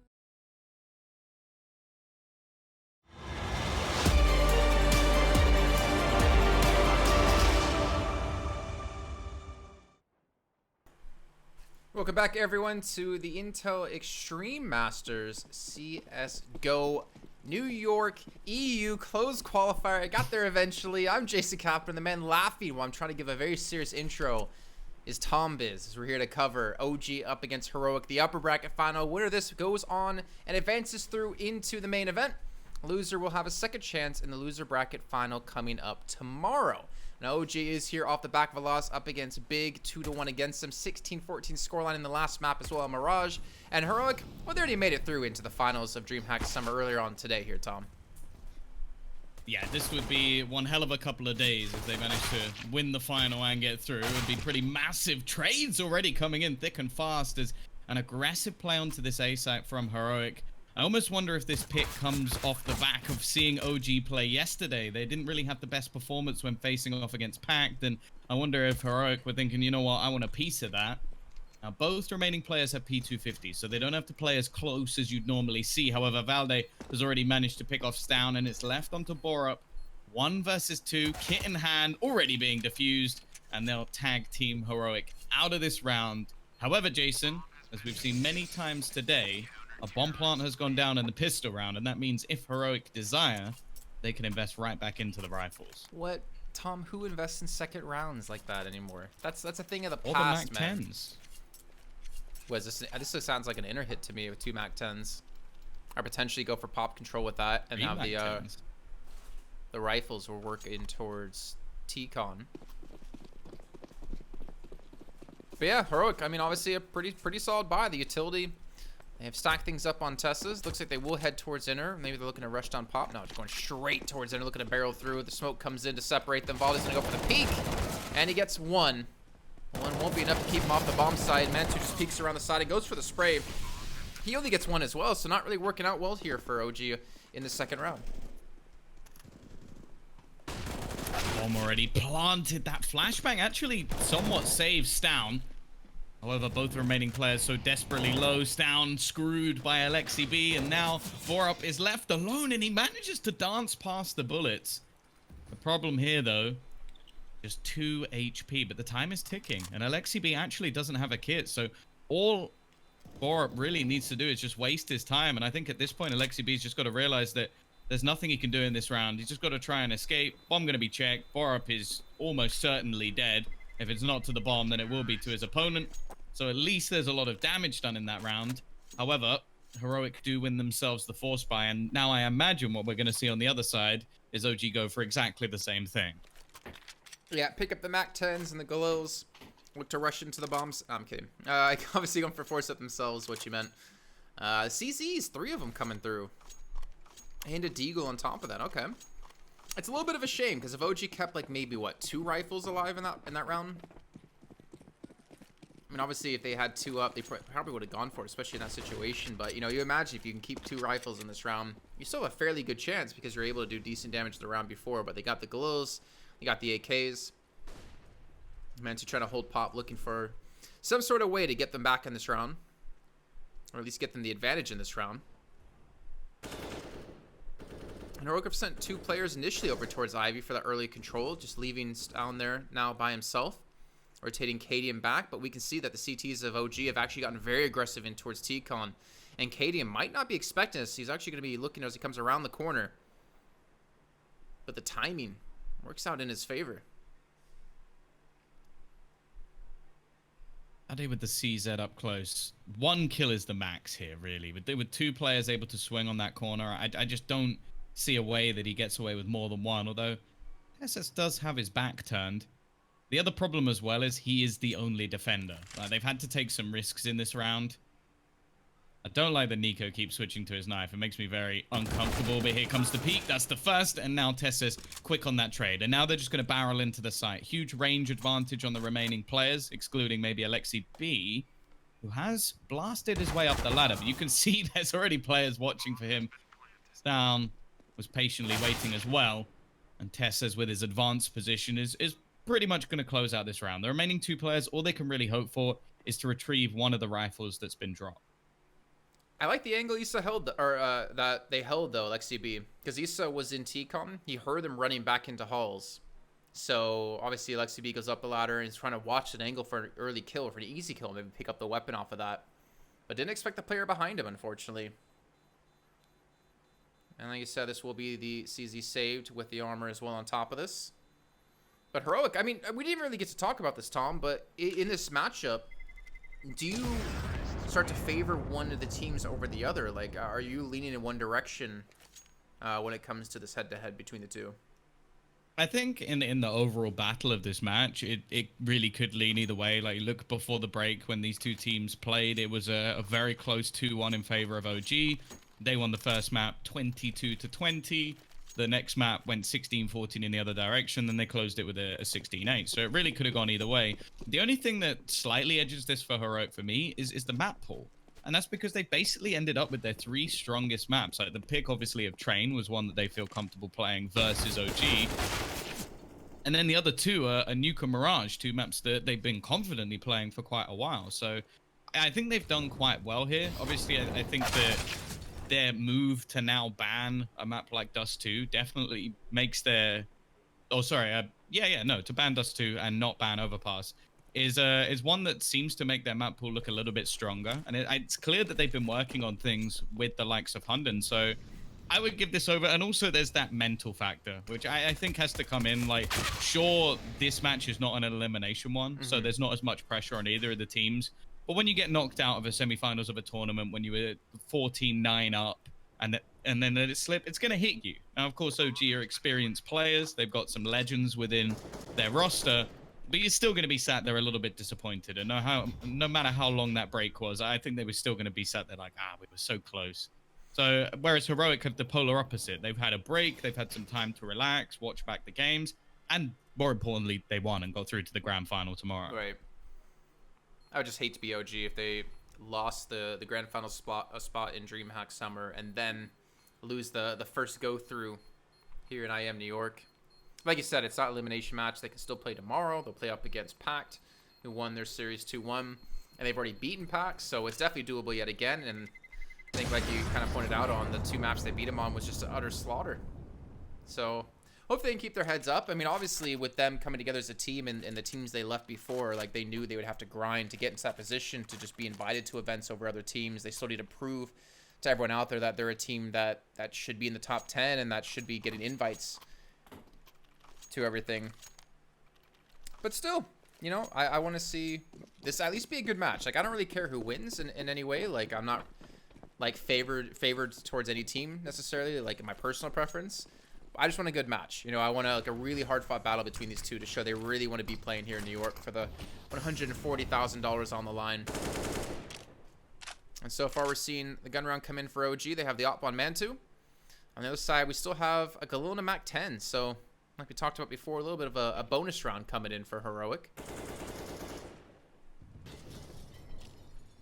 And Stallin's gonna... This is clean up the round that they really need to win, realistically. Like, if you're on the CT side, you need to start off strong. And the problem is with the reset of their economy after that first round loss, or second round loss, I guess, after the first round victory, they're in an awkward spot financially. Money's nowhere near as built up as it should be at this point. And, well, Alexi B is going to be caught out by Nico just running the gauntlet straight through into the B site.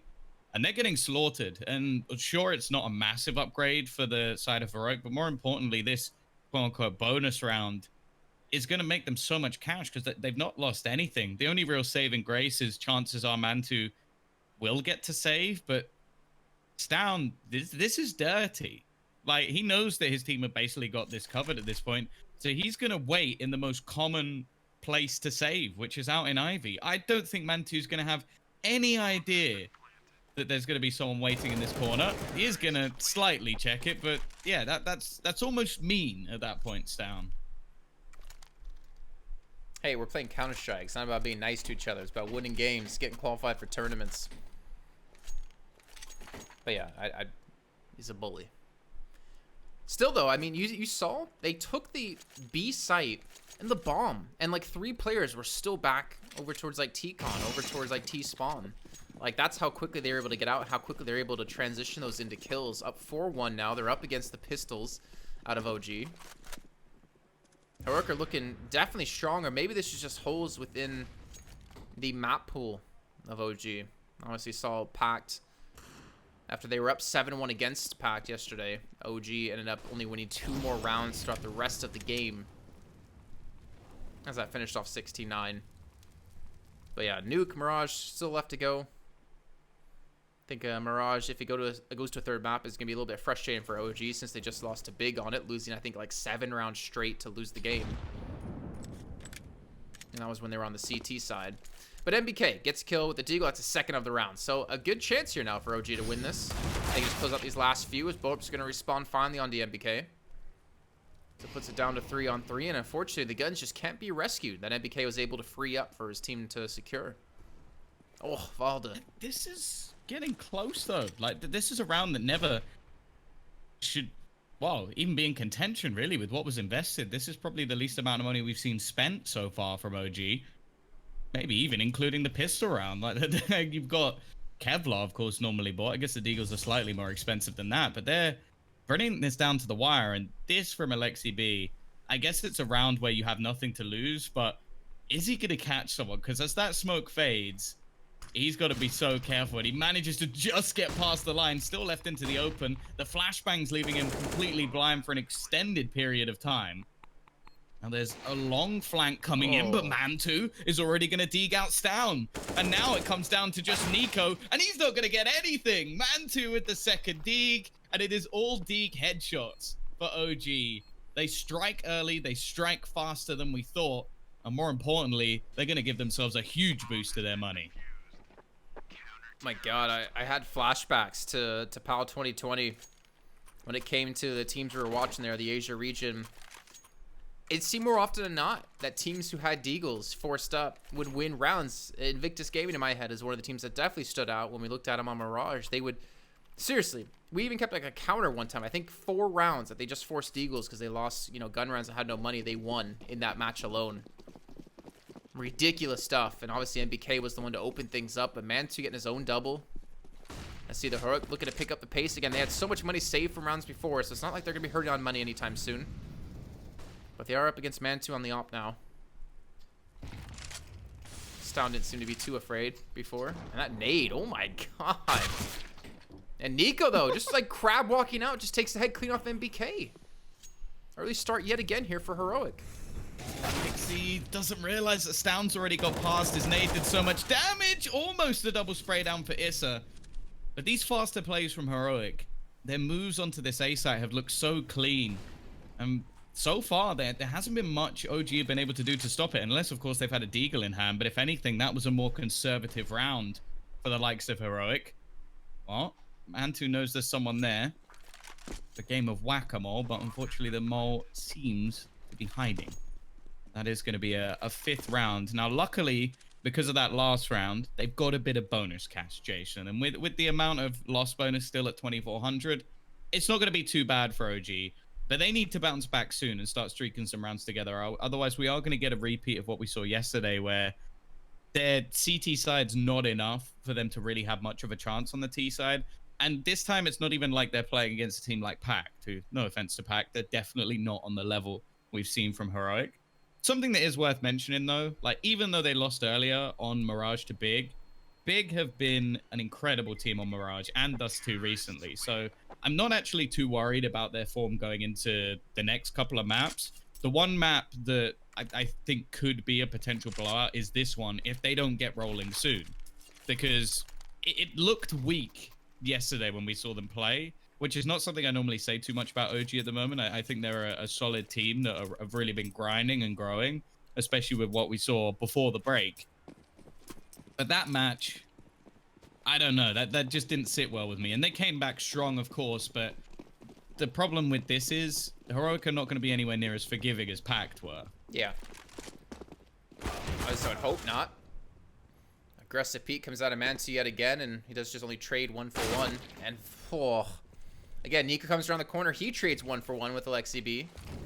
So still down to the 3-on-3, but we can see the CT's had, I mean, a majority of their players on the inner bomb site, so they were prepared for this. They were ready to go. And now leaves himself open to the outside push. As it's going to be NBK over towards Ivy.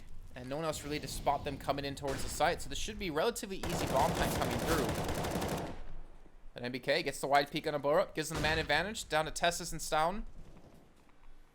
Oh, Tessus. Oh, Tessus. Did he expect the player in connector, though? Oh, he spots him out. He hits the shot. Down to 67 HP. Keeps things equal. So it's a very bloody round coming in. But Issa. Oh, this might be exactly what they need now for OG to win this. You can see Stown was checking the angle. Whoa, Tessus!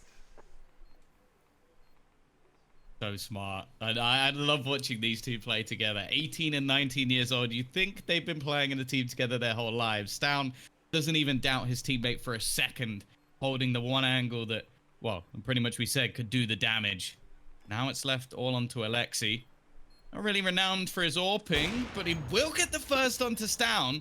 And now he's got to find out where Tessus is hiding. He's tapped the bomb, and Tessus might start to run here, but he doesn't doubt for a second that his opponent is looking for that kill.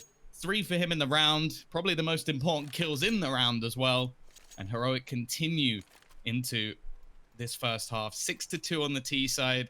The CTs, again, they're going to have to go back to the pistols. But, well, Jason, they've won 2 rounds. One was the pistol round, and the other was with the Eagles. So that means they're going to win this one with the nade stack into TCOM and the pistols. Actually, the nade stack's going to get nothing. And I think that's going to be a clear sign that OG are up to something here in this round. Still got 1 nade left, though, and no kit, so it's not like they can really do much if the bomb goes down. But they're not really even set up in a position to really get these kills easily. I mean, you see... For Heroic, 2 players towards Ivy. So again, if you get a kill, ideally it gets traded back on. We have MBK kind of alone here when the one-on-one against Borup, and obviously the AK is going to win that duel. Oh, Issa. Oh, Issa. He has an opportunity for a quick double, but only able to get the one as Cadian does back up. So that seemed like they're going to have that same success replicating this round, Tom.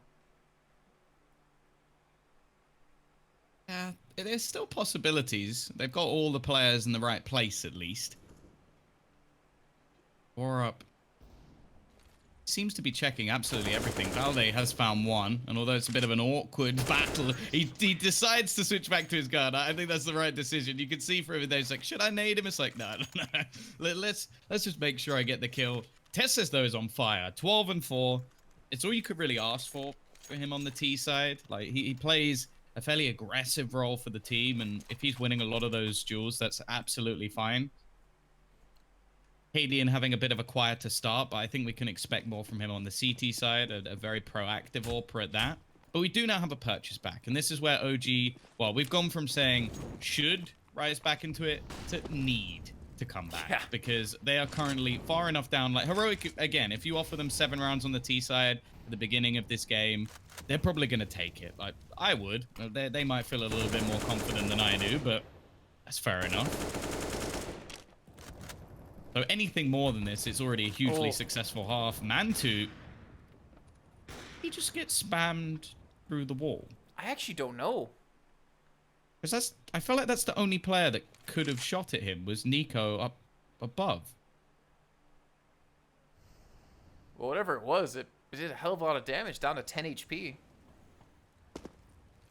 So he's going to be forced to play a passive role. He's actually over towards the upper part of the inner bomb site. And they're going to drop straight in towards Pop, forcing Issa back right off the bat. Lexi B's going to have to retreat away, and MBK still watching towards Ivy, but Issa gets the kill on Tessus. We'll expect a second player to be there. He almost certainly has to. And he gets the kill as well. Well done.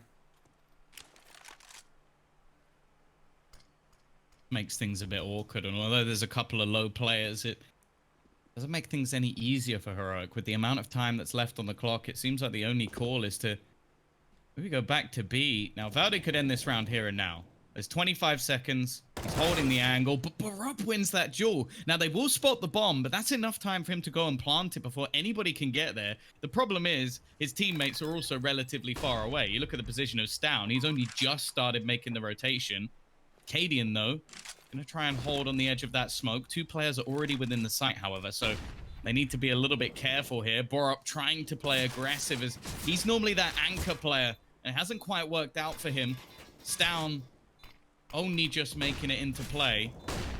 Cadian needs to start hitting some shots. There's a nice flick, but it's not going to go too far. The Molotov will be bounced off, but they have a smoke to counter it, so it's not really going to do anything. He needs this instant kill almost onto Issa.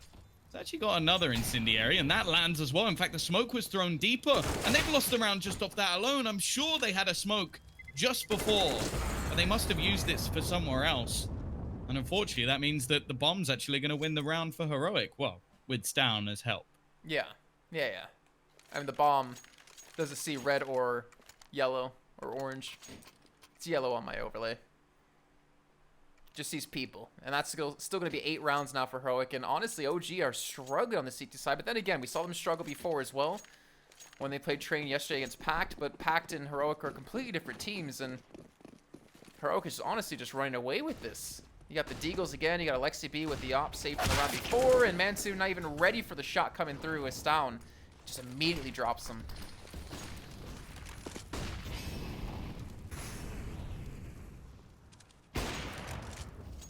Oh, Alexi B already with 2.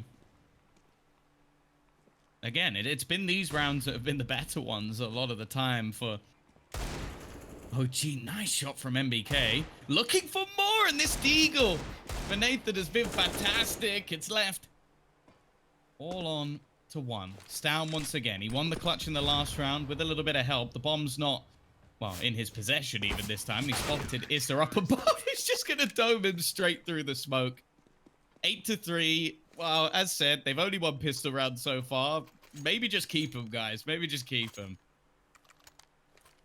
Yeah, what are they doing with M4s? Get rid of those. Stick to the Deagles. You guys are doing seem to be... What, the 3 rounds they won have been off pistols only. Ridiculous. But the problem is they're still down 8-3, and that's not going to be enough. I mean, if they win out now, I don't think it's even going to be enough when we get to the other side where Heroic are on CT, and we could see the double op come through. I mean, we know Cadian likes to be more of an individual player now, as we saw yesterday. Maybe he can do some work with the op when it comes to the B site. If he wants to get aggressive there, but... struggle. And it's truly coming through for OG. And I think we've seen them hold this position before. Yeah, MBK with a supportive Mantus is definitely something we've had happen. Where you'll see Mantu go for the shot and then back away after the kill and leave MBK to stop any sort of re-aggression. The issue is I'm not sure we're actually going to see Stown push. Like, most of the time, his position is purely for catching people on the rotate and ducking in at the last few seconds of the round to just be a nuisance. He plays an almost pure lurk when it comes to Train, and it's been working very well so far. He's 12-6 up the top of the board with the other youngster, Tesses. Well, now we're going to see Mantu move away. This 1-2 punch isn't so deadly if the second player isn't there anymore. However, here comes the execution. 40 seconds left on the clock. Molotov going to force one out of position, but Issa's in a bit of an off angle. I don't know if Barup's going to expect this, but he does. A wide peek out, wrecks Issa, and they're going to hear Mantu burning. It may not even matter at this point. They've already lost the site completely after plants with 5 players. I'm not saying they should save, but, well, that has to be something they consider. That's an awkward 5 ever I've seen one, but MBK wins, and now he's got 2 back. And this makes things a little bit more interesting. Still kits in play, a lot of utility. Stown keeps it in the favor of the T's, at least for now.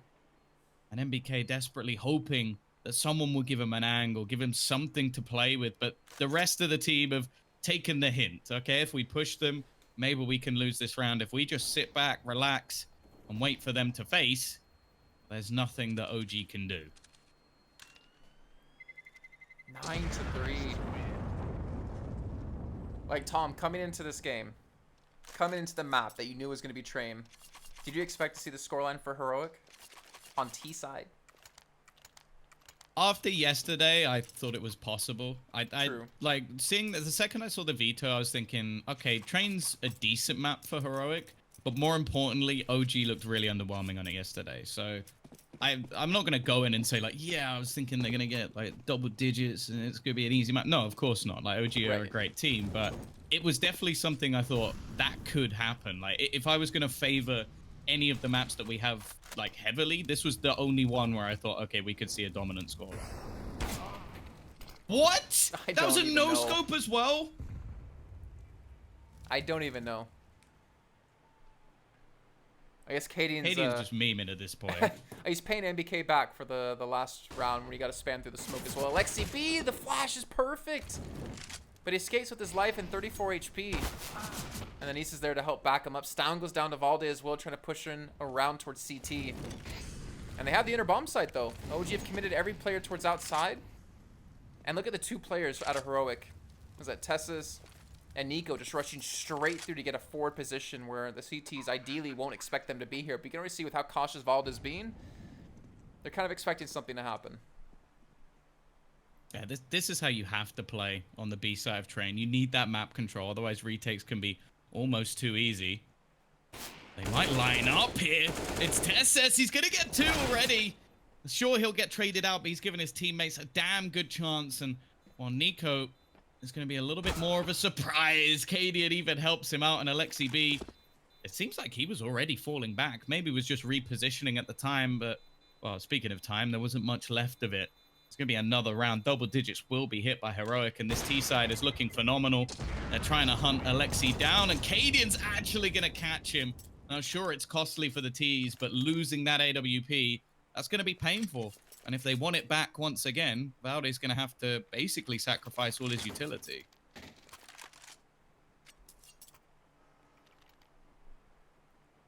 God, 10-3. I honestly can't believe it. I mean, again, like you said, with the weaknesses we saw out of OG, it was definitely possible. But I don't know. I expect a little bit more. Maybe OG are a little bit exhausted from their best of 3 against Big. But obviously with Nuke to come up next and potentially Mirage, I think this can still be an extremely close series, though Heroic having a little bit of an upside of winning their match against Complexity earlier on today obviously helps quite a bit. And Cadian's definitely looking pretty confident here.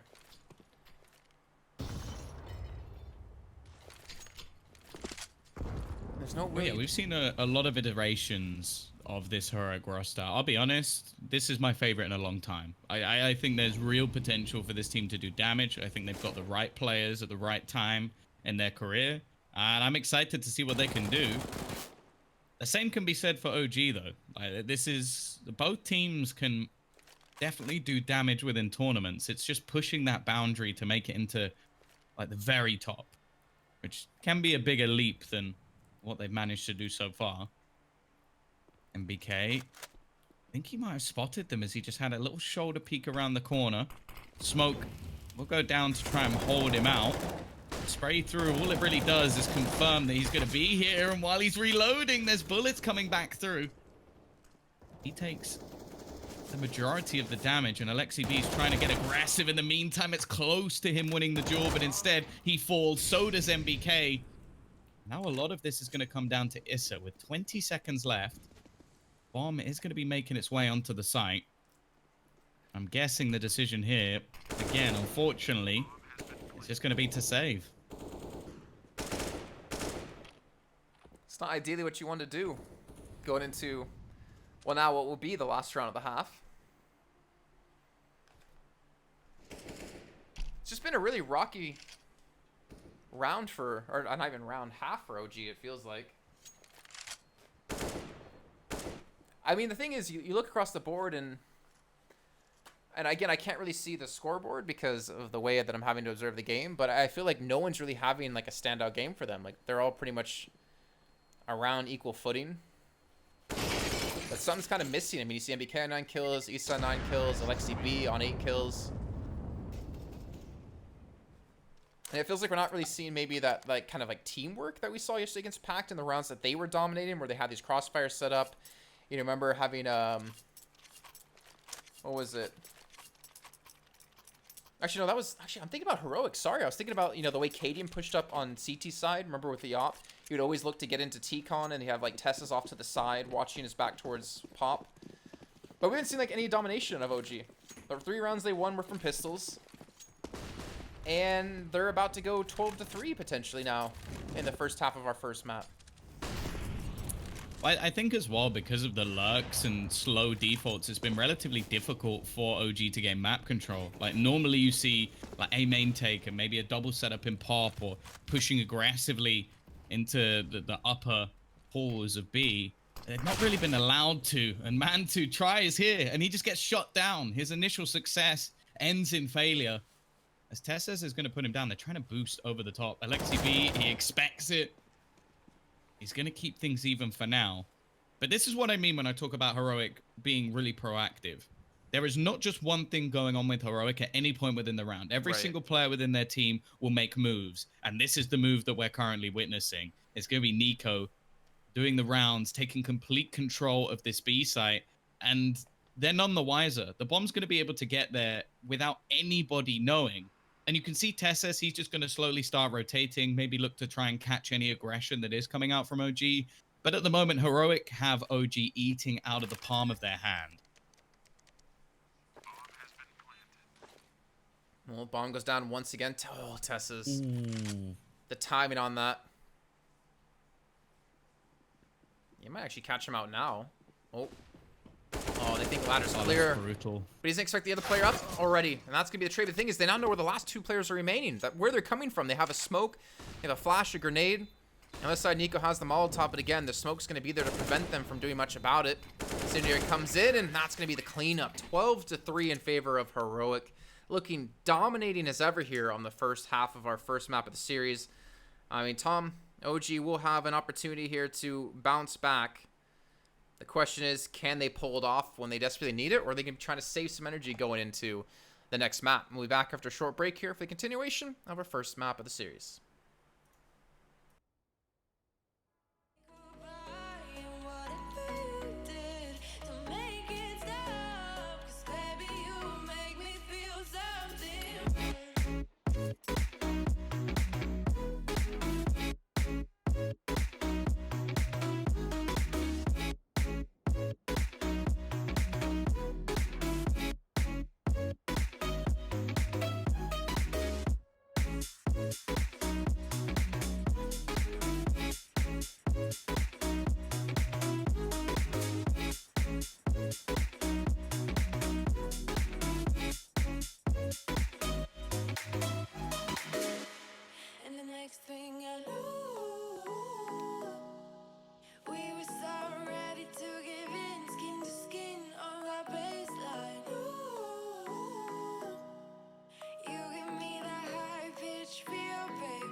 waiting in the clouds, and I'll take it. Yeah, reminding myself to just let go. Don't wonder how far I can fall.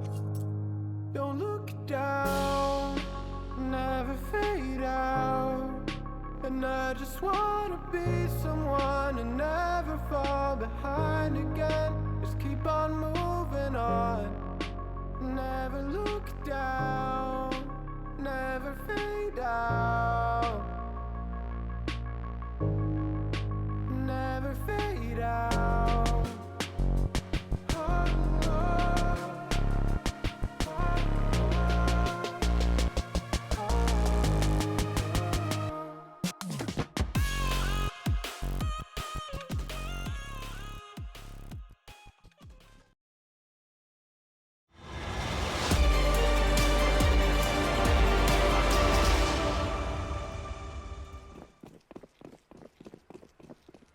Oh, Oh, there's nothing more taunting than just hearing feet running as we get back in the game now of our second half. As you can see, Heroic with a landslide first half victory, 12-3 on the T side of Train.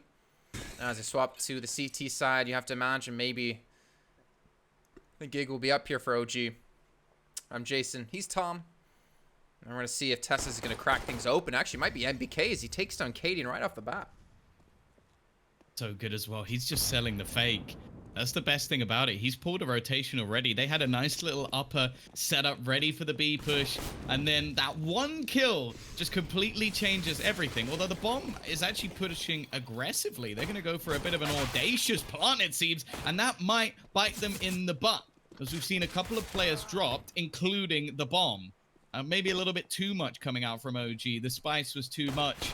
Now they're left burnt. As it will be 13-3 in favor of Heroic. And yeah, I kind of like, I get what they were doing. They wanted to take control.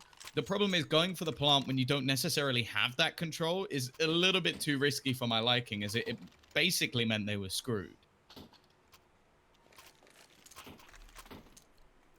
I mean, OG had pistols. So, Tom, I don't know what went wrong. What do they have now? Well, this buy is an interesting one, Jason. They've got a lot of pistols. They've also got a Galil. Oh. And I wonder if they might just be throwing caution to the wind at this point. So far behind, take some risks. They didn't get a bomb plant. This is not normally where you see a team force. MBK does a lot of damage to Stown. He's going to have to retreat.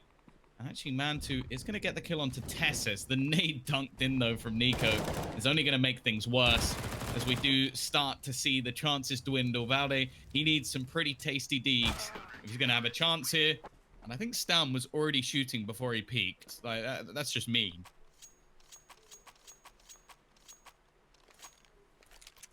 $14-3.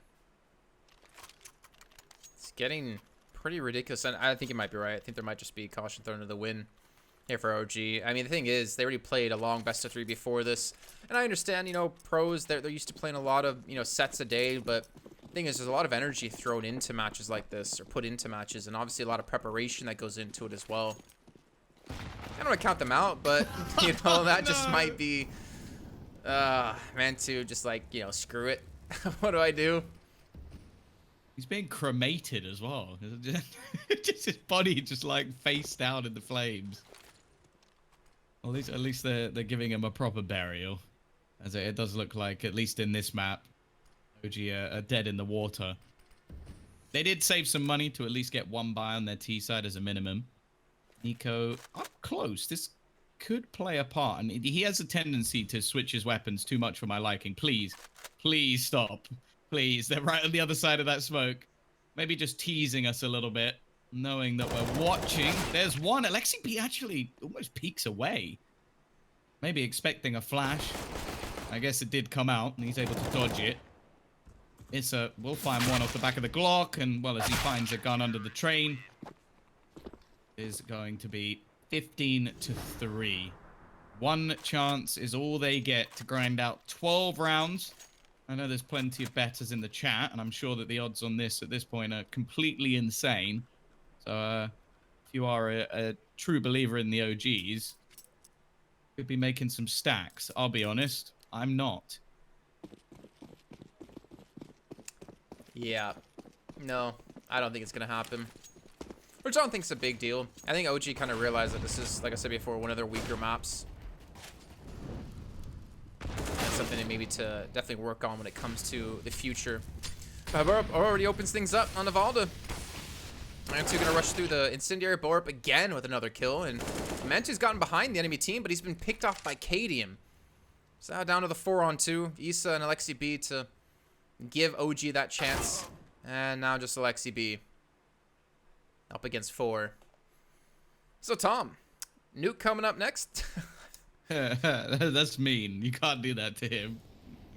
Oh, I mean, I don't care who it was on OG's side that was last left alive. I'd probably be saying the same thing if it was MBK, Valda, Issa, or Mantu in a 1-on-4 when they're down 3-15. Alexi B has been through enough, all right? Been through enough. Ents treating him bad. He's been picked up by OG. You know what? I believe in him. That was meant to be a one-tap, but it wasn't. It was close, though. Flashbang right into his face. It has to be said as well. Like, we're talking about how this is not the OG we're used to seeing. Heroic are playing some fantastic Counter-Strike. Like, they are looking incredible so far in this match. And see you later, Alexi. Oh, he actually gets it. He walks into the clutches of his opponent. And now he's going to try and get back to the B site. This gives him the potential of a bomb plant. But he's playing with my emotions as well as theirs. If they've gone rotating, they're like, we've got him on the ropes. Cadian, however, doesn't fall for the trap. 16-3, utter domination from the Danes. And while it's a map that, I'll be honest, I expected Heroic to win, I guess, Jason, this is where the best of 3 really gets started. Yeah, exactly. The only thing that kind of worries me, though, for OG is if they're not able to bounce back onto the next map, you know? If this has maybe gotten to their head a little bit, though, you know, the amount of times I talk to pro players and whether or not losing games like this, where they'd rather lose it one-sidedly or lose a close match, they always say the close match is the worst, knowing that one mistake could have changed the entire outcome of the game. But I think they're going to be able to bounce back when we get into Nuke. They lost 0. They won 0 gun rounds, Jason, though. That's not a good sign. Tom, let's just go to break. Let's give OG a break here. Yeah? You cool with that? Sure. Okay. So we're going to head to a break. We come back with our second map. It's going to be around 46 minutes past the... Wait, what? Please no? 3 minutes? What? Aren't we supposed to have like 15? I don't know. We'll head a break now then so we can make sure to get all of our ad revenue in. We'll see you guys soon.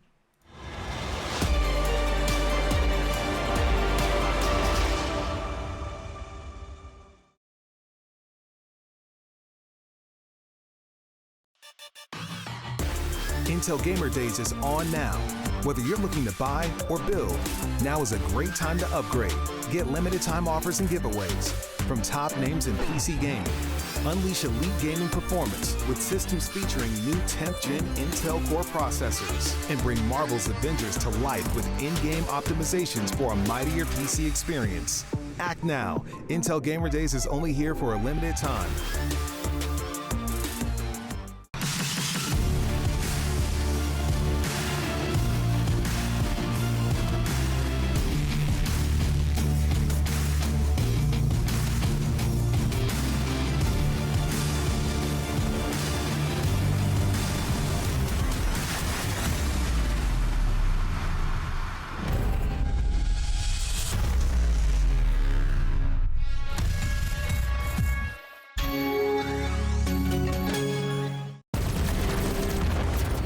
Everybody loves an underdog.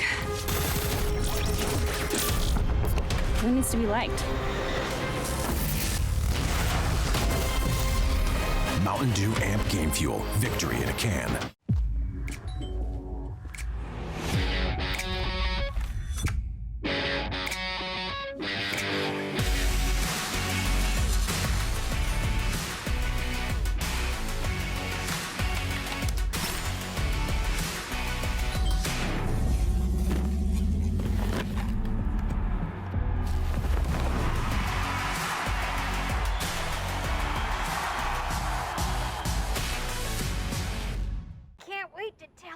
About AT&T's big 5G news. AT&T has nationwide 5G?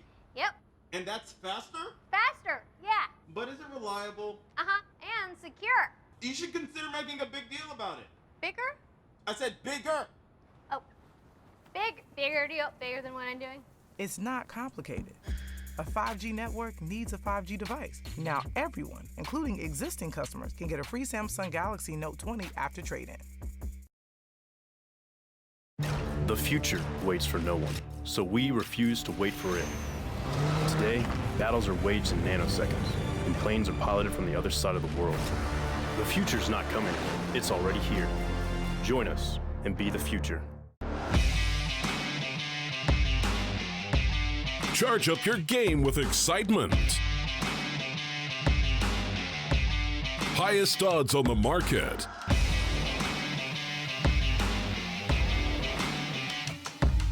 Coverage of all live and pre-match events. Place your bets with Solid Bookmaker and win with your favorite teams.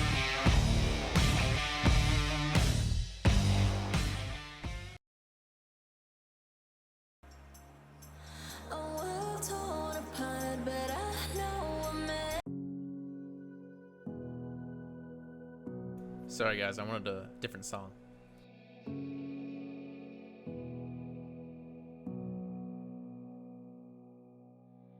Sitting on a bench, waiting for the time to pass, dreaming of what happens next. I see what I wanna be, questioning my destiny, only knowing what I see.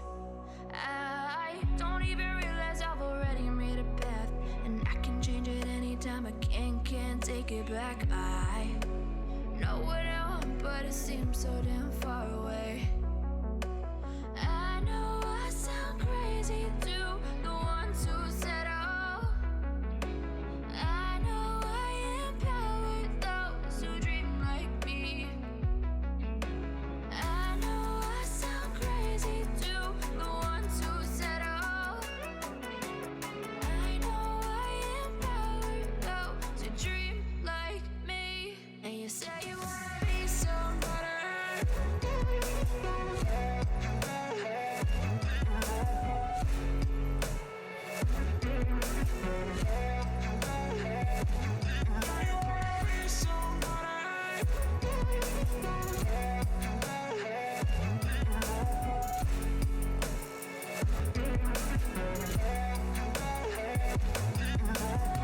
You got a voice, then you better use it.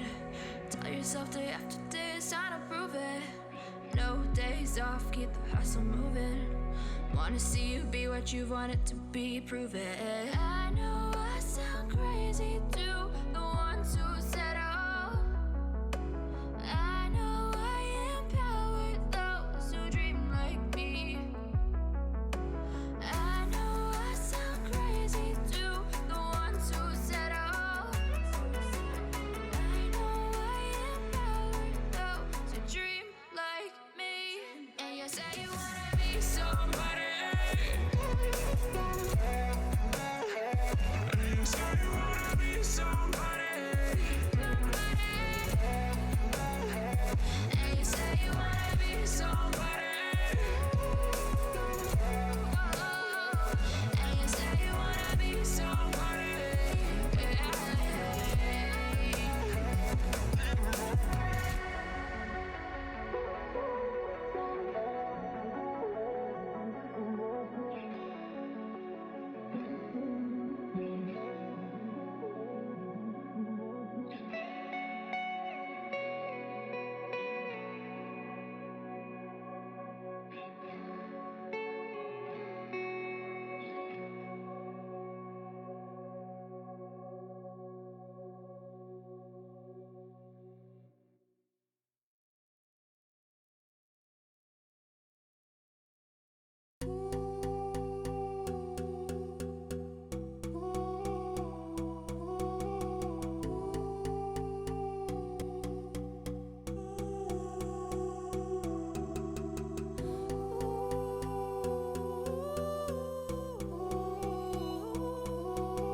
shines brightly in your eye.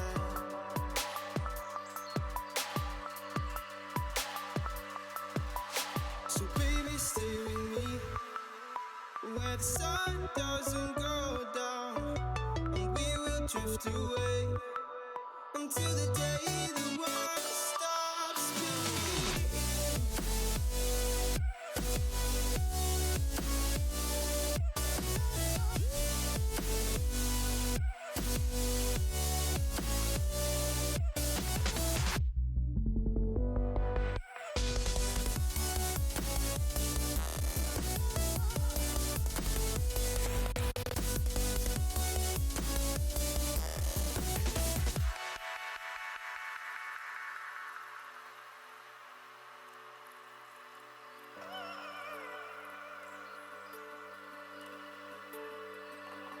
Oh, baby.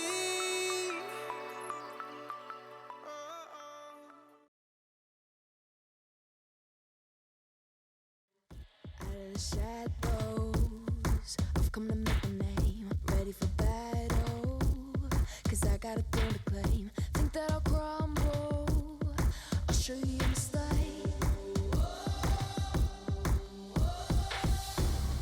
Where you see me coming, better run for cover, 'cause I'm not slowing down, I'm never going under. I survived the pain, I know it made me stronger. So meet the monster I came to conquer.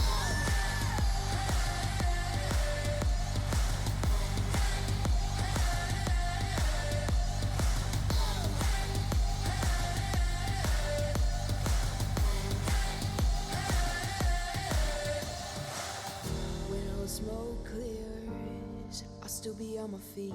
Forget all of my fears, 'cause I know my destiny. I feel a champion waking inside of me. It's set in motion, the legend's spoken. This is my moment. Can't break my focus, know where I'm going. This is my moment. Where you see me coming, better run for cover, 'cause I'm not slowing down, I'm never going under. I survived the pain, I know it made me stronger. So meet the monster I came to conquer.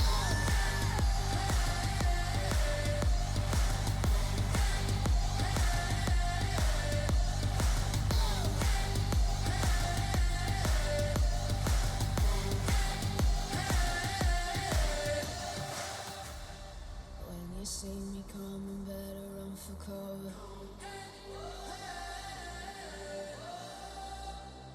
I survived the pain, I know it made me stronger.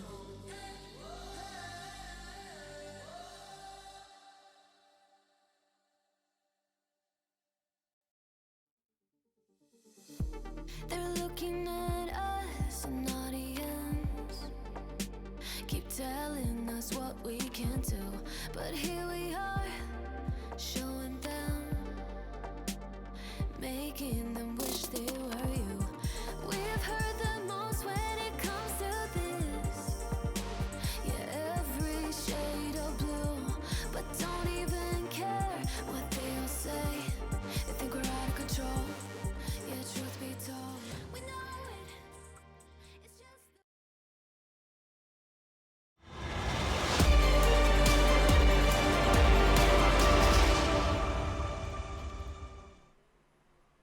Welcome back, everyone, to the Intel Extreme Master New York EU closed qualifiers. And Jason Kappen still joined by the lovely Tombiz as we continue to break down all the action going down in Europe. We still have one more day of games to come, but before we even get to that, we still have this match to finish up here. Heroic taking a landslide victory, 16-3 on Train, but now we move to OG's choice of map on Nuke here, Tom.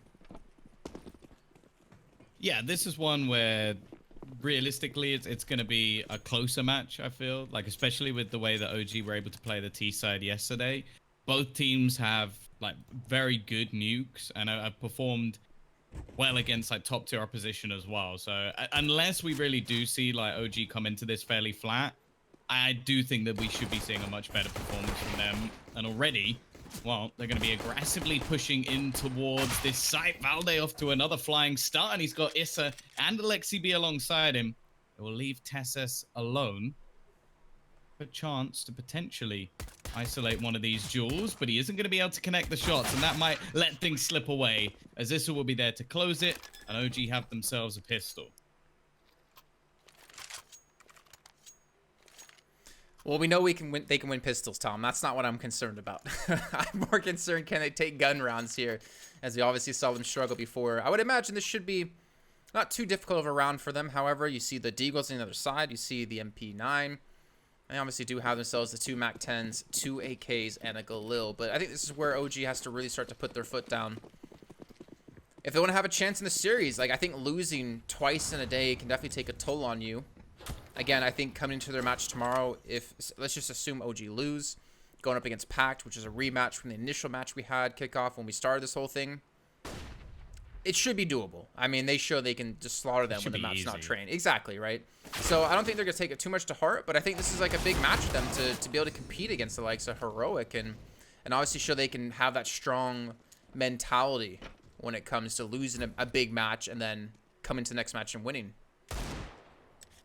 Yeah, I do think it's kind of brutal more than anything else, but I'll finish that point afterwards, as this is still very much within contention. It's Tessus once again, 1v2. I feel like the odds are slightly worse in this scenario, as he's going to have to find Alexi B and doesn't quite spot him.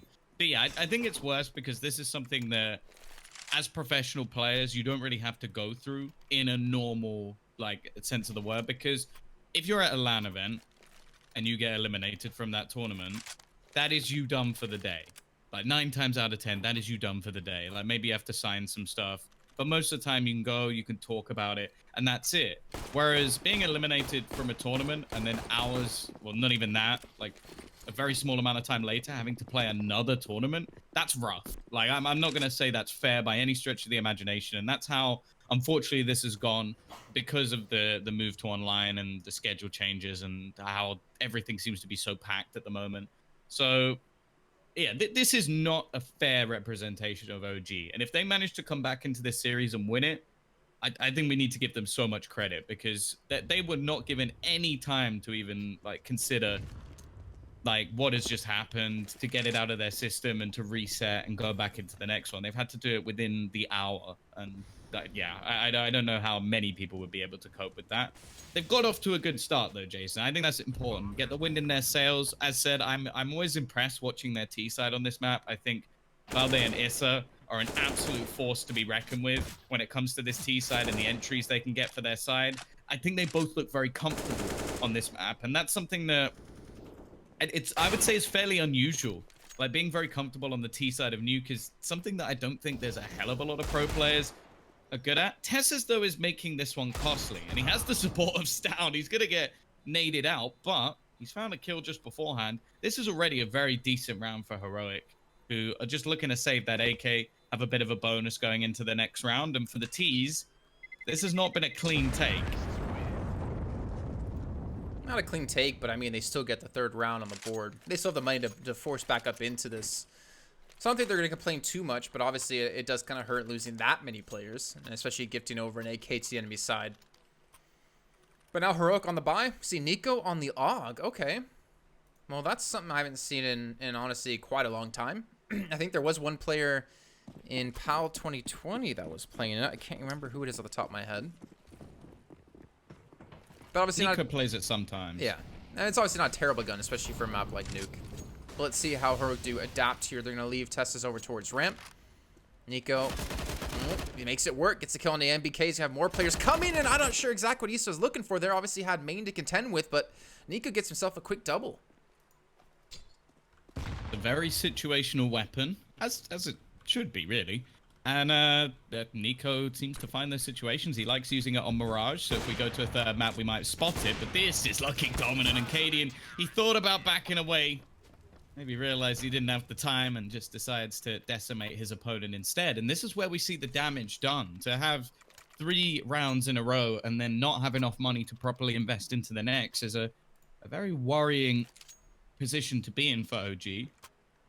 By the looks of it, they're going to risk it for a biscuit, as they do have enough to get 3, maybe a 4th rifle on the board. No, Valde's going to go for utility instead.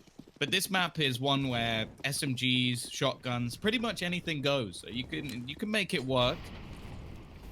So I wouldn't count them out of this round, although there's definitely an advantage for Heroic here. Not a bad start. Again, Caden getting the first kill of the round. Blowup's just ready, but he's actually being spammed out on it. Just hold steady. Gets himself the 1 kill. Caden's there to help back up as Stown will get 1 and fall. But Alexi B, the Galil coming through. Bomb is currently down, but hey, Molotov to help block them off. The bomb should be planted here momentarily. At least I would hope so. Thing is, they're not exactly sure that both players are going to be up and towards heaven in the meantime. And he's still expecting someone to come in. They're maybe trying to buy time for Alexi B to go on the flank. And if this works, this would be phenomenal.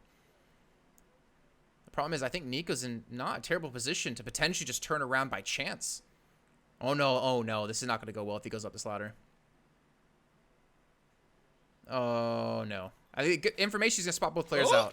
Oh, they both picked out nades! What are the chances of that? At exactly the same time, they're like, okay, we're going to try and nade the planter. I like the move from Nico, though. He's actually going to jump back down. That was too close for comfort. That was almost a kill on a ladder, which well, is basically illegal in Counter-Strike. Nico, though, that's such a confident peak. Like that is one where I almost feel a little bit dirty, because in a 2 versus 1 where you know where Issa is, I would say the smart thing to do is just wait. Like you already have the advantage. You have 16 HP. He lands even a bullet on you, and that's a 1v1 for Tessas with an AWP. Instead, Nico's just like, don't worry, dude. I got this. Insta headshot. I'll just go defuse. You can go retrieve some weaponry, and yeah, this round is over. And I'll be honest, Jason, I just wish I had that level of confidence in life. Because even then, if you fell flat on your face, I don't think you'd mind too much. I mean, I wouldn't have to fall far to fall flat on my face. It works both ways, though, because you are like 7'4", so yeah, I but feel like my nose would touch the ground. You must fall like Shaq, where it's just like a slow tumble and then like a roll. I mean, I'm not gonna lie. Being tall, it actually is very scary falling, because you are falling a lot farther than other people. Ooh. You know. Nico, nice little double with the AK. Valde He's on styling. Nico, you mean? Oh, yeah, he just got one through the smoke as well. Like, he's just having some fun here. He's making OG look like scrubs with the way that he's playing these last few rounds. Padding the stats right up to 8 and 3. Didn't even have to do that much in the last map with how well Stown and Tessas were performing. And eventually someone will get a kill here. Of course, MBK with a slight disadvantage, but Nico is low on health. Oh dear. No one saw it, Nathan. Don't worry. No one saw that. Saw what? Exactly.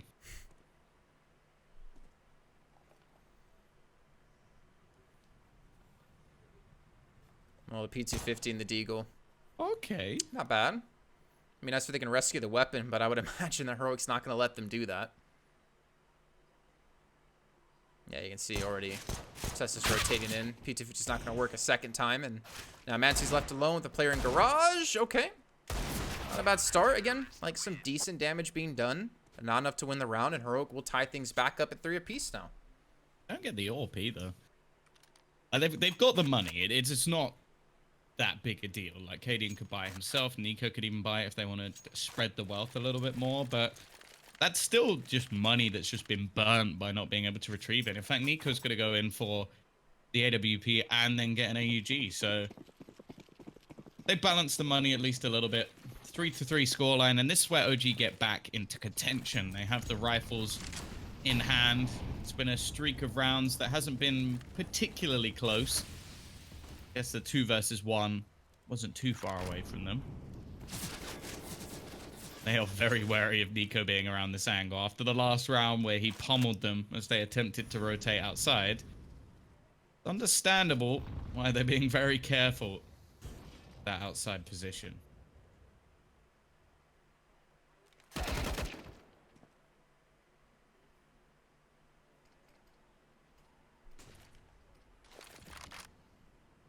Ready though. Nico finds one, a second for him as well. This has been one hell of a performance, yeah. and holding outside is not normally something you can do solo anymore. Like, most of the time you have help from your teammates, but he doesn't need it. He's doing it all on his own. MBK, he's trying to find the vent, and he eventually gets down, but his teammate, well, he gets caught. MBK gets caught. Man2, good luck, my friend. You're rocking the British flag, but this is a true underdog story. A 1 versus 5 with 35 seconds left. So, Tom, you talk about Nico, right? And I remember looking earlier on today in their match up against Complexity. He top fragged for his team, plus 11, 58 and 47. The only one to go positive in KD. He was also the top fragger on Vertigo, Mirage, and Overpass. All 3 maps. So he definitely has been styling today and definitely proven to be a very formidable force within the team here for Heroic. And he's on 11 kills. He's the only one to break double digits so far in the first 7 rounds that we've had. And his confidence seems to be out of this world. Especially when it comes to Outer. We saw the AUG play. We see the AK. And OG have yet to really have an answer for him so far. Yeah.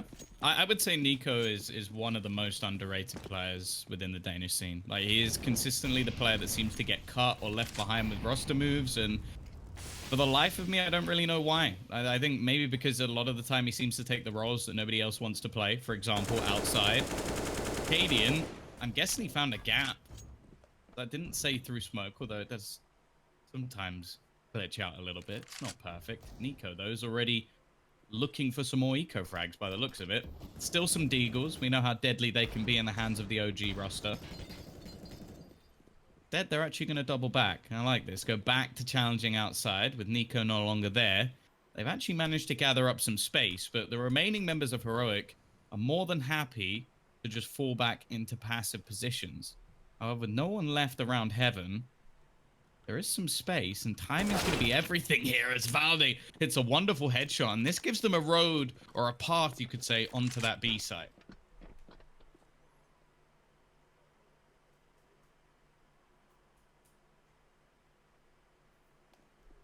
Yeah, but Nico, you do have to be afraid of him.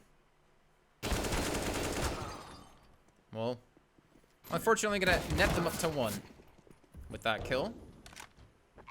Thing is, Valda's there to respawn on the sound, and with a 3-on-2, again, just the 2 deagles and the AK, it's going to be very tough to defend against this unless they just have Valda go crazy. A 3K for him so far, and Caden immediately looks to back away.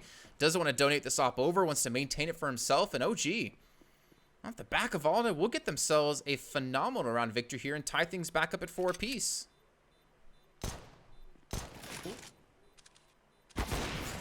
Cadian trying to make things a little bit more costly. He's going to try and hunt this one down. He's got to be careful himself that he doesn't end up being caught, especially with Valde being so deadly in this round, and his fellow Dane is going to be there to throw him out. 4K for him, and as said, like, it's him and Issa that I look to on this T side to really put up those big numbers. Up until this round, Valde had been a little bit quiet, but that 4K, I'm sure, is going to be welcomed as a round on that T side. And for the CTs, that is a pretty painful loss. They're going to have to spend all of their remaining cash. Barak going to be left with just 1350, and everybody else far less than that. This is a real chance now for OG to really build into this T side, and it's off the back of 1 man.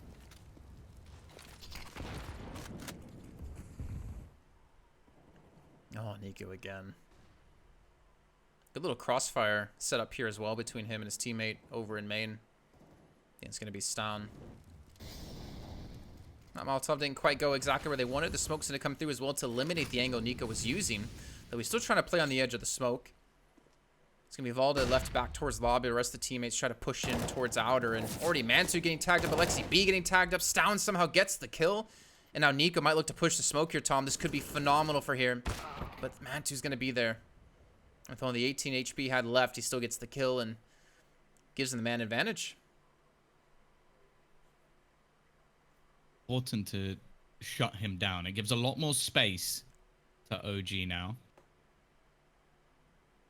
With the danger man out of the round, it's going to be down to someone else to step up. Issa as well gains so much space. Going to take a slightly more elevated angle, just in case there is anybody around. And Borup trying to get a bit more Aggressive here.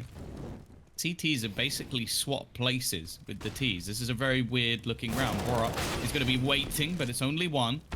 Now Katie, and he doesn't expect this. That map control they lost is just too much, and OG will capitalize off it from some pretty poor looking rounds from them to a quick bounce back. And it seems that 4K out from Valde has brought them back from what was looking like a pretty dangerous position if that streak of rounds continued from Heroic.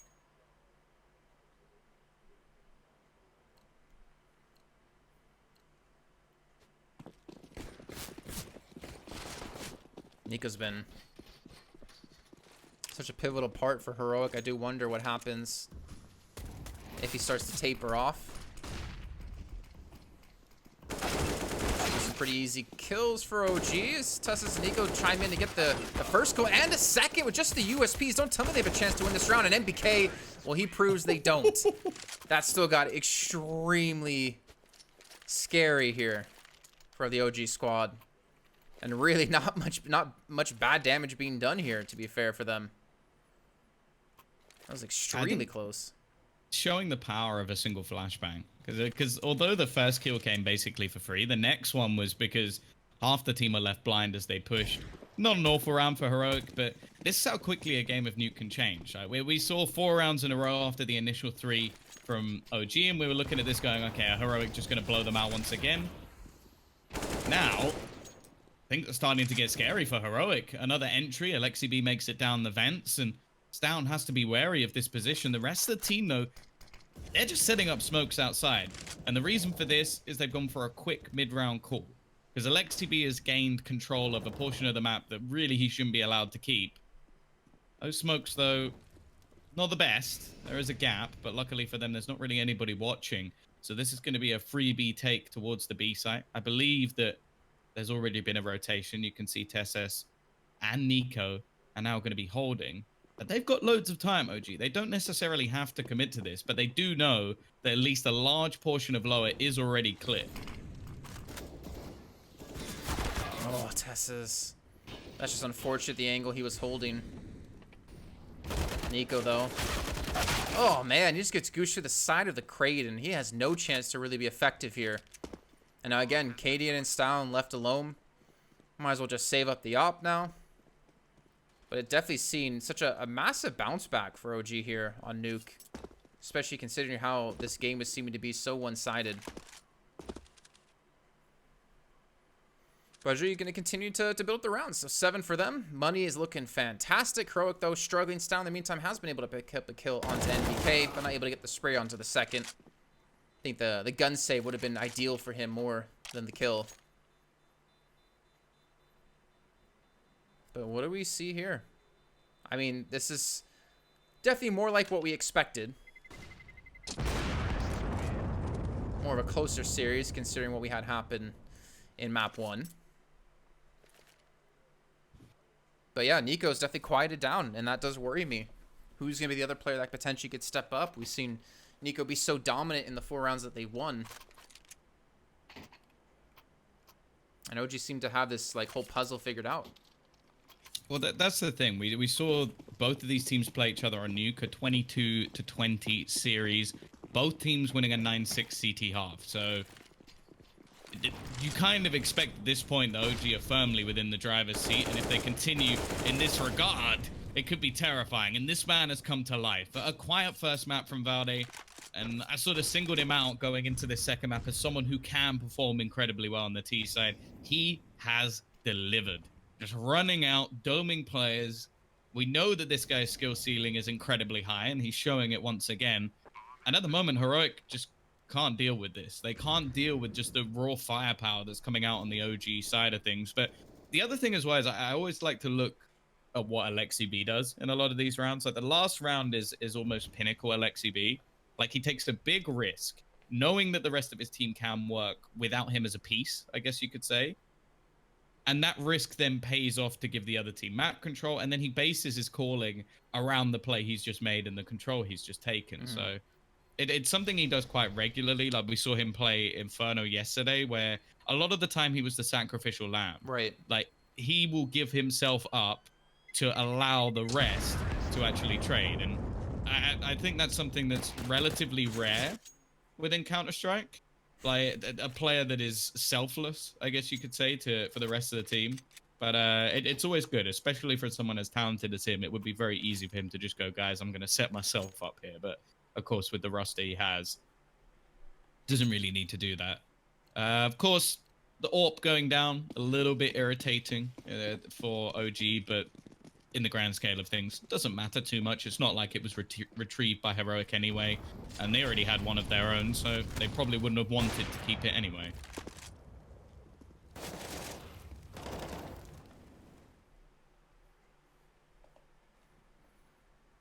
Seems like the pace has been slowed down here in this round. Lexi B does get the drop down. He's waiting for him. Oh, it doesn't matter. That's so sick from Alexi B. He realizes that he's already made this play once, and Nico's like, I've got him this time. Well, nope, not to be. Stown, though. Edge of the smoke. Cadian, there's a gap in it. A very slight one. It might be a little bit bigger on GoTV. That is a bug that occurs sometimes, so can't really harp on Cadian too much for that. The trading as well from OG basically meant we've needed some individual brilliance from Heroic in the last few rounds, and we're yet to see it. This man, though, might be in the right place at the right time to try and do the damage, and while Cadian's actually going to just catch MBK with his back turn, there is Tessus combining, and Mantu very quick to make sure that doesn't get out of control. I think this is definitely still possible here for Heroic. Here's the door closed. As soon as at least one player is going to be in this direction. Well, you can see, I think Issa has gone up towards ramp. And Mantu's playing, well, towards ramp as well. Get a nice Molotov to buy some time so they can retreat away. They can pay for this since the bomb is planted for them. And time's going to become a factor here because they have so many angles they need to clear out. They know that the op is going to be up here now. But do they know Issa's in this position? There we go. First kill comes through, trying to stick it. Just a few. Oh, my. They plant behind. Why did they plant behind the silo? I thought they did an open plant. What? Oh, okay. Why did they plant behind the silo and then both go ramp? I don't know. I'll be honest with you. I think that the Molotov really threw off their plan because the whole point was that they were going to hold the cross and not allow anyone to get to the bomb, which is risky in itself because if you even miss slightly, this can happen. But then that one Molotov from Cadian just meant that there wasn't someone holding that right-hand side anymore. And the AWP was focused, of course, on anybody coming from window, as it should be. So, yeah, a bit of a misplay there from OG. An unfortunate one, because the round itself was decent. Nice work from Issa, though. A quick face outside. Alexi B will catch Cadian, and, well, it seems that all might be forgiven fairly quickly. Don't do that, Alexi. Come on. You can't try and kill him on a ladder, can you? Are they just going to save? I think they are. Yeah, I think he's realized it as well. They're just running away.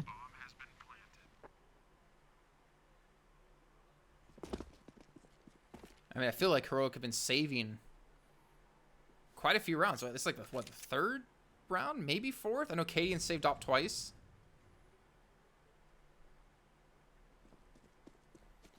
I mean, I get it. Like 3-on-5, bomb planted.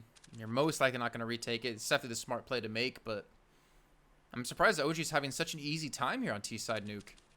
9 rounds themselves up against the 5 out of Heroic, and I mean, it's likely we could see 10, considering Nico's on that 800, Cadian's on 0. This is going to be a really iffy buy coming in for Heroic in the last round of the half. I don't know. Their loss bonus is pretty big still, because they only won 1 round, so their buy will be fine. If it was like if they won a couple in a row, then it would have been a little bit more questionable. But they still have all rifles. They got the AWP utility, pretty much everything they need. It was really important that they actually saved those extra players. Borup's missing an extra nade. Oh dear. Clearly, it's not a full buy. If you it's say a rough so. buy, man. Oh, man too. Please don't tell me to give him this angle. Looks like they won't go for the challenge from both sides. And Tessa's just hoping, guys, come on, there's a ramp you can take. He wants some action. Cadian playing with fire. Well, I guess playing with smoke, technically. Really lucky that Mantu decided to change up the angle there. And well, a lot of the early utility of like Molotovs and smokes have pretty much been used out of Heroic. And OG maintaining such a large amount of their inventory here as we're still only a minute and 10 left to go in the round. And this is very aggressive at Atesses. I don't know if he expects the players already pushed around the smoke. But either way, he will back off slowly. He will stay alive for now, and he'll give up the ground, but he's buying team for his team. Or sorry, time for his team. Getting his team for Tim. Oh, Cadian is almost trying to bait them in here with the door opening. Shots coming out. Tessus has found a kill. He gets away with a second and the fallback as well. I was expecting OG to make some sort of trade. This round is looking over unless Man 2 can pull out some real heroics. Done decent with the AWP over on this T side, which is always the easiest thing in the world. Win this 1v4 when I just hit Cadian with a smoke, so that will give him okay, but Nico's gonna hit him with a nade and finish him off while blind as well, which I'm interested by that.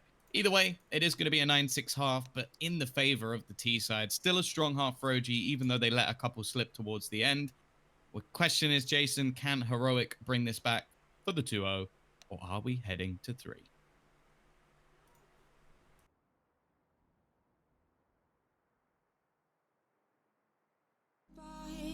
Wishing we run away.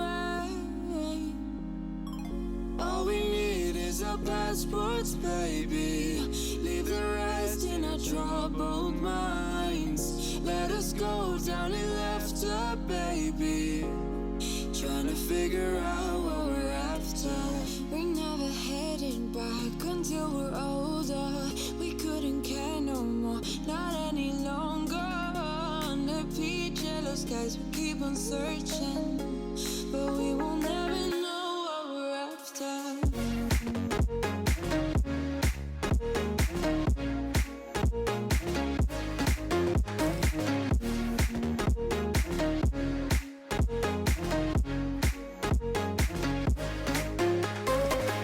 Book a plane, fly away.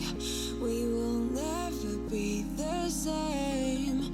And as long as you are mine, come on and run away. We wanna run away. We don't need any reasons, baby. Leave it all for the faded hearts. I don't mind if they call us crazy, 'cause they don't understand what we're after.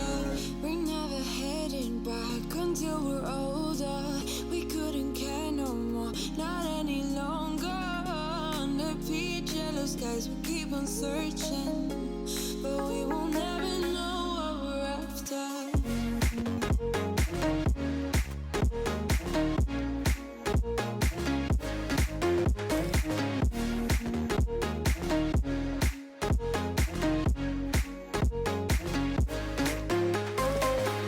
We're no kids no more. I need to feel alive in this dreadful town. I'm running out of time, and as long as you're mine, I wanna run away. We're never heading back until we're older. We couldn't care no more, not any longer. Under peach yellow skies, we keep on searching, but we will never know what we're after.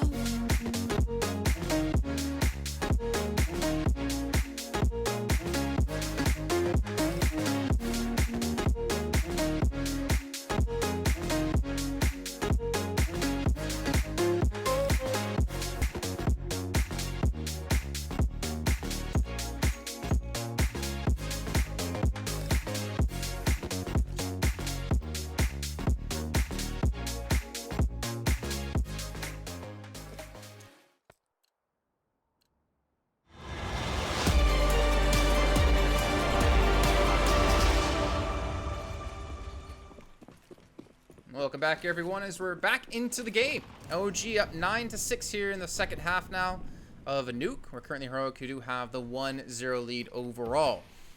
Tom, we've seen OG really come into their own here on the T half, but my question is, can they maintain it now, swapping over to the CT side? Because Nico, unfortunately, has quieted down quite a bit. The bomb dropped down the vent anyways, so it works out for them, but still, that's not a good way to start things off. Look at the rotation. There's a firing squad waiting on the other side. Somehow, they actually managed to make it across, but they're kind of isolated, and they don't have any utility to actually get out of here. Stown is going to get the kill onto MBK. Cadian trying to run through, but is left blind by the flashbang from Alexi B. Even still, things have been equalized. There is a flank coming in, and these angles are all being held now. Nico's flank could be perfect. He has the Vogue in hand, and all eyes are on him, but his teammates have fallen. He has everything left to do and needs to start finding these kills, and he whips Valde, spins it around, and takes his head clean off. He's been having a great one. Do they have time for the defusal? I think they've got it just about. That is incredibly close. 0.3. But it will be the round still going the way of OG. However, Jason, that was a lot of damage, a bomb plant as well. I think that might mean a force, potentially. Or not. Maybe not. Looks like they're going to save. I was really hoping another rhyme there out of you. I'll be disappointed, I guess. Nah, I'm used to it. I'm just kidding. Yeah, Heroic not going for the force. Oh, I mean, they have some pistols, but not going for the full force here in this round. Early nade doesn't really catch too much damage onto Nico. But he has snuck out pretty far here. And actually gone down in towards Secret. And I'm not really sure he's been spotted, but I don't think it's really going to matter too much. MBK is sitting inside the back of Garage. And he wasn't covering off the angle. And you can already see the man drop down vent. Just eyes already trailed to where Nico could be.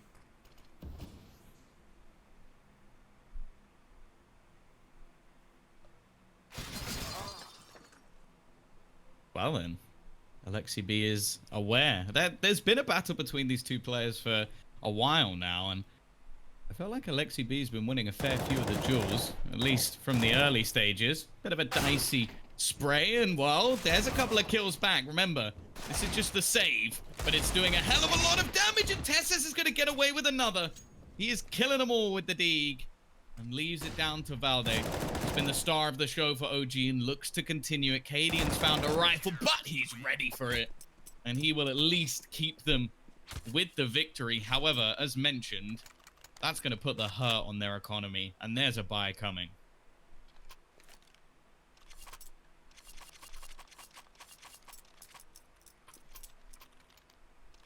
I can't believe Tessa's just run straight through with the Deagle like that. It's pretty ridiculous, to be honest. But hey, credit to him to make it work, right? So, now moving into the next round, and OG looking to still build on this lead that they currently do have. And with MBK doing things like that, I think they could get an early advantage. I mean, it's a risky play, right? Obviously, they are going to be worse than the other team is currently in weapons. But unfortunately, he gets the one and he ends up getting picked off. Does do a little bit of damage to Cadian, and Valdez in a really good position here. Flashbang comes through, but Tessus isn't blind as he peeks around, gets the headshot onto him. Oh my gosh, what's going on? Flashes, smokes, nades, everything being thrown towards outside here, Tom, as Mantis looking for the angle. He gets some decent damage in yet again, but still, Stown picks up the frag. It's so close to so many duels going the way of OG, but just the instant headshots coming from the other side. Alexi B's been spotted. Cadian gets one. Now it is left.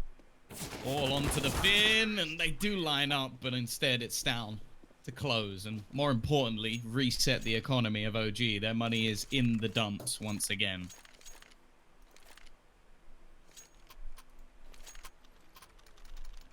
So we talked about Nico having a great first half on CT side, though it did obviously start to taper off. But Tessa, 17 kills. It's really gone under the radar. At the same rate, Valda at 18 himself. And Alexi B, even in-game leader at 15 for OG. Yeah, with just the Deagles. See if OG can kind of replicate what Tessa's did to them 2 rounds before. Yeah, or what Valde did to them earlier. He is... That's true. Shown that he can definitely use this pistol. And that's the one thing you have to fear with this roster, is they can definitely work it with the pistols. So much individual skill. They're going to try and joggle the rifle away, because that did come back to bite them last time. We're definitely trying to learn from their mistakes, which I can always give credit for. I'm sure the Hunden's not going to let them get away with any of those mistakes either way. Same could be said for Rugger, though, on the other side of things. Definitely bringing in that coaching staff, which I think makes a big difference to both of these squads. Now, there's going to be Alexi B here with maybe a little bit of support from Issa, who is going to be watching the angle.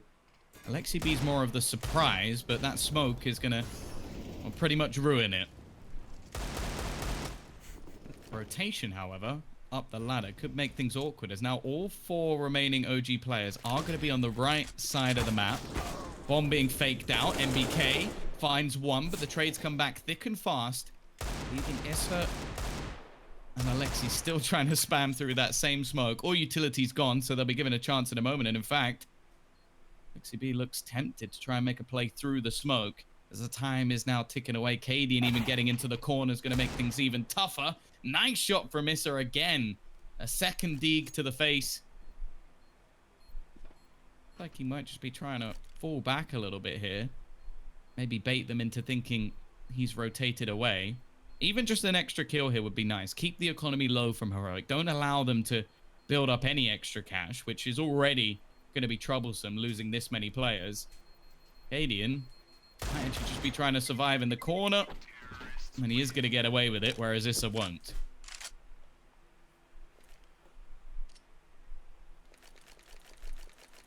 No, economy's still hurting for OG. Talked about one more kill would be nice at the end.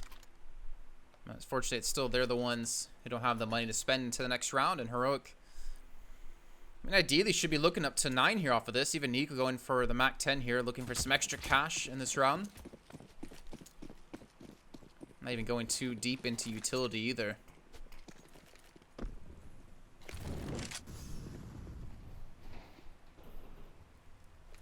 And yeah, it looks like it's going to be an upper stack, which they might have read right. The thing is, Nico's already rushed down Secret. He's probably going to continue to rush and see that the lower bomb side is completely free. And there's already a kill coming in for him. Maybe he's going to force the rotation down. Not really much noise has been made out of the rest of his team towards lobby. Oh. Player peeking out of HUD, and well, he's just going to back off. So maybe, oh gosh, Tess, it is disgusting the shots that are being hit by him sometimes. But there you go. They lose 1 player. They get 9 on the board, but now we get to OG and their own buy up here.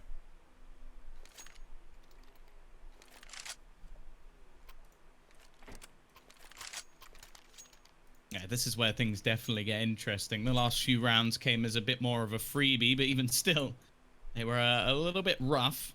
At least the last one helped build up some money for the side of Heroic. But this is where they'll truly get challenged. And well, it seems like Nico has a partner. And there's MBK. Is also going to be picking up that AUG outside. A quick push down, though, is going to put Valde under pressure.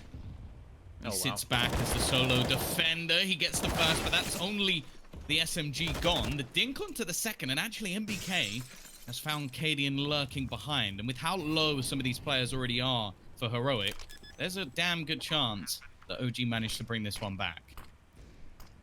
A little bit of a missed smoke there, but it doesn't matter since the CTs do smoke it off themselves. Tessa's trying to play on the other side of it, and Stown, he's clear towards ramp, so he actually could take this position. Comes down to Borup, though, has been pressured from multiple angles here. If he peeks aside, he could have himself a quick kill or two. His 3 players be pushing in. There's the first. Borup now looking for another, but unfortunately gets caught turning the wrong way.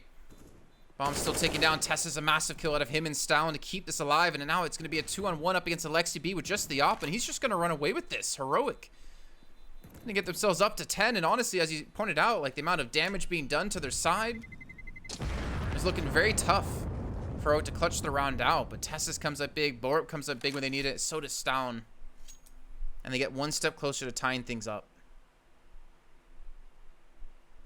11-10. We are seeing some, I guess, some audacious strategies coming out from Heroic. Of course, that is a round where they have an SMG, so they take a big risk just rushing down the ramp, but they managed to avoid a lot of the CT players. I don't know if these are more reads. I know that we saw on Cadian's Instagram story the other day that they're actually like sent specific videos to watch before the matches of the teams they're playing against.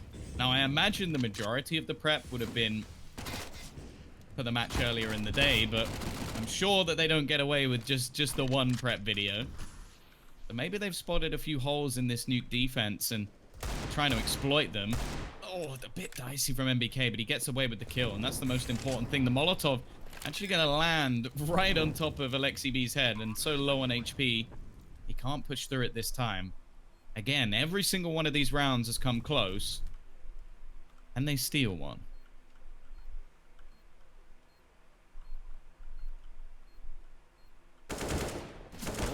Ooh, Alexi, What? no scope through the wall, inside of the vent. Borup, though, is still in a good position to close this out. They don't have a kit currently. Taps the bomb.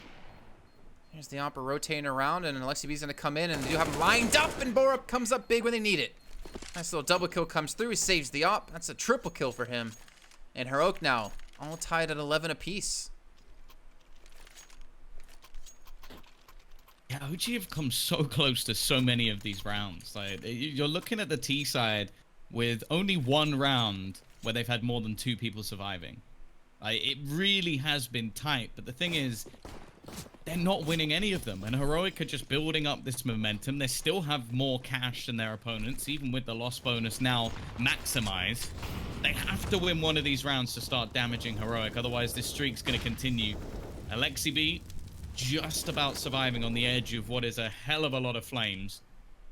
Mantu now trying to take a more proactive role outside. He started this half, I believe, either 10 to 10 or 11 to 10, something like that. He has not had much impact so far, but he does now have his AWP back.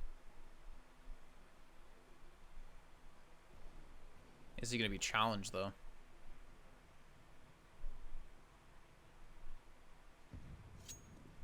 I think she's already starting to back away when they finally do make the push towards outside here for Heroic. Test this again. Oh, he's going straight in. Oh, no, Mantu. Is he going to expect this?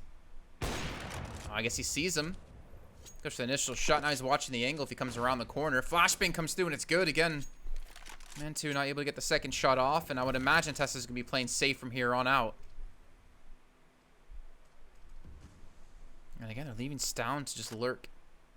But MBK on the other side of the smoke. For his sake, hopefully he doesn't get caught in the wrong direction. Flashbang, again, is good. And MBK is going to get the one. Looking for number 2 as well, as Kane's already low on HP. Molotov's going to force him forward. But no one's going to capitalize off this. They actually back away. Are they going to go up? Trying to get up the vents. The bomb gets dropped, but it gets picked up by Nico, who does get himself into the upper bomb site. MBK switching over to the op. Didn't think that was going to be necessarily the right weapon. Maybe was hoping it was another rifle. But 3 on 2, OG. Do they look to just save these weapons now? That kill that came in from Stown on the upper bomb site was everything. Because otherwise the bomb doesn't make it. Like, it falls into the hands, I believe maybe of even Cadian as he goes up the ladder. Or it could have been Nico. Either way. Nico. If that kill doesn't come in from Stown, Issa's just sat behind the vent. And that's the easiest kill of his life. So, a very sort of risky switch up coming in from Heroic. But they just have the talent to do it. And that's the thing I've been so impressed with. Again, we talk about the players that they have. Tessis is up there 23 and 14. The newest member to be added into this roster. And one that, well, you can see the difference with the team of Existence, who obviously lost him. Obviously, Copenhagen Flames that lost him. But that roster has not looked anywhere near as good. Whereas Heroic, they're making strides. And I really am excited for the future of this team. That is now... what, 6 rounds in a row on the T side, and a lot of the time they're forced into awkward situations, and the mid-round calls seem to be right, like 9 times out of 10. Like they're very, very good at switching things up on the fly, and that's something that you only really get from a top team, being able to adapt in really tough situations. So yeah, I'm just more and more impressed. Unfortunately for OG, they are meeting the brunt of what has been some incredible play. We haven't quite seen the performance from Issa that I would have liked to. Like, he's normally someone that tears it up on you, especially on the T side. And they have done well on the T side. The problem is we've seen some players fall flat. And Mantu is definitely one to mention, but I think there's a few you could put in that bracket, especially when your in-game leader's been doing a pretty damn good job of fragging as well. But they're still in this. They're on the CT side. They got 11 rounds. They still have an AWP for this one that they can play with, and they'll have a solid buy going into the next. it definitely wouldn't be out of contention that they could string 4 or 5 rounds in a row. So they just need, I think, that one big play. Like we saw in the first half with Valde getting a 4K off the back of a deagle. If something like that comes up, this could very easily swing back in their favor. Oh, they're trying to get so aggressive, trying to rush forward, and unfortunately, so wasn't looking the right way. And Katie even managed to kill Nico indirectly with the Molotov coming through. But still, they have the control. Yeah, it's going to be a 3-on-4. Valde has rescued the AK, which does obviously give them a big step up in this round. Even Alexi B, I think, is flanking around behind them or looking to flank around behind them. Time being taken here. Tessus gets the spray on MBK. Has a good flash in. Doesn't catch him too heavily, though. And Alexi B still in the spoiler position. There's the first kill to come through. AK picked up. Now down to the 2-on-2, but the bomb's rotating towards lower.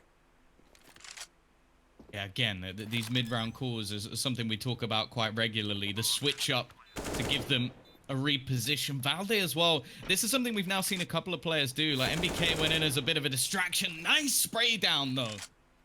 And now it gives a chance. The smoke onto the door is going to leave Cadian without any vision. But Alexi B still has so many angles left to clear. And by the time that smoke fades, Cadian is just going to be waiting on the other side. He's heard the footsteps. There's no head armor as well. So a bullet to the face of that Tech 9. He's just defusing, but it doesn't matter. Cadian uses the tech to his advantage. And again, it's another round where they have mostly pistols. It's another round that comes down to just one. And we're still in that bracket, by the way. Round 20 is the only round on this T side of the last 7 where they've had 2 or more surviving. The last 4 have been 2-1, 2-1. But unfortunately for OG, they just don't manage to close out any of these rounds. They do fantastically well. And if you take them in isolation, you're like, okay, that was really close. But we're still looking at 7 rounds in a row for Heroic. Exactly. I mean, close is great, but it's not a round victory. Okay. Trying to get down the vent. Stown does get down there with only 2 HP left, but does obviously give the ability to threaten them as MBK is going to have to back off, especially against the AK. So I know one player's made it down. Has to obviously changed up the way you're going to defend against this if you're OG. And Valde might have some company here, and this actually might be exactly what they need to get themselves on the board again. They come towards ramp, and he gets himself a couple of kills. The Incendiary going to buy some extra time here. And Nico takes down Alexi B. I think that was towards outside, if I'm not mistaken. I think they caught him trying to push in behind them. So they get the man advantage. But I don't really have much of a man advantage with Stun having 2 HP. And then again, he's got an AK, so health doesn't necessarily fully matter.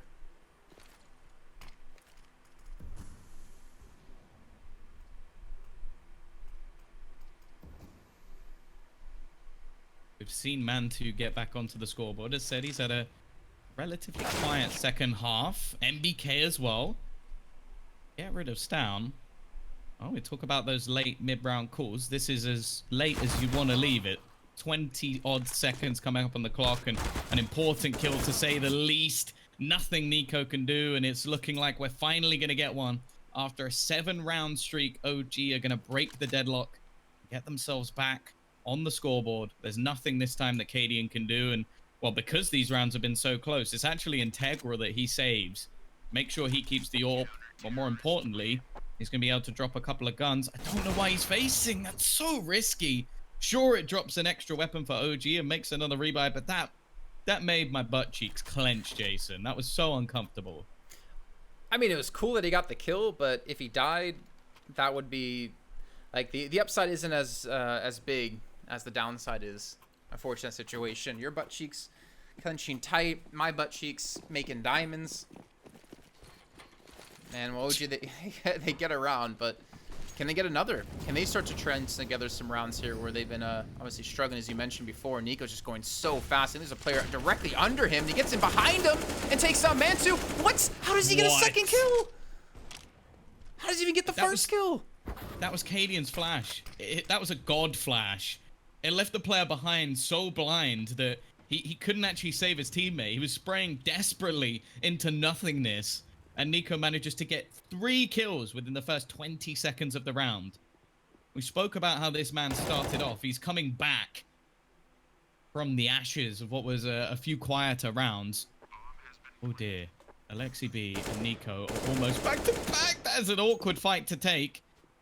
And actually, Nico, I respect that. She's like, nope, not risking it. Not going to give them away back into this round.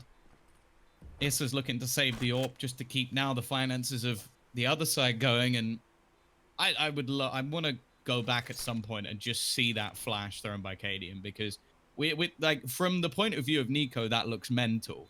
But when you see that he gets an assist on a completely blinded player afterwards, you realize how good that flash had to be from Cadian. Yeah, I was still. I'm surprised they didn't hear him coming, but what a couple of shots. What a great assist. And Nico gets some 3 kills and 1 round closer to taking this best of 3 in 2 maps in a row.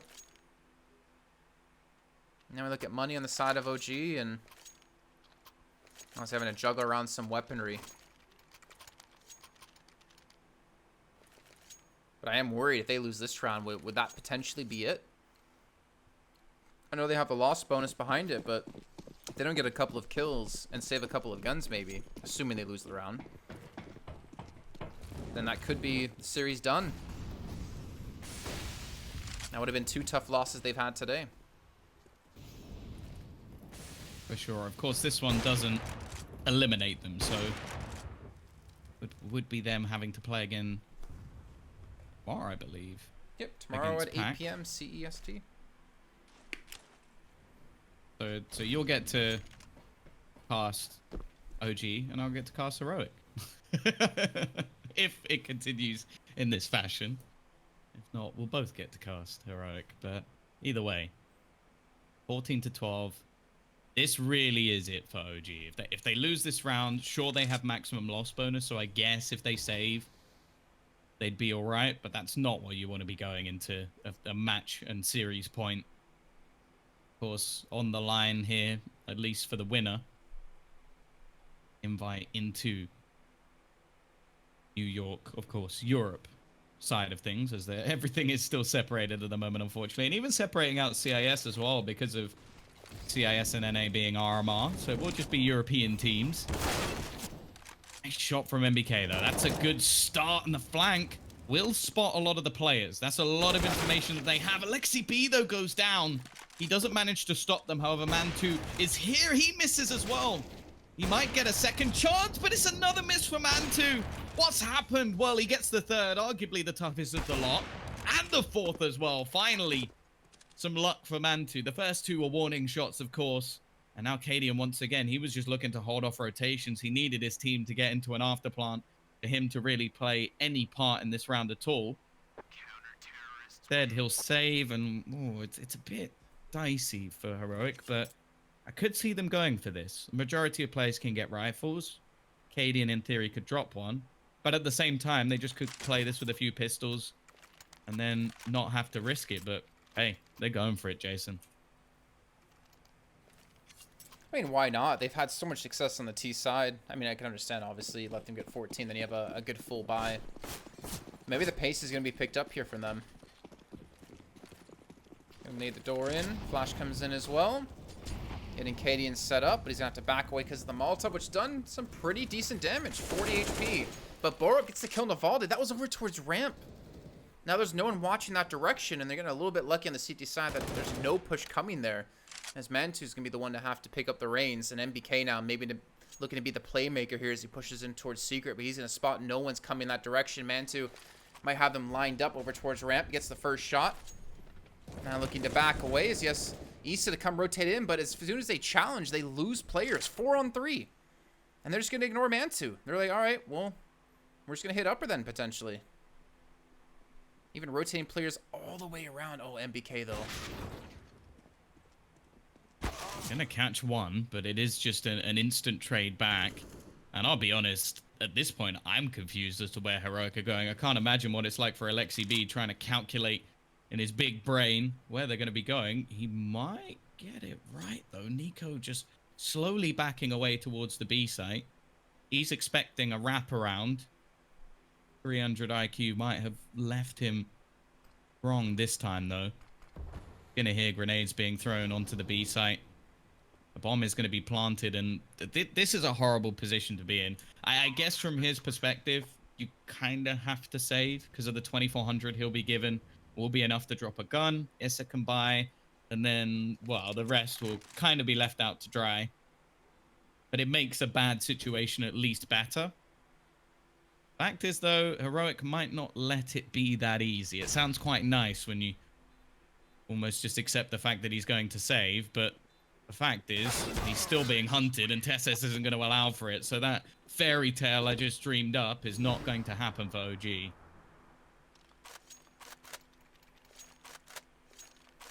Well, the story's not fully written yet. And they still have a round here. They still have 2 rounds to go, and they could potentially pull it into overtime. Tessa's on 27 kills. Nico on 24. Nico's definitely stepped up on this T side as well. I think he was like on 15 at the end of the first half. Picked himself up another 9 kills. Tessa's has definitely excelled.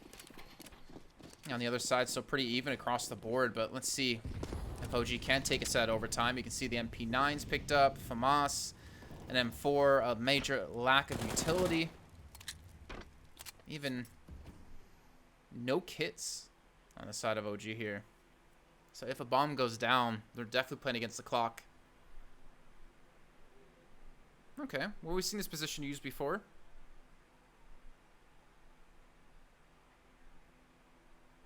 These are the sort of buys that work on Nuke, though. Like, you really kind of get away with a lot of weaknesses as long as you sort of play a little bit different to how you would normally. So that's why we've got these boosts in play. The SMGs, not as bad as it would be on more open maps. And Valde, he's just playing that distraction. He gets the first kill. Now Tessus is going to push forward, or it seems he will eventually. And that's a freebie. Now Man2 can find an upgrade on a weapon, and they have a man advantage, and it really isn't that bad for OG anymore. That slight change, that adaptation, has given them a real chance in this round.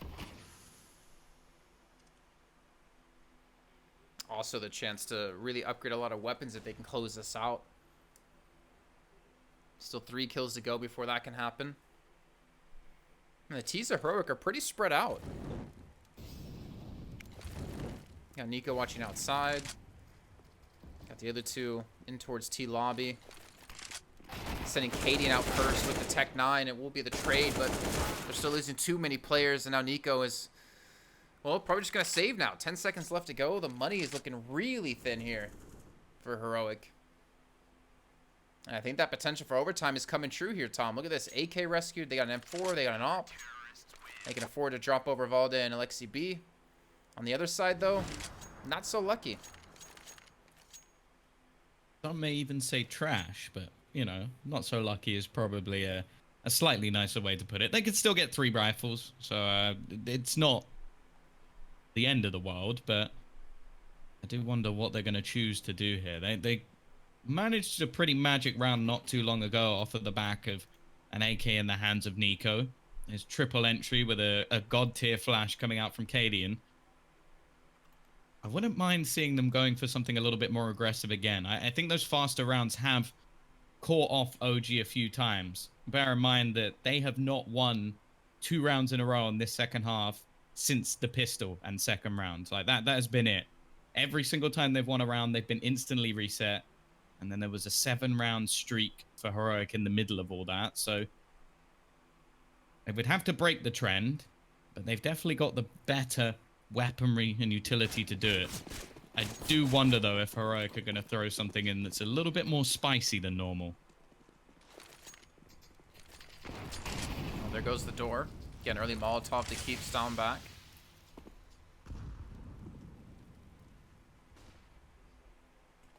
No aggression on the outside, though they rotated MBK into a different position instead of secret. It's going to be towards main, and the smokes do come down. The wall of smokes, except as we can see, Heroic won't even be going that way, even a player going down vent, so they do alleviate some of the pressure towards the upper bomb site if they choose to hit that. That's down Nico and blow up the 3 men with the AKs. And Cadian, in the meantime, even trying to push outside. A 1-for-1 trade initially as they do have the upper control. MBK comes up with Vig with the kill, but Kane wraps around, and just like that, it's a 3-on-2. The flank works out. The incendiary forces them back. And how do you retake this with an AWP and an M4? They do have a kit, luckily, in the hands of Aldis, so keep that in mind. The time is going to start to tick away, and you can see Cadian, Nico, and Stavin all with the AKs. smoke again. It allows you to sort of almost shroud your push out. Adian actually, I don't think has seen it. He hasn't seen it at all. They're going to get past. However, Stown quickly connects the shot. Now it's on to Mantu. He's got next to no time. He hits the first shot, and he's just got to stick it. There's nothing he can do. He needs to kill. He needs a kit. And this is all but over. It's done. Nico's won it. They're going to get themselves through to New York. And, well, it's down to OG to do it again tomorrow. It has not been their day today. A second loss. A second 16-14.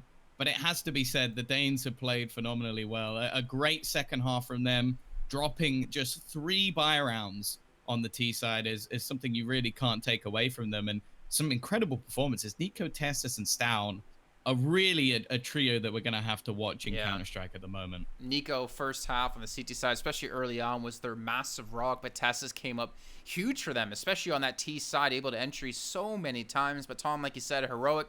They're third at IEM New York, but OG are not out just yet. They'll be playing tomorrow up against Pact at 8 p.m. CEST. That is 11 a.m. PST for Pacific time over in the U.S.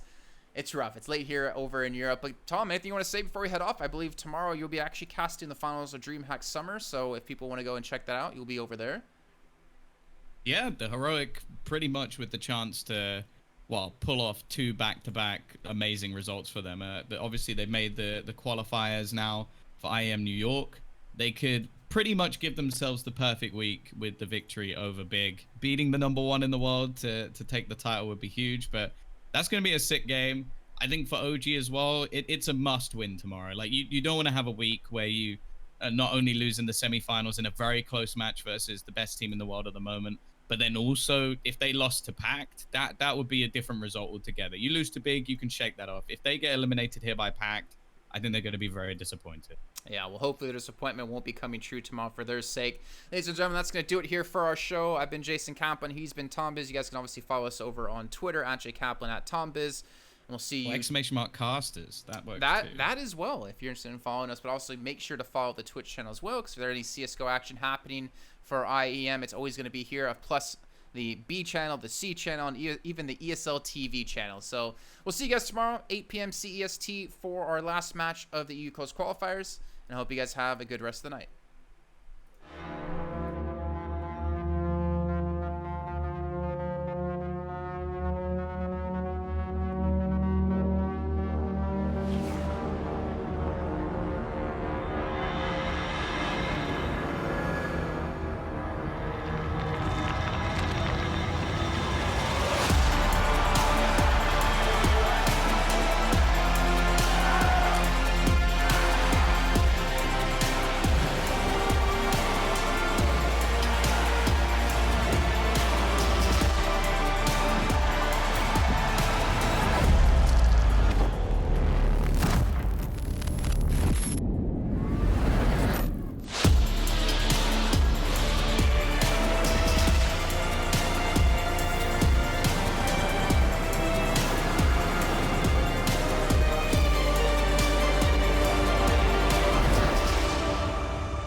Intel Gamer Days is on now. Whether you're looking to buy or build, now is a great time to upgrade. Get limited time offers and giveaways from top names in PC gaming. Unleash elite gaming performance with systems featuring new 10th gen Intel Core processors, and bring Marvel's Avengers to life with in-game optimizations for a mightier PC experience. Act now. Intel Gamer Days is only here for a limited time.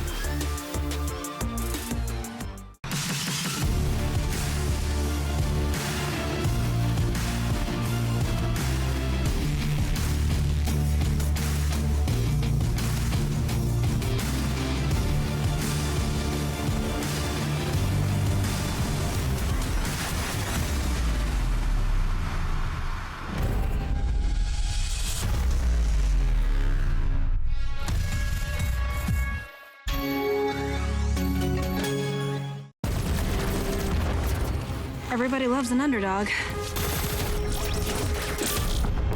Who needs to be liked? Mountain Dew Amp Game Fuel. Victory in a can.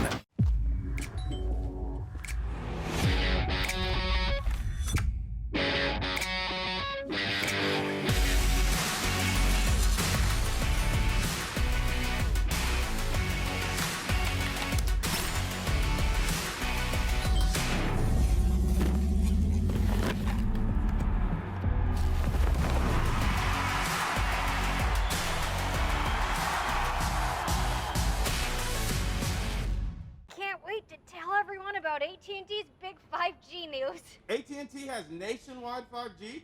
Yep. And that's faster? Faster, yeah. But is it reliable? Uh-huh, and secure. You should consider making a big deal about it. Bigger? I said bigger. Oh, bigger deal, bigger than what I'm doing. It's not complicated. A 5G network needs a 5G device. Now everyone, including existing customers, can get a free Samsung Galaxy Note 20 after trade-in. The future waits for no one, so we refuse to wait for it. Today, battles are waged in nanoseconds, and planes are piloted from the other side of the world. The future's not coming, it's already here. Join us and be the future. Charge up your game with excitement. Highest odds on the market.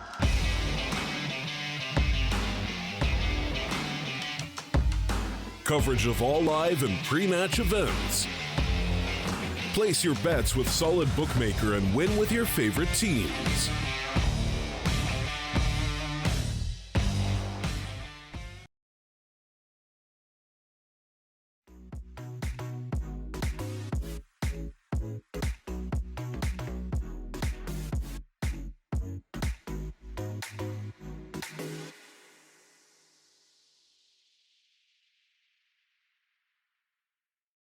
Show me an opening in the clouds, and I'll take it.